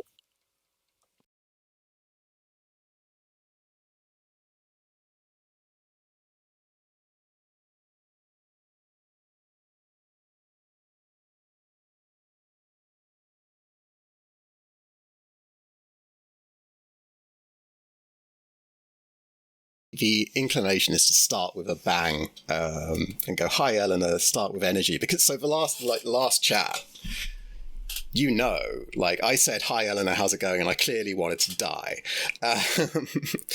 And you correctly read my mood as I am exhausted and my brain doesn't work and this is too much. And this is a very different place I'm in, at least, when we started doing the last one. How about you? Yeah, I would agree with that. But also the content that we're talking about today is because last time I think we were both quite enthused about the content, and this So just from the point of view of a timeline, I think we did the last chat in February, something like that, because that makes sense. Yeah. And it's now start of July. And I had to edit a massive thing down, so it's not a surprise that it would take a few months, but I do think that is indicative of just how much we were both putting off wanting to watch Chris Chibnall episodes. Because we both chose to do extra homework from both Moff and Russ episodes. Yeah. And then you messaged me that last week and went, Jenny, and I was going, I have not been making contact with you because I haven't watched any. Yeah, same. And we just had to book this in because otherwise we were just not going to do it because we both wanted to avoid that pain. Yeah. Okay. So I've got a couple of things that are not Chibs related. We're just small updates. Have you had any further thoughts about Russ or Moff in the meantime? If I have, I've forgotten them. Cool. So I said during the last chat that I was going to carry on watching the Impossible Girl storyline because I it has this really terrible reputation and I remember it being awful. So Jen and I watched all the Impossible Girl episodes, and to my absolute shock, the Impossible Girl stuff is actually really quite good. It's just the episodes surrounding them are very bad. Okay. Crimson Horror is not the worst, but it's bad. It also has a very clear, the worst sexual assault that I've come across, which is the Doctor kisses Jenny, who's the wife of the Silurian, and as far as the Doctor knows, she's exclusively like into femmes. And so it's got all the problems we talked about previously, but also that one lumped on top of it. And that, for me, is terrible. It wasn't written by Moff, but it is a really clear example of Moff not doing his job properly as executive producer, showrunner, because he should have gone, fuck off, don't do that. Yeah. And a similar thing happens in Nightmare in Silver, the Neil Gaiman Cyberman one. So right at the end, Matt Smith is in the TARDIS in his own, he's dropped Clara back, and he just talks about Clara being in a tight skirt really lecherously, and it's just, why the fuck is this in there? Yeah. And so right back when we were starting this project, I read a forum post saying for things which are people remember when they remember Moffat's era being really sexist weren't actually written by him. And I was also surprised to find at least those instances, which were really bad, were also not really Moff, which is weird. But yeah, and then we have Journey to the Centre of TARDIS, which is an episode which is genuinely really bad for all sorts of reasons. But the Impossible Girl stuff is also bad because it's in the episode, but it progresses in quite an interesting way. And then the final episode, which was written by Moff, is good. Like, I'd never rewatched it because I remembered it as bad. And yeah, I watched it and it's like, oh, I enjoyed this. So that was nice and a surprise, but also interesting and sort of weirdly emblematic of the era, because one of the criticisms that we really settled on for the Moffat era was it is uneven and tonally a bit weird sometimes. And I do think that is exemplified by these two episodes being weirdly sexist and very bad. Nightmare in Silver is not very bad. Nightmare in Silver is okay. Whereas with Russ, like, I really like Series 1, and I think Series 3 is pretty good. And I don't like Series 2 or Series 4 or the specials, but what they are is mostly pretty consistent. Yeah, I think it's easy to... They all fit a vibe. Yeah. But they do. They fit a specific vibe. Yeah, absolutely. And I think they fit... The 4 seasons fit a vibe, but each season has its own Yeah. as well. Did you say the 4th series was your favourite? With the proviso that I hate what happened to Donna? Yeah. Yeah. Oh, yeah. I forgot to put this in my notes. I wanted to ask you about the future, what we expect from Russ, what we would like, but maybe we should do the Chib stuff first, because that's quite a nice thing to end on, because it's ending on hope is always nice. Time to think about what I want. Okay, cool. So I have my notes on the Chib stuff. Would you like to go first, or would you like me to go first? Well, I can start us off. Yeah, please. Beforehand, we'd said that stories were quite thin on the ground. Lots of the stories just didn't really work. Yep.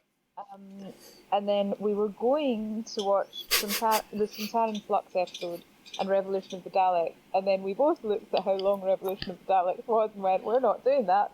So we watched Eve of the Daleks instead, because time was fun. Yeah. So I watched the Centauran one first. Mm-hmm. It was... I don't know whether it was a good idea or not choosing something in the middle of Flux, because there were a lot of subplots and it felt very all over the place. And okay, it's a 6-parter, but it's the second episode in a 6-parter. I'm not sure you should be introducing all sorts of subplots in the first 2 episodes. Which meant you didn't get any time for character arcs, you didn't get time for much humour, beyond the temporal command line. Right, exactly. What I did like was that the Centaurans got a bit more explanation and exploration, because we actually saw them in it was still a war setting, but it was we saw them interacting with each other a bit more, which you don't see much in previous episodes. So I did like that. But the dialogue was stilted, the characters were all stereotyped, the Lieutenant General was awful. The whole episode felt very childish, especially compared to some of the Moffat and Davis stuff. Even though it was all about war and what happens. Yeah. Yeah. And the stuff that happens to Yaz didn't feel dark because it didn't have enough build-up. Mm-hmm. So I think the main problem was it was really, really bitty. Yep. There wasn't any flow, and that kind of fits with what especially you have said about Chibs as a showrunner. That it's quite bitty. Yeah. I think it's quite telling that I paused it halfway through the episode and wandered off to clean the house because I really hate cleaning, and yet. I did that literally this morning to get through Eva for Daleks. That's my thoughts on Sontarans. Sontaran, okay.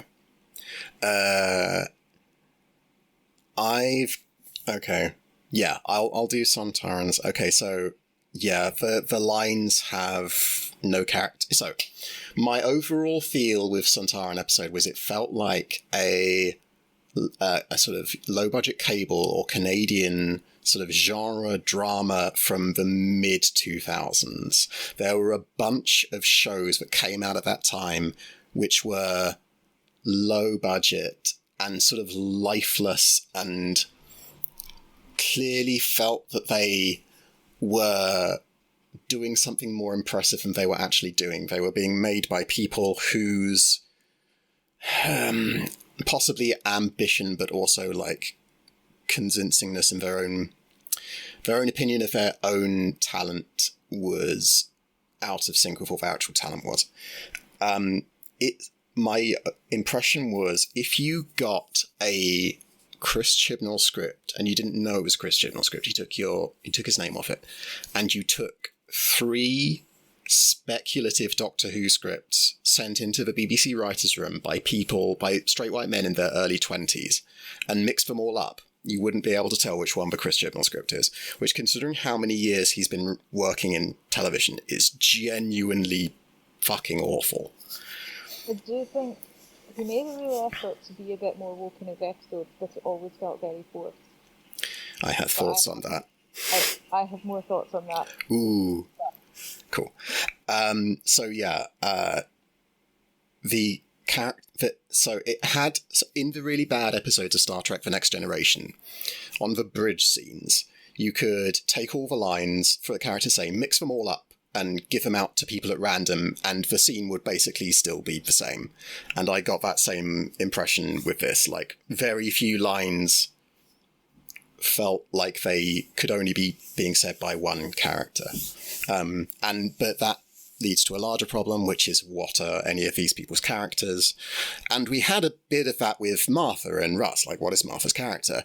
But I think Martha was far more consistent and far more, like, fundamentally, even when Russell T Davies is writing terribly, and I think Russ has his fair share of terrible writing, he gets characters. Like, even when nothing else is working, I understand who these people are, whereas... yeah. Not in this. Yeah. What were your thoughts on the wokeness? Well, I was thinking... So, I haven't rewatched the Punjab episode, the Partition episode, since I first saw it. And I don't think Chibnall wrote it himself. I think someone else, either with someone else or... Yeah. But I remember at the time going, well, you're kind of wimping out of the bad bits and not putting the good bits in. And yeah. I feel like that is what he does in general. So your thing about the characters, which I agree with, Mary Seacole. Yeah. There. And what is she bringing that only Mary Seacole could bring? Yep. Mary Seacole is really cool. But yes. She's not that cool in this episode. Nope. Her role is that her personality trait is that she doesn't sleep much and she takes good notes. Great. Mm-hmm. What about all of the stuff she's done? What about the driving force that she was? You don't see when she's versus the Lieutenant General. Nope. I have a theory. Yeah. My theory is they originally wrote that character as Florence Nightingale. The reason I think that is Mary Seacole. So I don't know much about Mary Seacole. I've watched a few videos on YouTube, so I might be way off about this. But Mary Seacole, phenomenally caring person.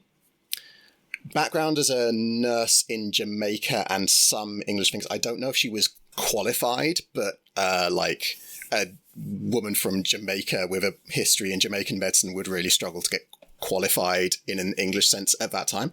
But yeah, so caring, background in nursing, business person. And so what does Mary Seacole do in the episode? She takes notes and like is wandering around on the battlefield and like... She doesn't even make suggestions. No. So like Florence Nightingale, from what I understand, was a okay to bad nurse, but a very good data person. And so my theory is Chris wrote this episode with Florence Nightingale, which is a cool person to do an episode about, why not? And someone suggested, hey, Mary Seacole was this really amazing person. She was kind of institutionally forgotten about by history for absolutely ages. It would be really cool to have her in an episode of Doctor Who, tick, tick, tick. And Chris went, yes, that's a good idea.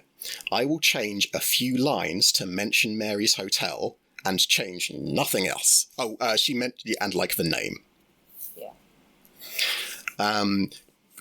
The only real like line of dialogue in, that I felt had genuine character to it in that episode was when the Doctor sees Mary Seacole and goes, it's Mother Seacole. And Mary Seacole goes, that's Mrs. Seacole to you, right?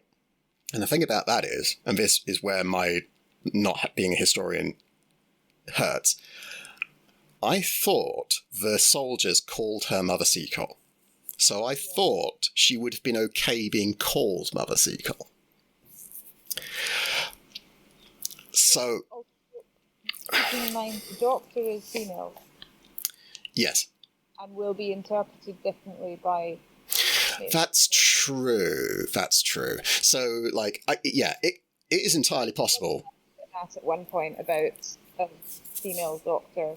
Yeah, doctress, which I did like as a really nice way to put people down. That was cool. So yeah, it just, as well, we've got this problem that Mary Seacole doesn't really do anything. She takes some notes. She doesn't really exist in the world as a character. She mentions her hotel a few times. And yeah, the set is a tent with some tables in it and like a sick tent. And sure, I can see that being Mary Seacole's hotel if it was not done brilliantly, but it could also just be we have this set because we were expecting Florence Nightingale. That it would certainly make more sense as to why she was written the way she was. So either way, this is a really, really fucking big problem because either they switched it to Mary Seacole and didn't make any changes other than like 2 or 3 words, or the writing is so generic that it could apply to either of these 2 really big historical figures from that era who are very different people with incredibly different backgrounds. And well documented. Mary Seacole yeah. not about okay. Yeah. Yeah. So, like, I really like that Chris is trying. Yeah. It's great to have an episode with Mary Seacole in it. Yeah. And the Rosa Parks episode, we had a Rosa Parks episode. Yeah, I mean, I'm more impressed by the partition episode. I think is like it's cool to because everyone fucking knows about Rosa Parks. Whereas the partition of India and Pakistan is one of those things that in England the schools don't like to talk about because, you know, massive downsides to empire. The basic job of the English education system is to sort of pretend all that stuff didn't happen or like mention it in passing, but nothing else. So that's cool. But as you say, like, it didn't get into it. And what the fuck is the point if you're not going to get into it? Exactly. And it's not about, oh, well, it's not child-friendly because, well, first of all, that's a good argument. Yeah. And secondly, there are aspects that they could have put in. They didn't have to have people being torn apart. No. No. But they could have put more in. Yeah, like the start of Inception, like they start with a dream sequence and it ends with a riot outside the building they're doing their like first level of dreaming or whatever, and right at the end the riot bursts in and they're mobbed. The characters are mobbed and like they're killed, but we don't really see it. We see them getting mobbed. They could do that. That's like scary, but Doctor Who's like frequently scary.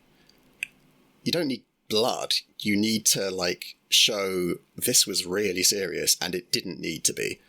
Yeah. Like, this was... You can argue the line between neglect and deliberate, and, like, being deliberately cruel. And the British establishment was both of those things. But you need to... If you're going to do a partition... If an English production is going to do a partition story... Anyway... Yeah.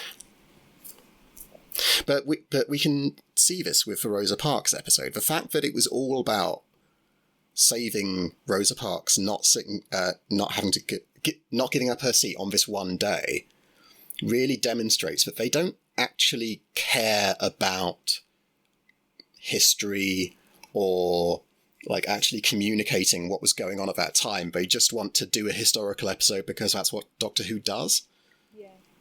Well, apart from anything else, all of the Rosa Parks stuff was planned. Yeah, exactly.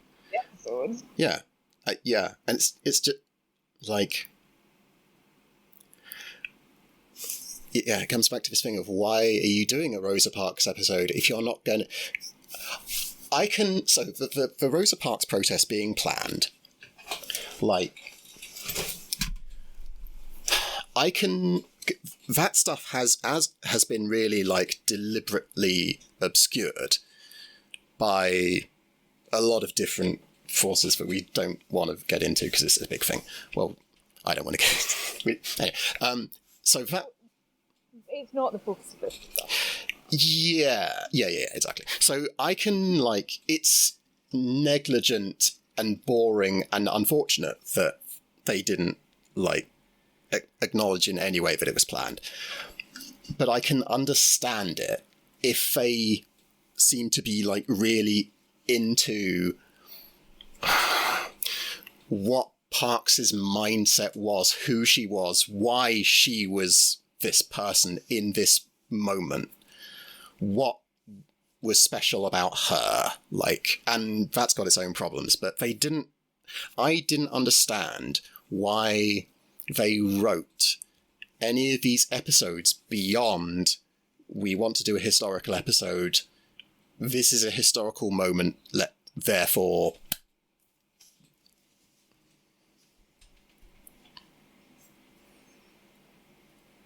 that's the kind of people of colour section.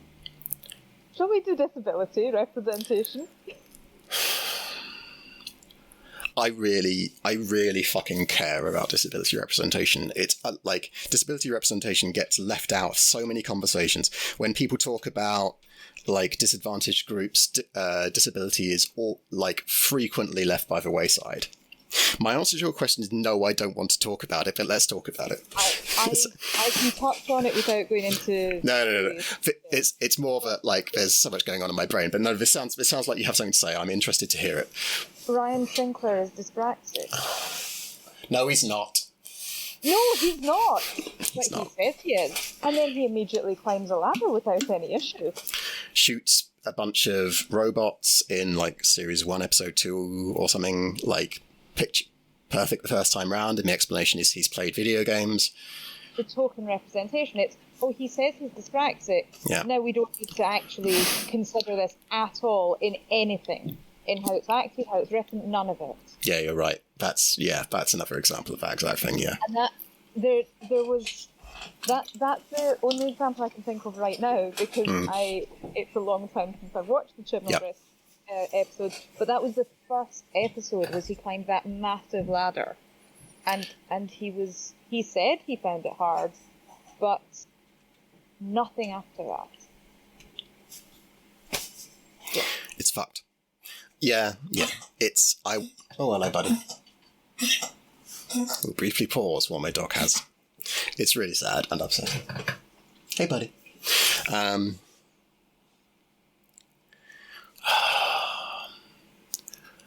Gender. They've got a female doctor. Tick. Do we think that 13 was a feminine expression of the Doctor? I have a counter question. Does that matter?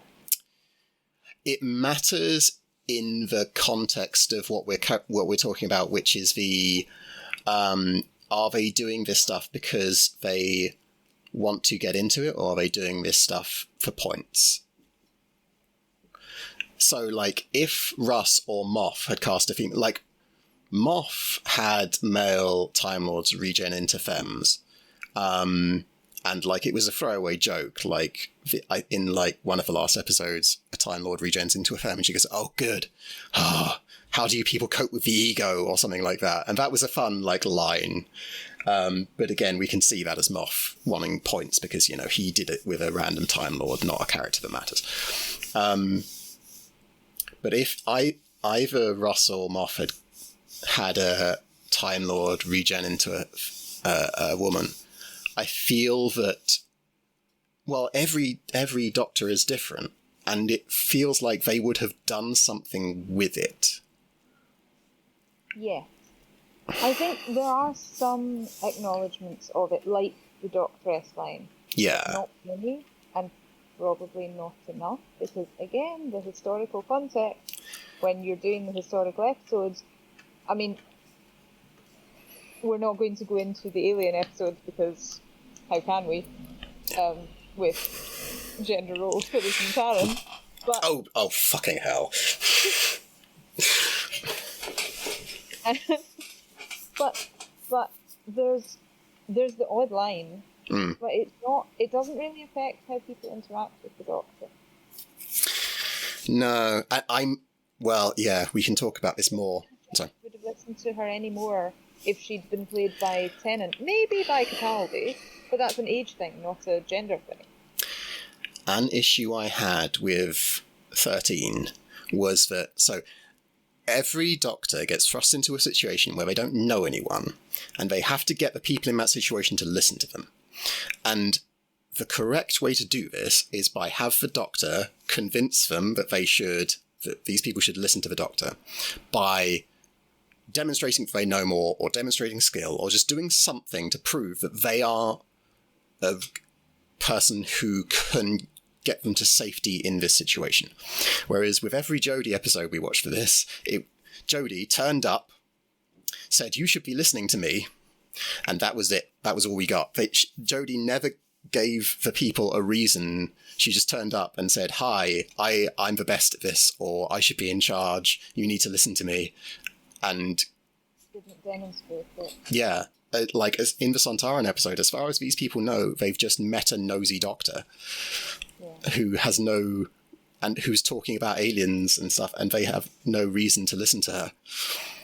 I think in Eve of the Daleks, to an extent, there's a bit of it's a lot of the confidence thing, and I do know a bit about this because I know what the aliens are called. I think to an extent but we'll get into that. To an extent in the Sontarans episode, it's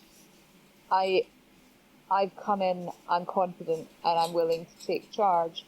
But the problem with that situation in there, because that does work in real life, I've used that. Walked in and gone, I know what's going on, without actually going in further detail, and people just back down. Yeah. But in that episode, you've got multiple people who should be like pushing back because there's maybe psychology with it. Yeah. The Patrick Sontaran as well.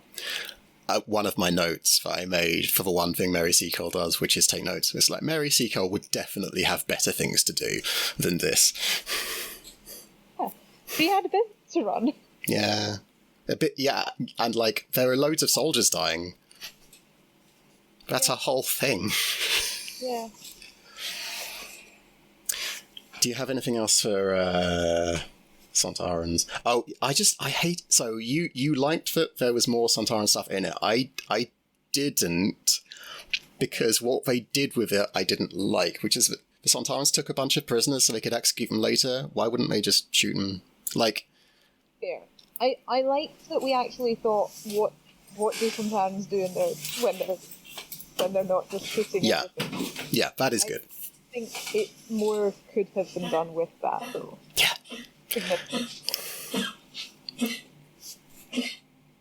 Poor buddy.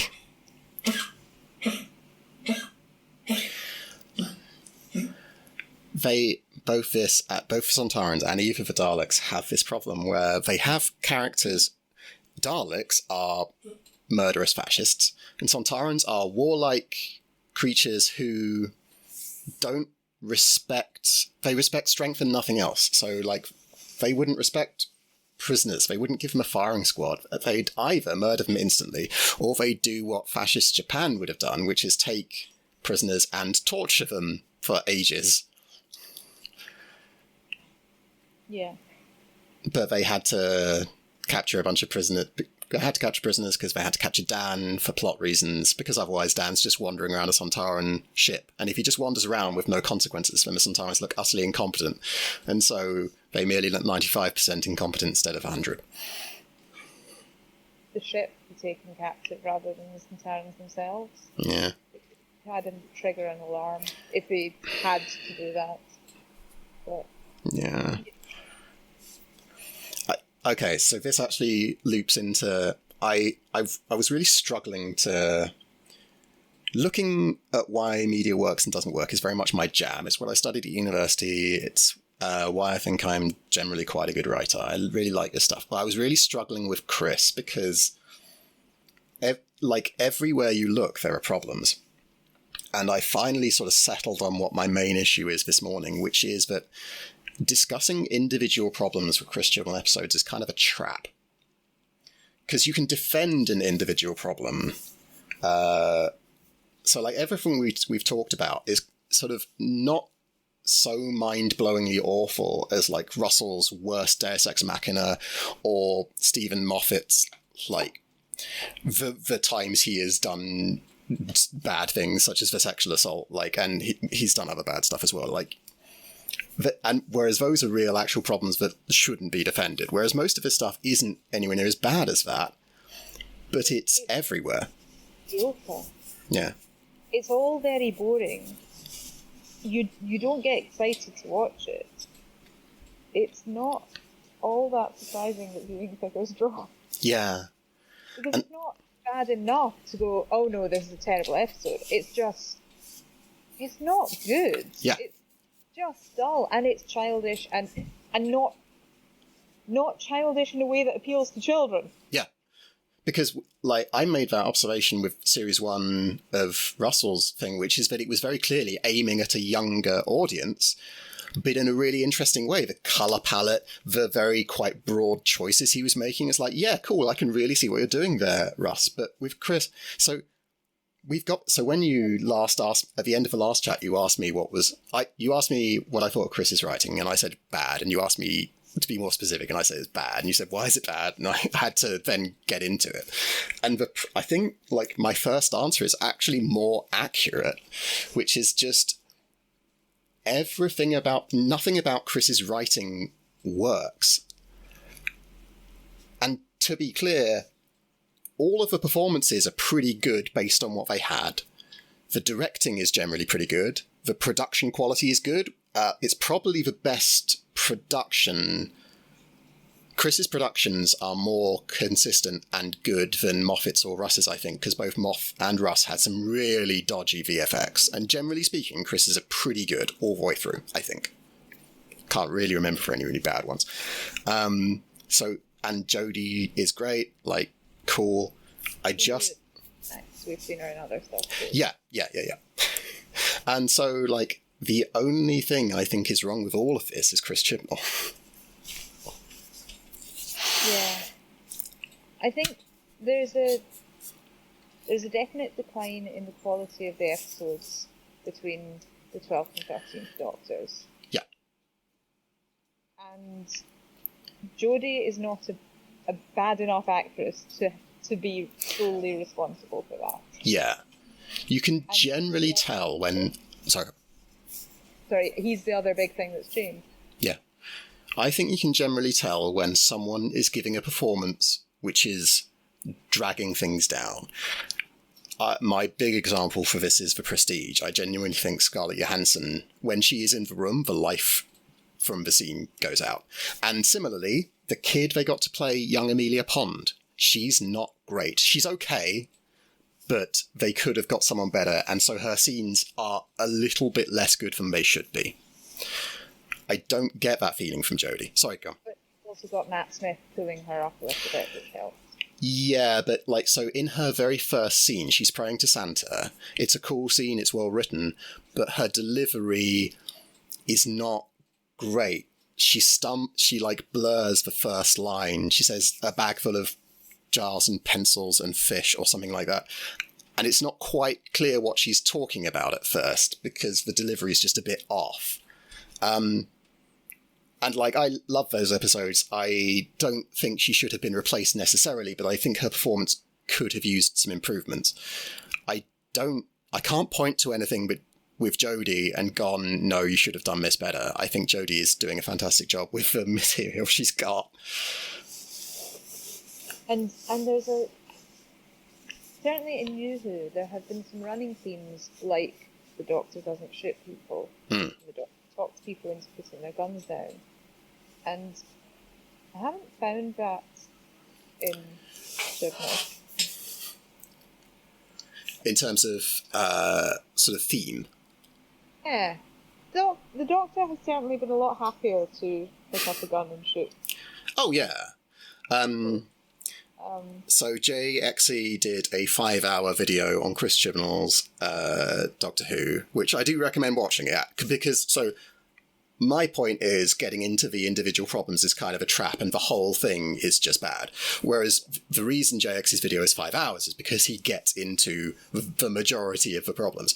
And he describes Chris's relationship with guns in 13th Doctor as the same as what we've been discussing with disability and race and so on, which is that Chris gets that the Doctor doesn't like guns, but not why. Because in the episode where Ryan goes out and shoots people, he comes back in after they get back up and shoot back at him, and the Doctor says, oh, you made it worse, didn't you? And he goes, yeah, now you see why I don't like guns. Whereas, like, that's just a fundamental misunderstanding. Guns cause pain and death, which is why the Doctor doesn't like them. And are permanent. Yeah. But, like, no one was complaining it as a betrayal of the character when Smith's Doctor used a gun to shoot out a gravity globe in the first Angel episode of Series 5. That was a really good solution to the problem that they had. Yeah. Because it didn't cause pain and death and permanence. Yeah, but there's also, there's no in-character explanation for why the Doctor's attitude has changed with this regeneration. Yeah, well, yes, yeah. Because it's changed because... Yeah. Yeah. Because it's inconvenient. It's entirely surface level. Like, it's wearing the skin of Doctor Who without actually understanding why any of that stuff's there, but let's ignore the understanding for a minute. Let's say Chris didn't understand anything fine, but wanted to get into things anyway. So he wanted to explore why the Doctor didn't like guns and misunderstand all the stuff that had gone before. Fine. But if he was actually interested in exploring this stuff, it could have been interesting. And it would have been a break with canon, but Doctor Who's canon's fucked anyway. Like, nerds would care. Who gives a shit? And this is the problem with The Timeless Child, which is it breaks canon for really bad reasons, and it doesn't do anything that's interesting, so it's indefensible. And Russ has a serious problem with that. Should we do Eve of Daleks? Yes. I have again written the dialogue is so filthy. Yeah. This is my fault. I remembered Aisling's dialogue as being way better than it was. So when I first watched it, I thought Ash had punched up her own dialogue. And I was wrong about that. I just think Ash is charismatic. Sorry, you were saying the dialogue is sorted. It really is. I was about to say, so when we'd agreed to watch this, you'd gone, I remember Ash being quite good, but yeah. Well, yeah. Her performance is good, I think, probably. And I think she did well. Yeah. The Daleks seem very chatty for Daleks. Oh my god! So my partner came in halfway through this episode and was going, why aren't the Daleks just shooting them all every time? Yes, thank you. They are Daleks. Why aren't they? For a bad joke, I wrote one of them down. So Aisling comes in the second loop. No, first loop. A Dalek arrives on the ground floor while Aisling's still down there. She said, "Are you done, Nick?" And the Dalek says, "I am not Nick." And then it says, "This area is now under Dalek control," and then it shoots her. And so the reason to have the Dalek not shoot her is so the Dalek could do that "I am not Nick" joke, which is... Daleks are well known for their sense of humour. It's not a good joke. It removes a sense of threat from the Daleks, which wasn't great anyway. Why? Yeah. It's upsetting. Sorry, carry on. We did get some emotional stuff. I wasn't that impressed with how it was written. No. Some. It's fair. I also didn't like the way... I mean, I really didn't like the Sarah and Nick relationship. Oh, God, no. Because they had fuck all chemistry. He came... Yeah. He came across at, like... He was written as, like, shy and didn't really know how to talk to people, but to me he came across as definite stalker vibes. The weirdo, yes. And they made no sense together. And I don't think it was just how he was acted, because he had that entire storage unit full of creepy weirdo stalker toys. It was, yeah. And this was Chris's attempt to do woke with LGBT. Oh God, yes. Yeah, that. But if you're going to do that, you're going to need to give it more than 2 seconds in the episode, especially given her family. But that's the characters not being grounded. And her job. And just... Yeah. I hadn't even considered any of that. It didn't occur to me. Because it's so badly written. Yeah, like... Because it doesn't feel like a real thing that is happening. It feels like words that are being said by actors. Yeah.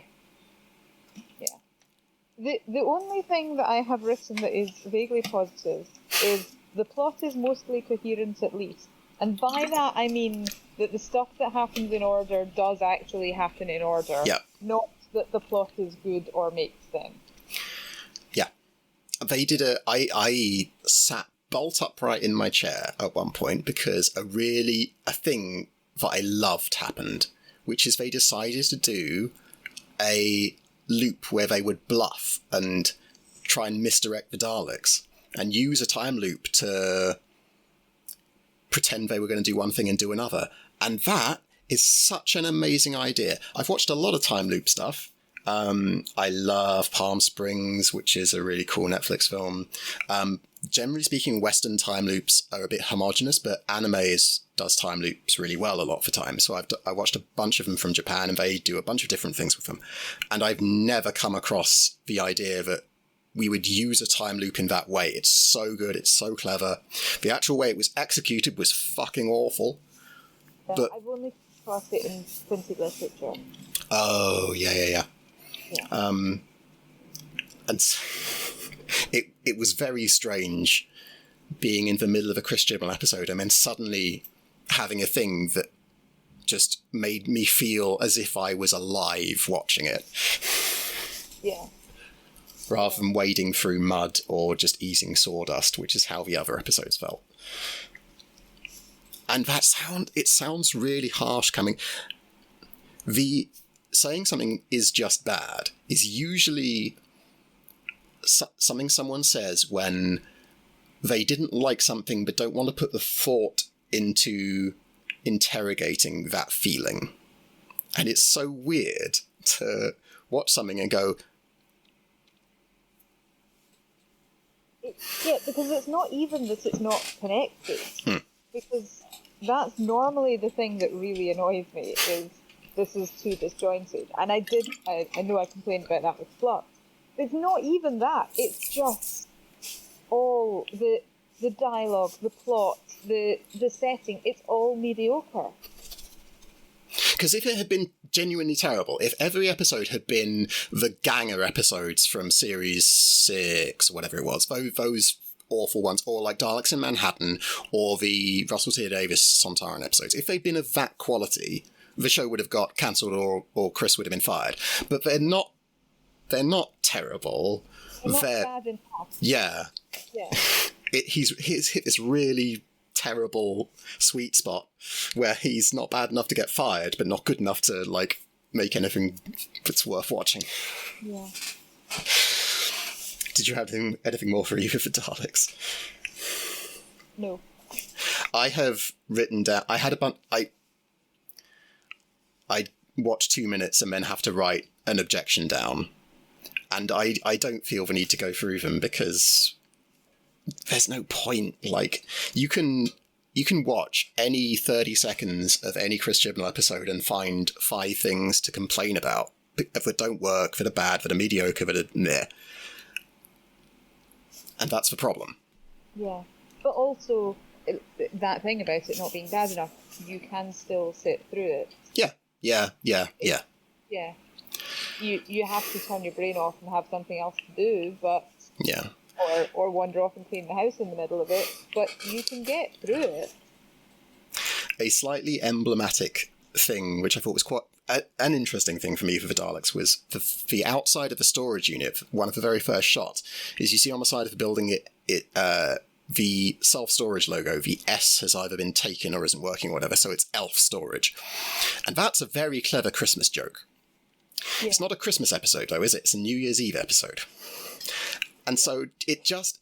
And that, for me, is everything about Chris Chibnall, which is that it just doesn't quite work. Yeah. Cool. So, generally speaking, to sum up, Chris, why?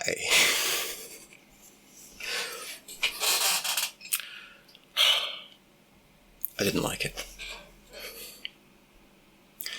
Yeah. What he's written is generally... It's not good. It's not bad enough to be really bad. It's generally pretty boring. The jokes aren't good. The characterisation is non-existent. Buddy. Sorry. What else words to speak. He doesn't understand, or he doesn't seem to understand why he's doing things, why he's putting things up. Yeah. Like the woke stuff and the gun stuff. Yeah. I've missed. No, not really. I have a lot of problems with Marvel movies. I think they're homogenous, and the things that they were doing that were interesting have sort of fallen off as the series have gone on. But I do think it says a lot that I would rather watch The Eternals, which is generally seen as, I haven't seen it, but it's generally seen as the most, like, pointless Marvel film that's been made. I would rather watch The Eternals than any Chris Chibnall episode. Trying to think how I feel about Chris Chibnall versus Doctor Strange in the Multiverse of Madness. I didn't see that one because I intensely dislike Doctor Strange. Yeah, I did not choose to watch it. I did not choose to watch it again. I think I would be less likely to watch that than Doctor Who, but mostly that's the length. So yeah, because we decided to not watch Jodie's finale because it was film length. Yeah. So put awful hypotheticals. Would you rather eat glue or eat a whole roll of sellotape? It's just like, I don't want to do either, thanks. But depends on the type of glue. If it's a quick stick, I can probably cope. Yeah, but you'd rather not, right? Yeah. Okay. I feel like that's a good... yeah, we've done our due diligence, right? Which is kind of... What are we excited about with Moff? Russ. Davis, yeah. I would love if Moff came back with a few provisos, which is just, I would not engage with anything on the internet about him because of why this project is. And I would want him to have grown as a person because I'm worried that things will feel dated, but I don't think they felt dated when he was writing them. Yeah. So I hope that he has developed in the time, because I don't think it's really fair to go, well, yes, but he's very dated, because at the time it didn't feel that way. Yeah. So excited for Russ. I'm looking forward to the show being exciting again, because it always was. Even when the episodes were bad... No, when the episodes were at their worst for me, I'd rather not be watching. But even when the episodes were mediocre, generally speaking, I enjoyed watching them. I was excited by the action, the running around, the Doctor being this wonderful force of nature. Just having pacifism on screen is nice. So that's what I'm excited for. Liking the show again, hopefully. I think the cohesion really helped with Russell's episodes as well. Yeah. Because if you had a bad episode one week, you knew that there was still going to be something good the next week. Yes. It was always possible. Whereas, with Chris, I gave up. Yeah. Yeah, it took me about 2 years before I actually watched some of Chris's episodes. I quite like Doctor. Yeah. But Chris has done so much damage for me, I'm not sure I'm going to watch the David Tennant Doctor Who's. If people tell me they're really, really good, I will. Yeah. Tell me how you feel about what we know coming up, about the stuff coming up. I have been deliberately avoiding a lot of it, so I know Okay. I've kind of seen it, Yeah. but that's about all I know. Okay. Are you would you like me to not tell you one other thing? Happy for us to discuss. Okay. So the only other thing I'll say about Tennant's stuff is they are also bringing back Donna.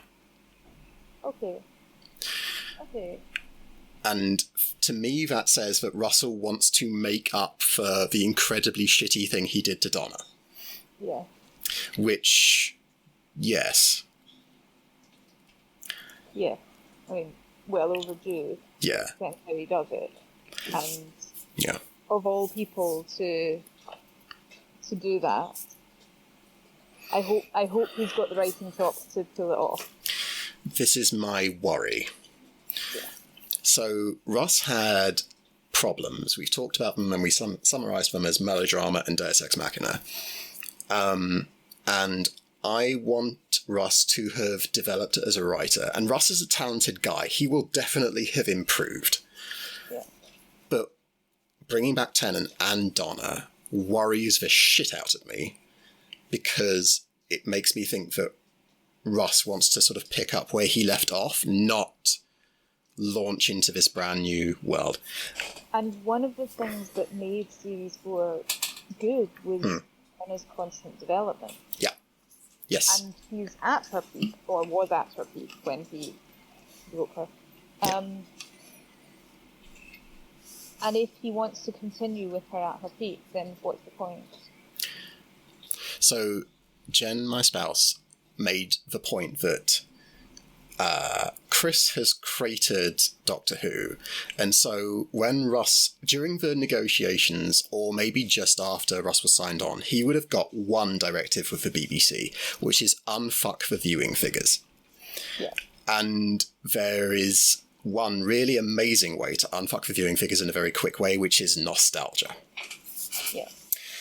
And if it gets Doctor Who back to a point where Russ can do what he wants with the show and he can express himself as a writer in the way he wants to, then fine. Like, I'm not excited to see Tennant or Donna back, particularly because I don't have that much, like, interest in nostalgia.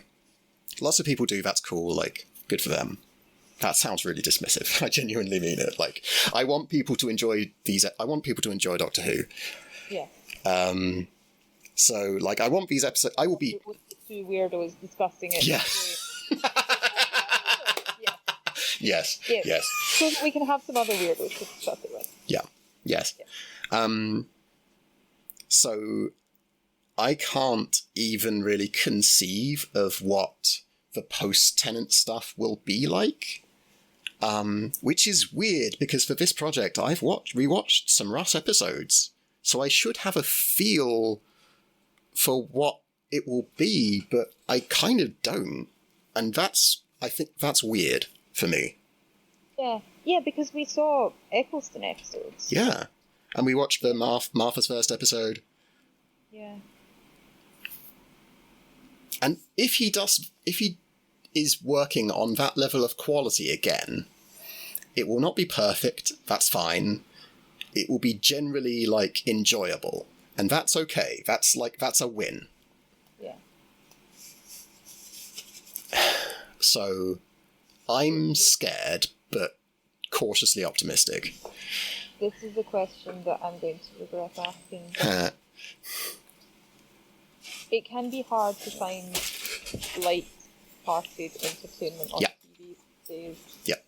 How much do you think that's going to colour what Doctor Who is? That's a really interesting question. Because it's quite hard to find mindless, light stuff. Yeah, so for me... BBC, they seem to be trying to go, we are serious, take us seriously. Fucking Poirot. Have you watched the new Poirots? No. Okay, so they did, and Then There Went On. They did a really, really amazing version of Then There Went On. It's genuinely awesome. And then they did, Ordeal by Innocence, I think, and goddamn ABC Murders. Do you know Poirot? Yes, I actually read And Then There Were None under its original title, and then read it again under its new title. This before. Yes. Oh dear. So in the ABC Murders, they inserted Nazis, they had everyone hating Poirot dyeing his moustache because he was worried about getting old, and they had clearly gone, people loved And Then There Were None because it was dark, not because it was an amazing production. The ABC Murders is not a dark story. It's also, I'm not sure I'd consider it one that's well suited to modern times, because it's all... I suppose there are easy ways to adapt it, but it was all about railway times. Yeah. It's not... Yeah. Oh, yeah. Oh, yeah, I enjoyed the Christie story, but I haven't read it for a while. I'm not sure I'd enjoy it now. But, like, that speaks to your point, which is the BBC want to do serious, which sometimes means dark to people who don't really get it. Yeah. So, yeah, I that's a point I hadn't considered. And Russ's strengths were not him doing serious drama. Well, with Doctor Who. He has done apparently good serious drama, which I haven't watched, because, like, a lot of it was about the AIDS crisis, which I don't want to watch, because fuck me, that shit's horrible. So, yeah, if the BBC are like, make this a capital D drama, we might be in trouble. Ooh, I've been paid. But I will be I would like to think that the BBC wouldn't self-sabotage that much, but I might be being overly optimistic. I think the fact that Doctor Who is big, even now it's a well-known name, has been big for a long time, is going to really help them go, we will do this ourselves. Because it's got US co-producers, hasn't it? Isn't it being co-produced with Disney? Is it? I think I need to check that, but I think it's not the BBC's exclusively anymore. Like, they hired Russ's production company, I think, rather than it's a BBC original. And I think it's got a US media company involved as well, and I think that's Disney, but I might be wrong about that. Which could sink it or could be really helpful. Yeah. Because the US getting involved in British properties has historically been variable. Like, obviously, the Doctor Who film, but also, like, the US version of Taskmaster is the only version of Taskmaster which is bad. But if they get it, which they might, it might be great, and it might keep things on a relatively even keel. Yeah. Yeah.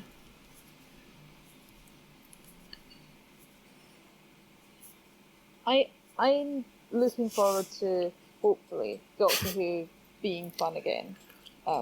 That's all I want. Like, I would love for it to be the best series of television I see that year, or even better than that. I would love that, but I just want it to be fun. Yeah, I don't really watch it for it to be the best series of TV that I watch, because I have to be realistic here. but it's a nice thing to settle down and watch in an evening, and that's all I want. Yeah,